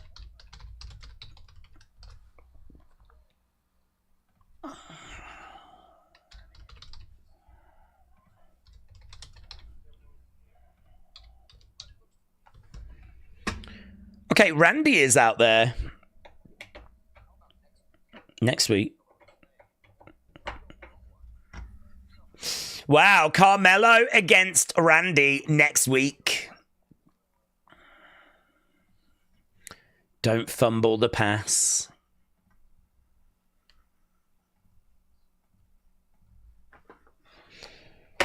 Okay, Drew making his way out.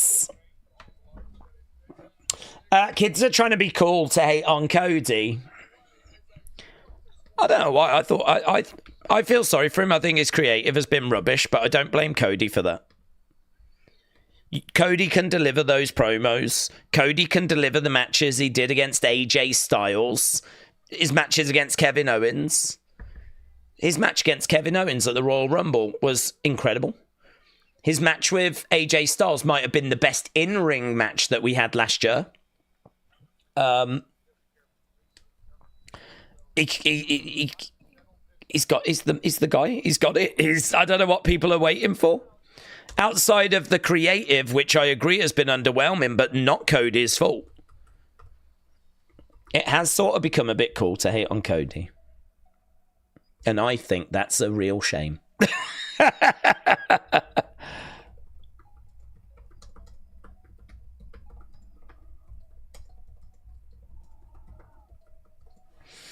Hey, John, you want some? Come get some.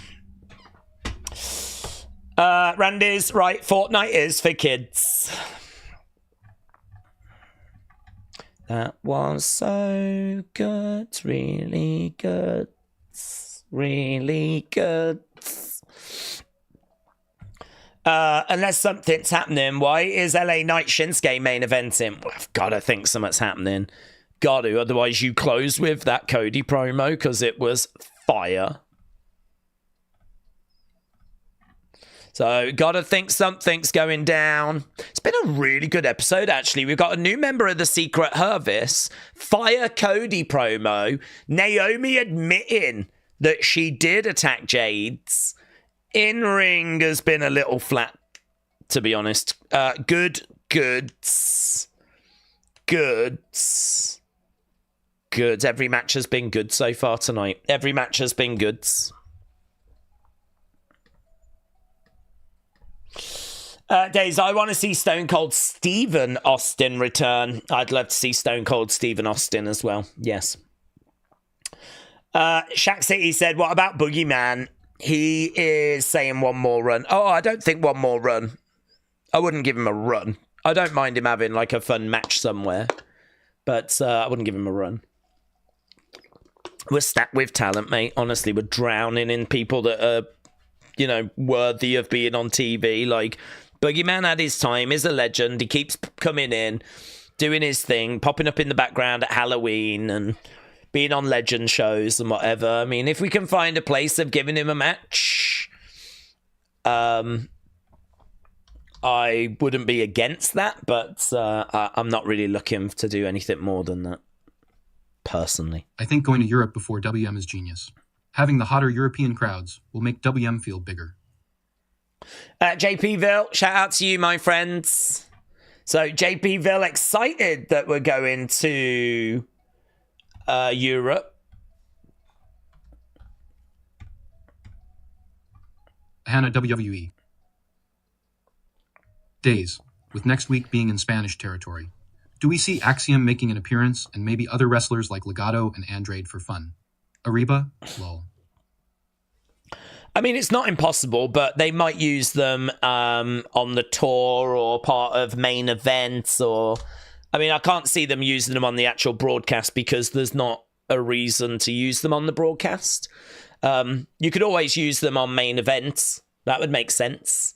You could always do dark matches using them for the live crowds, but we're locked into WrestleMania season. Like, I've got to think every segment is valuable, you know? So I wouldn't be expecting anything like that. Dean said, I know what's going to happen. Duke the Dumpster Drozy is going to return and he'll pin Shinsuke for his first run.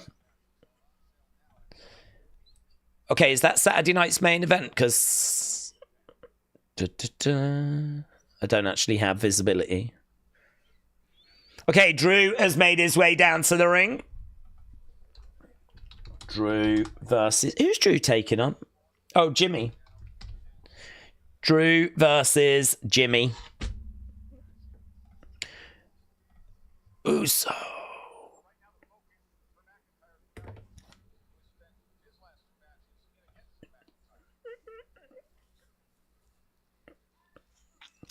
So it starts with Uso now, rather than... I think they might have changed it a little while ago, but instead of it going the... which I always hated.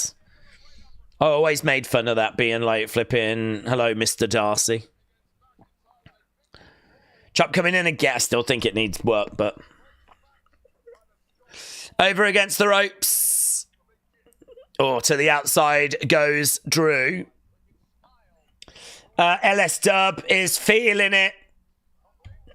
Sat there in his pretty deadly attire. Ellis Bubby. Cody just gets it, man. He knows how to make you feel, not only through his words, but also with his passion and humanity. He is everything a pro wrestler should be. I don't get the hate towards him.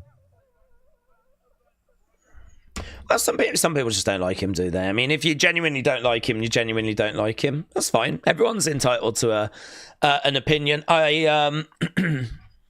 I'm with you. I really like him. I think he brings a lot to the table. I think he is the right guy to strap the rocket ship to. Kids love him. He can cut amazing promos. He can have amazing matches. He gives people all the time in the world. He's got the family legacy. We had the whole finish in the story thing. I don't know where he's failing apart from his creative, which he doesn't control.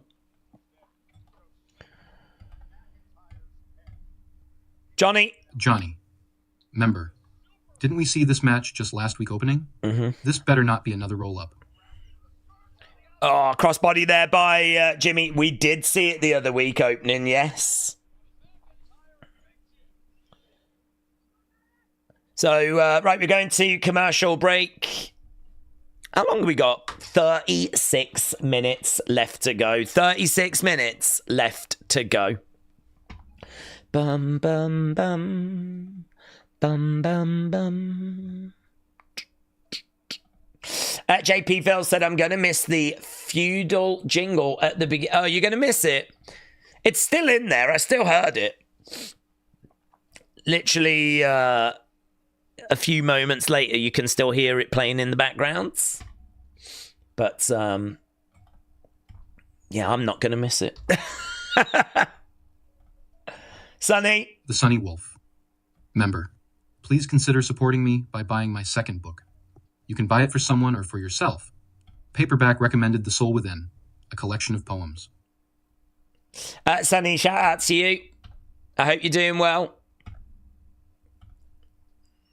Moto W6K. Usually run the Orton promo that he cuts in the ring and has a big effect on the crowd registering one woman, and she goes absolutely mad like a grenade going off. He's got a profound effect on her. Yeah, we saw that woman that he was talking about. She really did melt down, didn't she? That was kind of a fun way to open. I thought his promo was okay, but opening promo, I don't know. I was kind of hoping for something a little bit more in line with what Cody delivered. But what Cody delivered was, well, I think very special, very good, very impressive. The Wyatt Six got me into wrestling again.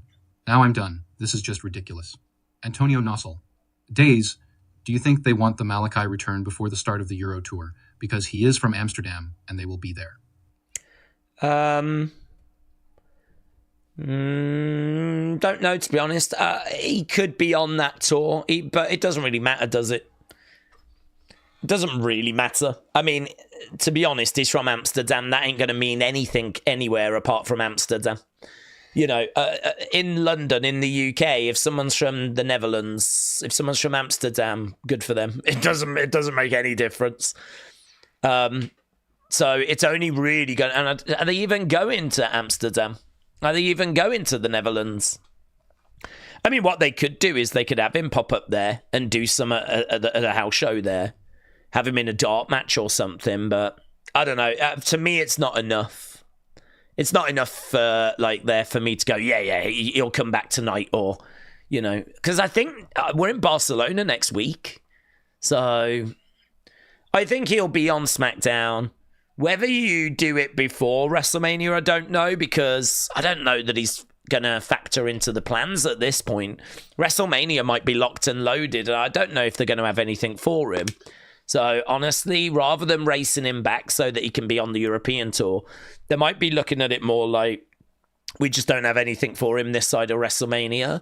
The product's red hot. He's not going to make any sort of difference to ticket sales or anything. Let's just keep doing what we're doing. We'll debut him after Mania. He could be a SmackDown after Mania surprise, couldn't he? I honestly don't know if I've read. I might have read that they're going to look to get him in before Mania, but I might be getting confused with Rey Fenix because there's just so much chatter around at the moment. I don't think I have read anything about him, though. The cat said, Wyatt Six got me back into wrestling, but I'm done. Well, they have been injured. So I would say, it's not WWE that are messing around. It's Uncle Howdy that's been out with an injury, believed to have been out since end of November, early December, and he got cleared the other day. So we are building towards their return, but we're just not quite there yet. You know, a second that you stop watching, though, they'll come back. Jimmy is up top. Winception. It's not even that Cody's creative is bad. People just don't believe his opponents will win, so they aren't invested in the creative. Taker, 1990. Knight should win. WWE took the title off of him too early. Due to him losing the title, he lost his fan base. So yeah, Winception, I agree. It's just bad creative. They don't believe that the title is in trouble, but that's because creative have not built up the other person enough to make it feel like it's in trouble. Shoulder up. It's always difficult when you have a new champ at WrestleMania because they probably ain't going to lose it on the very next show. So I don't know what more he could have done than put on one of the best matches of the year against AJ Styles.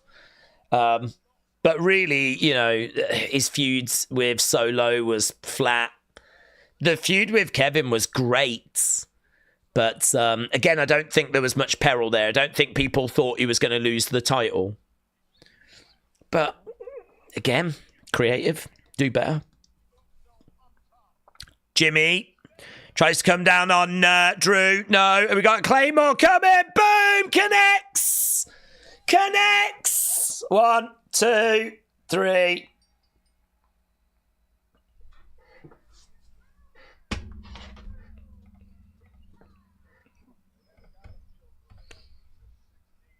Who's so crazy? He's lost. Jimmy no-go. Jimmy no-go. It's not Jimmy Uso, it's Jimmy no-go. He's dead now.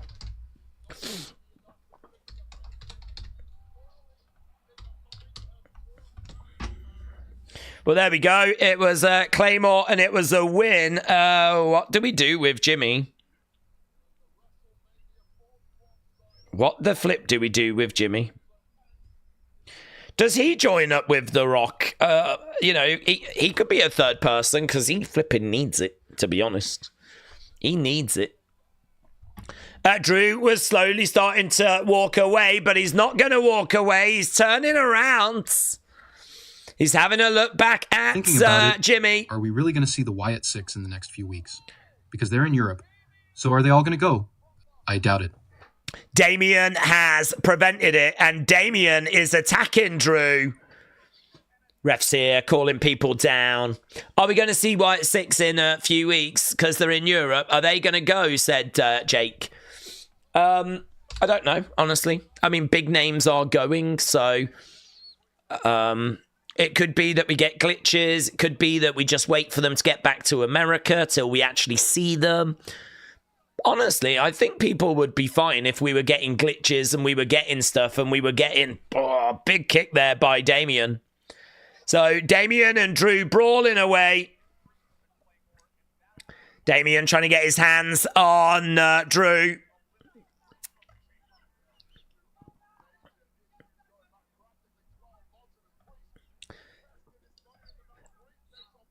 Yeah, well, he did. That's true, actually. He did cash in his money in the bank on him.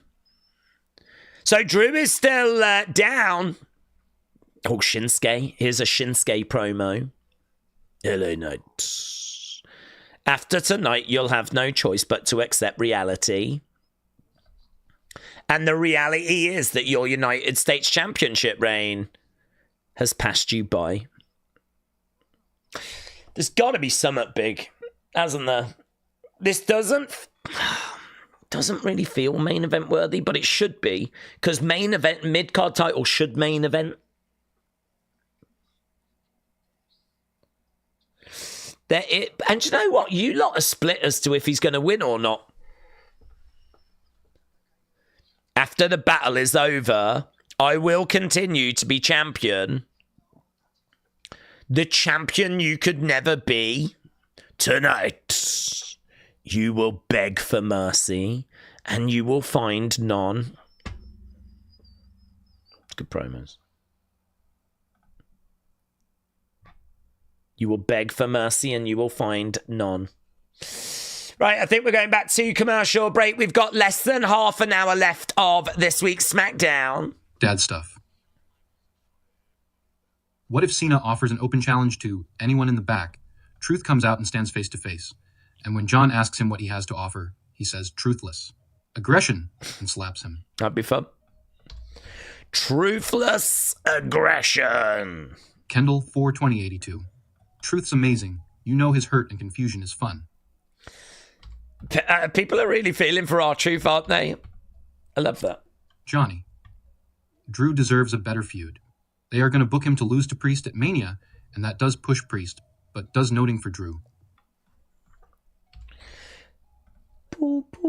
Rest with Andy. Wrestle with Andy. Member.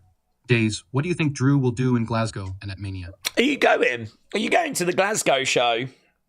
Mania, it's going to be him and Damien, isn't it? There's nothing really suggesting anything different now. So I feel like it's going to be him and Damien. Glasgow, we're just going to have to keep building this. So I think it's going to be something big, but I would imagine they'll do a big brawl in the crowds. Them going correct, like, you know, it feels like it's going to be Drew Damien. I know people want something different. Maybe we do the match before and we can still find a way of getting Drew, like, you know, to something else. But I don't know. It does feel like it's going to be Drew Damien. So I've got to think that's the builds. But are you going? Are you going? Boom, boom, boom. Jessica M. I miss the OG bloodline. It was fun. I think people are probably loving what Jay... Well, not everyone, but people are probably loving what Jay's doing. Was there more for them to do? I don't know. Who could they have gone against? I don't know. I sort of feel like Jay going after a world title makes sense. Future looks okay for Sammy. I mean, that was a high-profile match that he had. Did you know it got 5 stars? Sammy versus Kevin from Dave Meltzer. 5-star match. 5 stars. Let's go. That is sick. 5 stars from Dave Meltzer. Do you know how hard it is to get 5 stars out of Dave Meltzer if you're in WWE? This wasn't Tokyo Dome. Yeah? 5-star match. So, yeah, OG Bloodline was amazing. It was a brilliant time to watch. But like all things in life, we have to move on, don't we? We all have to just move on. Dean Kohler. Days, would you give Cena some kind of new nickname as a heel and give him new gear? Or let him blaze a trail as is? No, I'd give him... I don't know about a new nickname, but, you know, you could probably... You'd probably have to change his slogan from never give up and hustle, loyalty, respect. You'd probably have to change that over to something else, yeah? And new ring gear I would definitely look at. Would it be really fun, though, to keep him in the brightly coloured shirts but only acting as a heel? His way of saying it's still me. I've always been this way. Like, I wonder what message he'd be sending if he never changed his attire. That could be interesting. But no, I mean, I think a lot of people want something new now. New theme, new slogan, new ring gear. Change it all. What would the slogan be? Can't be hustle, loyalty, respect. Can't be never give up. Obviously, there's a lot out there that are like give up and all that kind of stuff, like the complete opposite. I'd do something different. Something like me above all. Something like that, you know. But, yeah, it'd have to be something different. Wrestle with Andy. Yeah, I'm going Drew should get his win back against Damien in Glasgow for revenge from last time. Okay, here's DIY.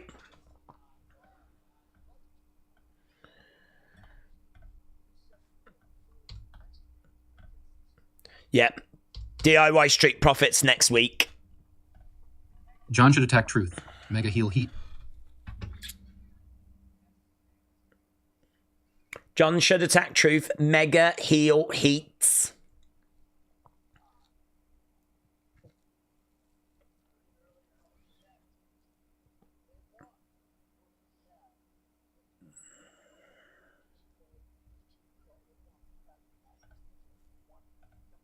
There's only one number one. The others can fight over who's 2A and 2B.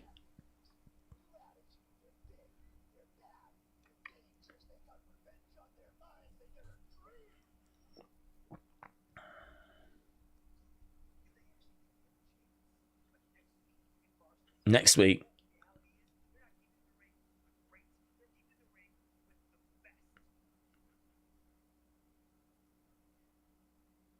Their dream is already dead. So we're just hearing from DIY. Moment of silence for the Street Profits.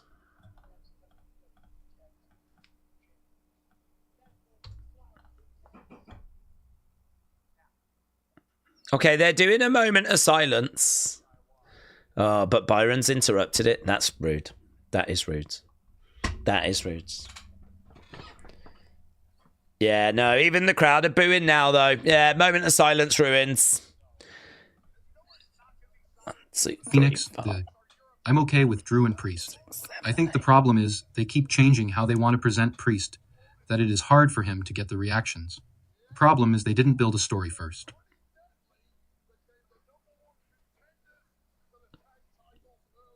Phoenix, shout out to you. The problem is they keep changing how they want to present Priest. I don't really know what they want to do, actually, after Judgment Day. He's just sort of like a lone boomer, isn't he? B-Fab, Charlotte, next Friday. Dream match. Dream match. Look at that. Look at Spain in the background. Looks lovely. Randy Orton against Carmelo.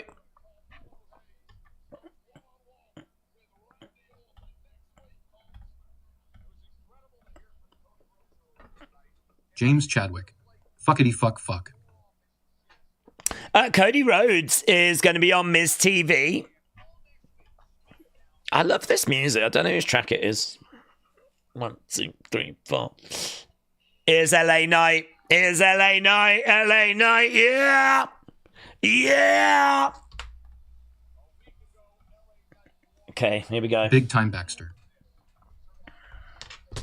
Days were 2 months into the 3-hour Smackdown, and it still feels like creative, just isn't structuring the pacing and flow of the show very well. Random heatless matches and just a lot of filler. I think this has been a really good Smackdown in regards to talking points and big segments. And there's been some great momentum, but then there are moments where that sort of falls away. Like Drew, Jimmy did nothing for me. I don't disagree. But I really enjoyed Chelsea. Her coming out dressed as Cactus Jack was great. So her coming out dressed as Cactus Jack was great. And also then finding out we got another member of the Secret Service. That the Secret Service has got bigger. They should sell I'm in the Secret Service shirts for like all the ladies out there so that they can wear them. And then you could have loads of people running around claiming to be in the Secret Service. You can't have guys. You can't have guys in the Secret Service. But they should do that. So I enjoyed that. Cody's segment was sick. Bianca's segment was sick. Drew, Jimmy, I didn't need. Tag match at the start, I didn't need. Tiffany Piper, all right. I don't know, though. I mean, this has been better than recent Smackdowns. I at least feel like this was worth watching. If someone was like, oh, was SmackDown worth watching? Yes. Yes, it was. You need to see the Cody segment. You need to find out there's a new member of the Secret Service. You need to see Naomi telling Bianca, I did it. And then you need to see her getting her backside kicked. So, yeah, I mean, I think there was... I think this is much, much better than what we've been getting. But not void of criticism still. When did Cody tell Lex about the Hoff? Because he didn't have his eye black made up then. Oh, that's interesting. Oh, no, it was February. They actually did say it was February 17th. So there is a little thing that says that it was before Elimination Chamber. Yeah, good point. But they did put it on screen. Bronny FN. So next week will be on 7 p.m. UK time. Does that mean it'll be 2 p.m. Eastern Standard Time, or will it air at 8 p.m. Eastern Standard Time like normally? So it's going to air normal time because in America, and I got confused with this earlier, SmackDown is on USA Network, isn't it? So as far as I know, they're not moving it around. So it's going to be taped and then shown later. But for us in the UK, it's going to air live on Netflix. So if you've got a VPN and you're subscribed to UK Netflix, you'll be able to watch it live. Obviously, not many of you are. So you're all going to wait. I am willing to come back and do 2 streams. Obviously, I'm going to watch it live. But I'm willing to come back and watch it with you guys later. But I've just got a problem with commercials, that's all. I've just got an issue with commercials. And it does mean doing a 6 hours of stream plus. But that's fine, because I'm a goat. Yeah. So I'm willing to do it. Dr. Lucha Lala said, why would Alexa show up tonight? If anything, she might only show up if Liv was on the show, said Dr. Lucha Lala.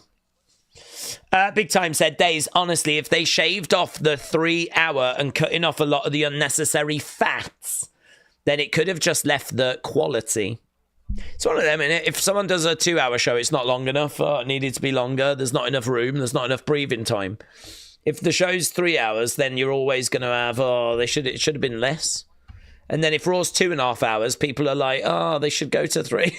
The conclusion I've come to is that there is no amount of time the show length can be where everyone's going to be satisfied. That's the conclusion I've reached. Alexander the Great. Days, Priest has to return to a heel. His run as a face has been horrible. He needs to work on his promos as a face. He says a whole lot of nothing thoughts. I'm not crazy about Damian Priest, but then I've never been crazy about Damian Priest. No offense to Damian Priest. He's got a good look, good size, good tone to his voice. But even when he was down in NXT, I was never blown away by his promos or his matches. I feel like he is where he is because of his look. Well, scrap that. He is where he is because he is from Puerto Rico and they are trying to really get a big star for that part of the world. I think he's got a good look. I think he's got a good tone to his voice. I think he's been fine, good, great in Judgment Day. But take him out of that faction, he doesn't do anything for me. And judging from what I see online where people are upset about Drew being in a match with him, seems like he doesn't do much for anyone else either. There ain't loads of charisma, let's put it that way, when it comes to Damian. But he's from a location where they would like to... Look at this look from Shinsuke, looks so good. He's from a place where they would like to get a big hero in that part of the world. Because really, what else has Puerto Rico got? Yeah, Logan Paul.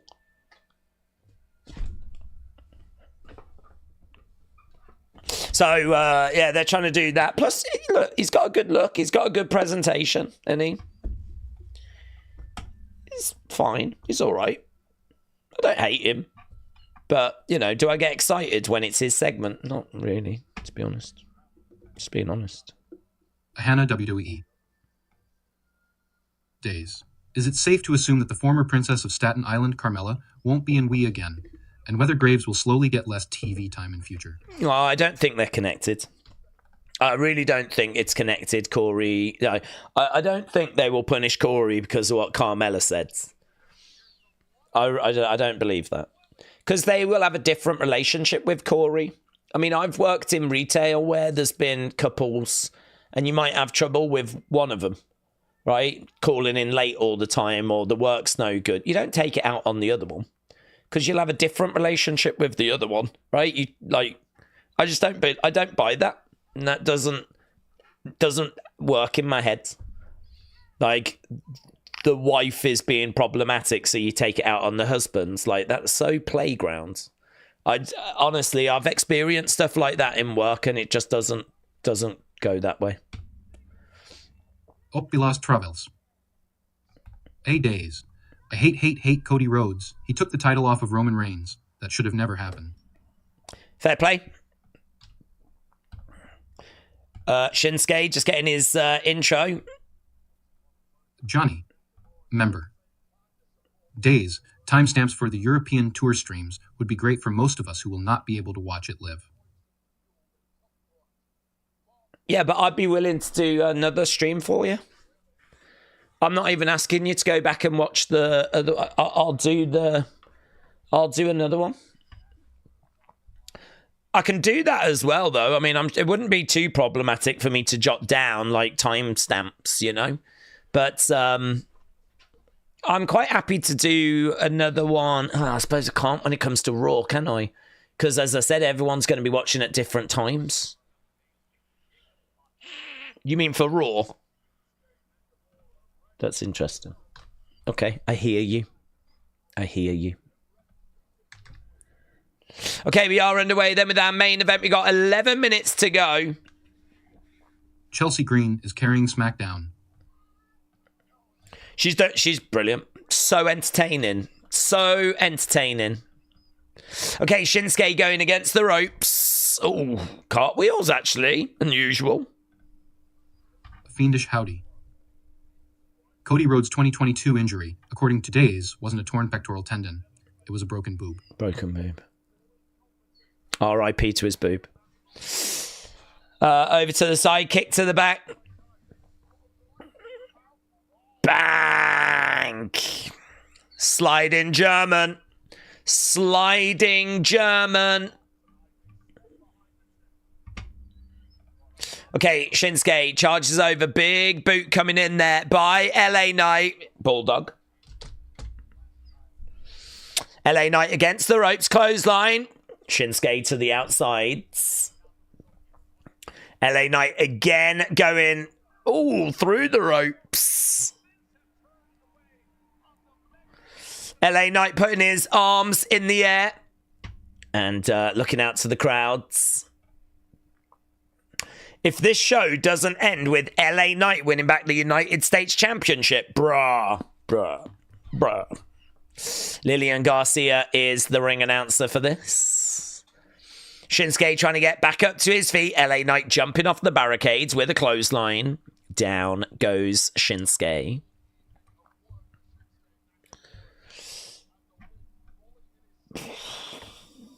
I don't know how I feel about this. I did it for Bianca. I don't know how I feel about it.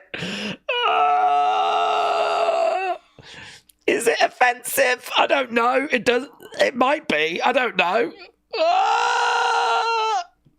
I did it for Bianca. Oh my God. Well, the internet gave us this at least, didn't it? It gave us this. If nothing else, it gave us this. Well done, everyone. We're here for peak humanity.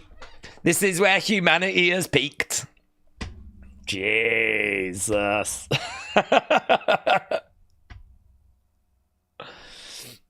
I did it. I did it for Bianca. Right, kick coming in there by Shinsuke. You know that's going in unseen. It is in. Something interesting needs to happen soon, said Patsy. Shinsuke. Well, we've only got 8 minutes, to be honest with you. LA is hurling Shinsuke. No, reversal. It's LA that goes into the ring steps. Let's get these scores, shall we? 57, 21, 14, and 6. I want to rip my eyes out after seeing that. Shinsuke throwing in a shot. LA Knight better have his hand raised at the end, said Wrestle Rants. Shinsuke is literally a shelf that the US title is collecting dust on. Days, maybe John will start Thugonomics reps and eventually then back face like he did 20 years ago. Oh, raps. Oof, I don't know, dude. at his age. But then he's a heel. Oh, I don't need to see that, though. I don't need to see him at his age. How old is he? 57 or something? I don't need to see him rapping. Okay, LA Knight is... I just saw Joe taking a drink of water in the background. That's breaking news. That is breaking... We might be at commercial break. I'm not sure. Yeah, we are. Joe just had some water in the background. So there we go. You wanted something big in this main event. You could just see him at the background and he was like this.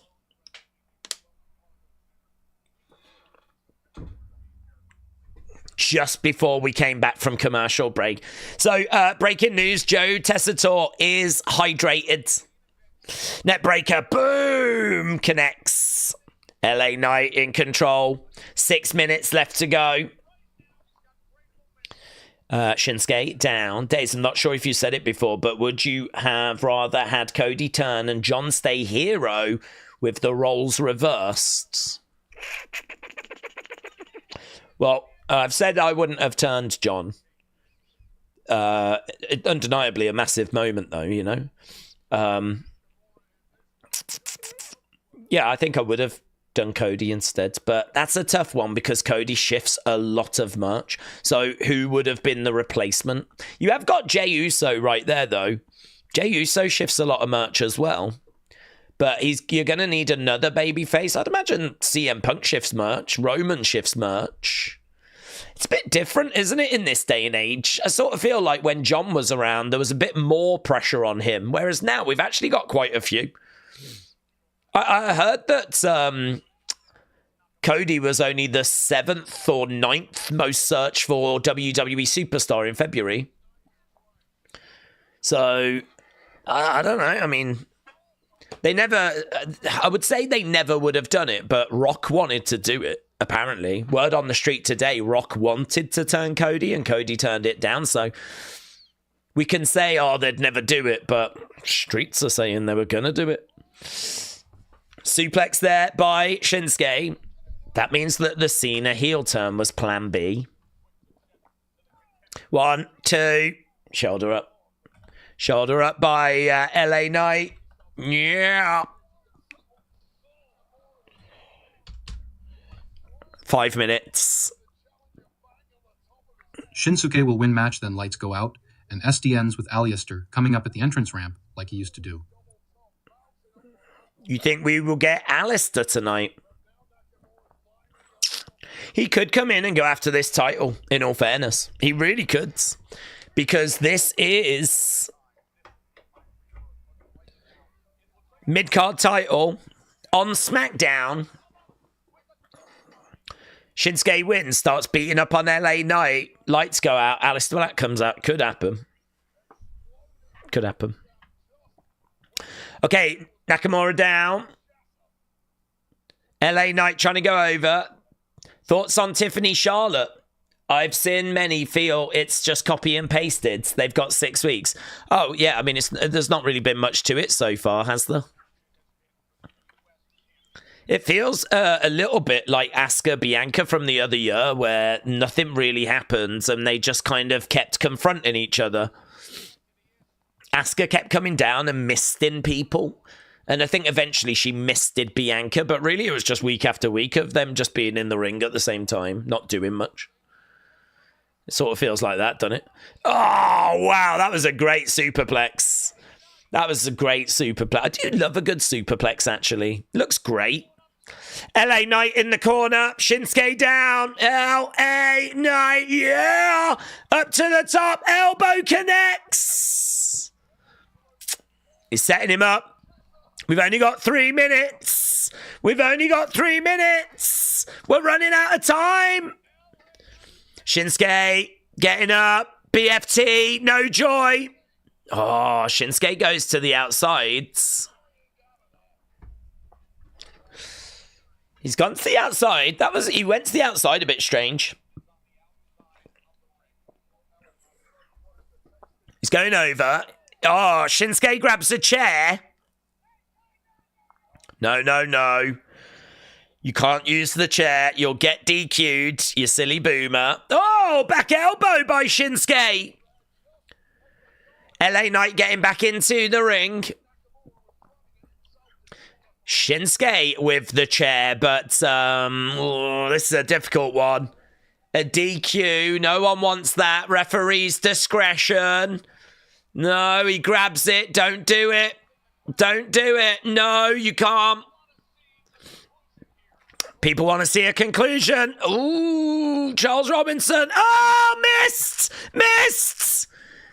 1, 2, 3, but referee was misted. Charles Robinson down. Oh, dear. Oh, dear. Oh, dear. No. Boom. Kick. LA Knight would have won. Oh, dear. Kinshasa! No! Axe kick. Right now. Oh, was that a tribute to Meiko Satomura? Oh, they were together actually during the week, you know, Shinsuke and Meiko Satomura. Was that a little tribute? Because that was set up perfect for the Kinshasa. Oh, LA Knight fighting back. LA Knight fighting back. BFT. Oh, on the chair. There's still no ref. 1, 2, 3, 4, 5. Here's the ref. 1, 2. Oh, he gets it. He still gets it. New champion. Wow. That ref came down super late.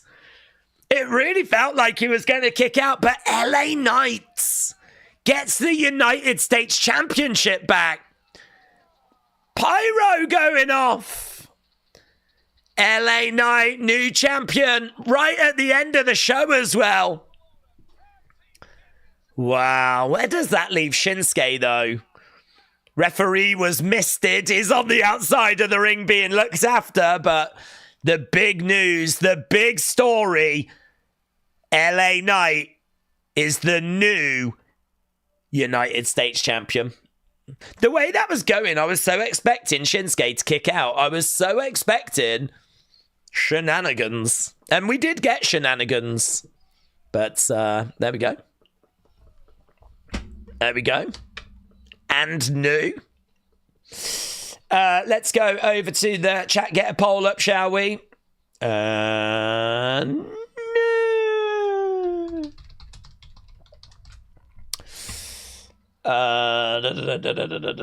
LB said, Meltzer said it was supposed to be a Cody heel turn, but then again, this is modern day Meltzer saying it. That is true.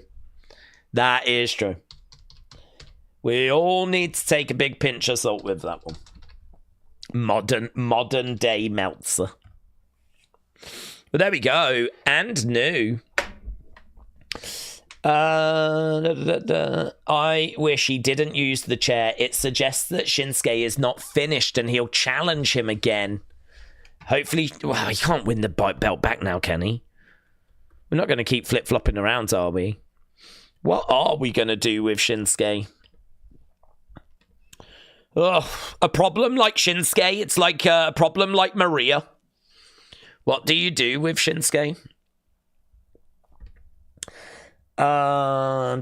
Should be a DQ, not a title change. Yeah, good point. Once again, should have been a DQ.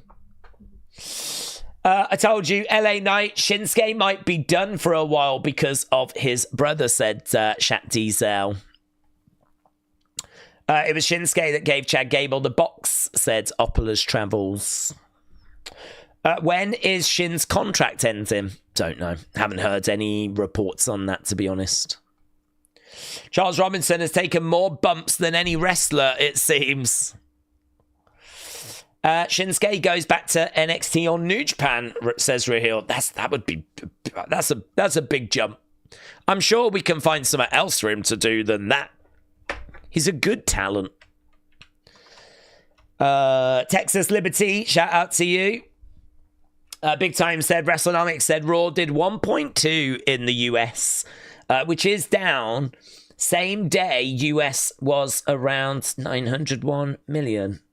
Oh, so they did about 900,000 a million in the US on Raw, but it just went up with extra views. Well, it doesn't strike me as great news, but WWE will know what they're doing. And to be honest, the show's been mid, isn't it? It's been mid. It's all well and good Triple H going, oh, does it feel like WrestleMania season? No. It's like, well, yeah, but it should have felt that way a month ago. Stupid boomer. Where's your ratings gone? Shinsuke said he had one more run in him. That could be it, says Neil. Phoenix said they really want us to invest in the title matches on the way to Mania. Metal Mama, shout out to you. Have a great night, everyone. Yeah, Metal Mama, I hope you have a good night yourself, buds. LA Knight wins the United States Championship. LA Knight, yeah. LA Knight 2-time US titles. Smackdown show went off air. You guys know Bo is hurt. Then why haven't the Wyatts? Trust me, it sucks for all of us, but Bo has been cleared. We just need to be patient, says Dean. Hope the Wyatts come back before or on April 11th when I go to SmackDown, said Tony. I hope that for you as well, buds. I hope that for you as well. Listen, you know my approach to this. My approach to this is I don't expect the Wyatts until I see them. We know there's been injuries. We know that they've been cleared. They asked for patience, and it is what it is. So, honestly, for me, I'm all right with it. It doesn't even cross my mind anymore. I don't even think about it. So they asked for patience, and I am giving them that. The only thing that I ask for in return is that we get something really good when we get them back, you know. I hope you've got something good planned. I hope there's a good story there. And I'm really looking for something, you know, to get my teeth into. So I'm willing to wait, but just please make it worth our while. I think the fans deserve that, to be honest. I think the fans deserve that. They deserve to have their patience rewarded. So it wasn't this week. That's okay. But please make it worth our while when it is. Patience is a virtue. This mom is running thin on, said Metal Mama. Oh, really? You're struggling?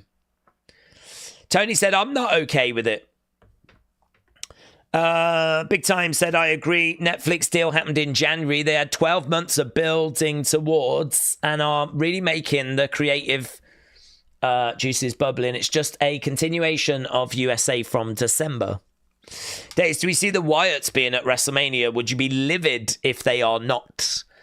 I think they will be at WrestleMania. I won't be livid if they're not because they haven't been used at any PLEs. So it'd be hard to get upset for them to do something they've not been doing PLEs.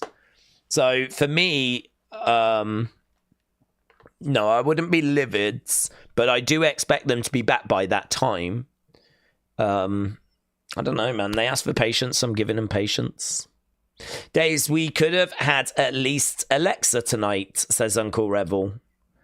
I don't know, because if she's going to go after Liv, then does it not make more sense for her to pop up on Monday and go after Liv and then give Liv a reason to start coming over to SmackDown, and then does that open the door for the Wyatt Six? Perhaps we've just got to do that first.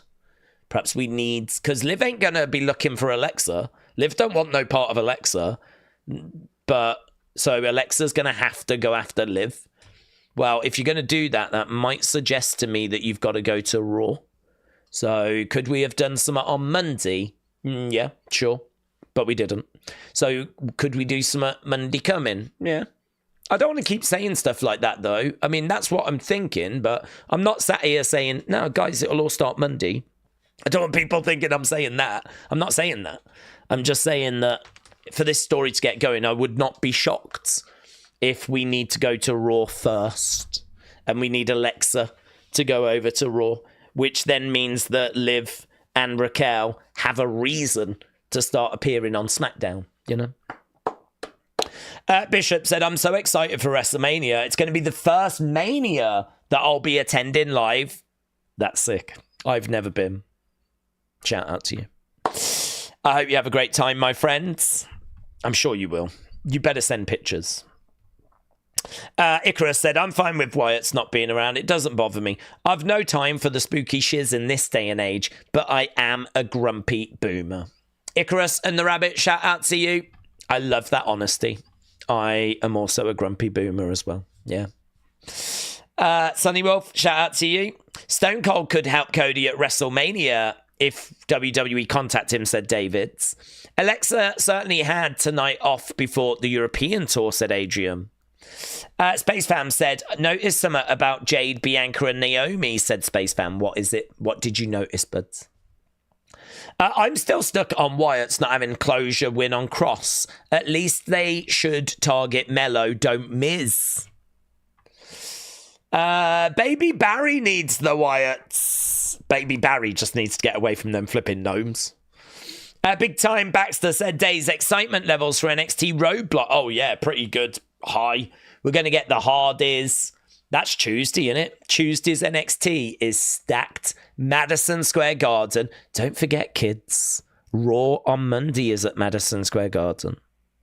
Yeah? That ain't no normal show. Big show. Big show on Monday. So, Wyatt 6. Wyatt 6 on Monday. I'm saying it. Wyatt 6. It's happening. It's going to happen. It probably won't. But Madison Square Garden on Monday is going to be a big deal. NXT from the theatre at Madison Square Garden is going to be a big deal. The card for flipping Tuesday with Julia versus Stephanie, Hardy Boys versus Fraxium, all the other matches that I can't remember. Come on. Obafemi against Moose. And all the other matches. Looks really good. So, yeah. Is there UFC stream tomorrow? There is, and it's set up on the channel. Mountain Mama said, I'm a cranky boomer right here. Welcome. You're in the right place, my friend. No, Jay Uso, Raw or SmackDown. Is he injured? Haven't heard he's injured, no. No, and he wasn't at Elimination Chamber either. So, I mean, I'm not aware that he's picked up an injury. I want to feel as high as the Wyatt's debut made me feel, said Illuminati Rain. You will. I'm sure you will. You're just going to have to wait for it. Tony said, if they're not there, it's your fault. It's fine. I'll just say I heard Dave Meltzer said that they were going to be there, so that's fine. Yeah, it's fine. Madison Square Garden on Monday. Massive show. Wyatt 6 definitely going to be there. 100%. According to Dave Meltzer. So, yeah, there we go. Take it to the bank. Make sure you join us for our watch along. It's going to be huge. Yeah.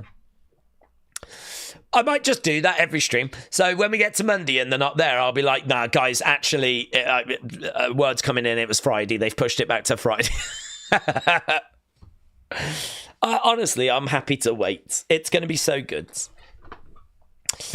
Days, you'd better watch because when they don't show, everyone's going to blame. Yeah, it's fine. I can just pass it off. It's fine. How would you rate this week? Good, actually. Really good. I thought NXT was pretty solid, but just a little step down from normal because it was setting up Roadblock, right? Which is going to be huge because the Wyatt 6 are going to be there. And Raw was good. Best Raw of 2025, people were saying. And actually, that did show in our show scores as well. And then tonight, new champion, which is fine. Good. Although I like Shinsuke, so I'm a bit worried about him. But that Cody promo, oh, God, so good. The Naomi moment, oh, God, so good. There was some really good stuff that went down. Big talking points. Matches, bit mids. But, yeah, you know, I would say this was this the weakest show? I don't know.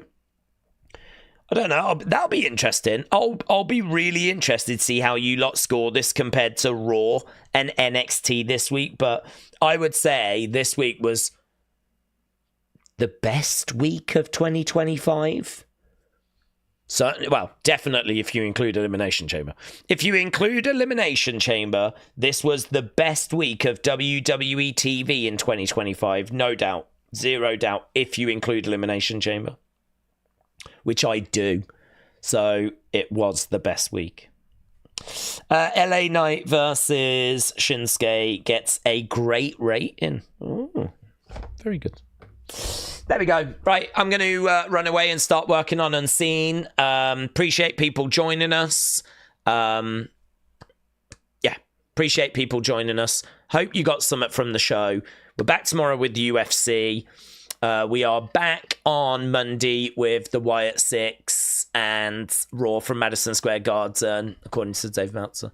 And then we're back on Tuesday with the Wyatt Six and WWE Roadblock, according to Dave Meltzer. So both of those coming from Madison Square Garden. Big start to next week. UFC tomorrow. It's all happening. So thanks a lot for watching. Appreciate the support. And I will see you again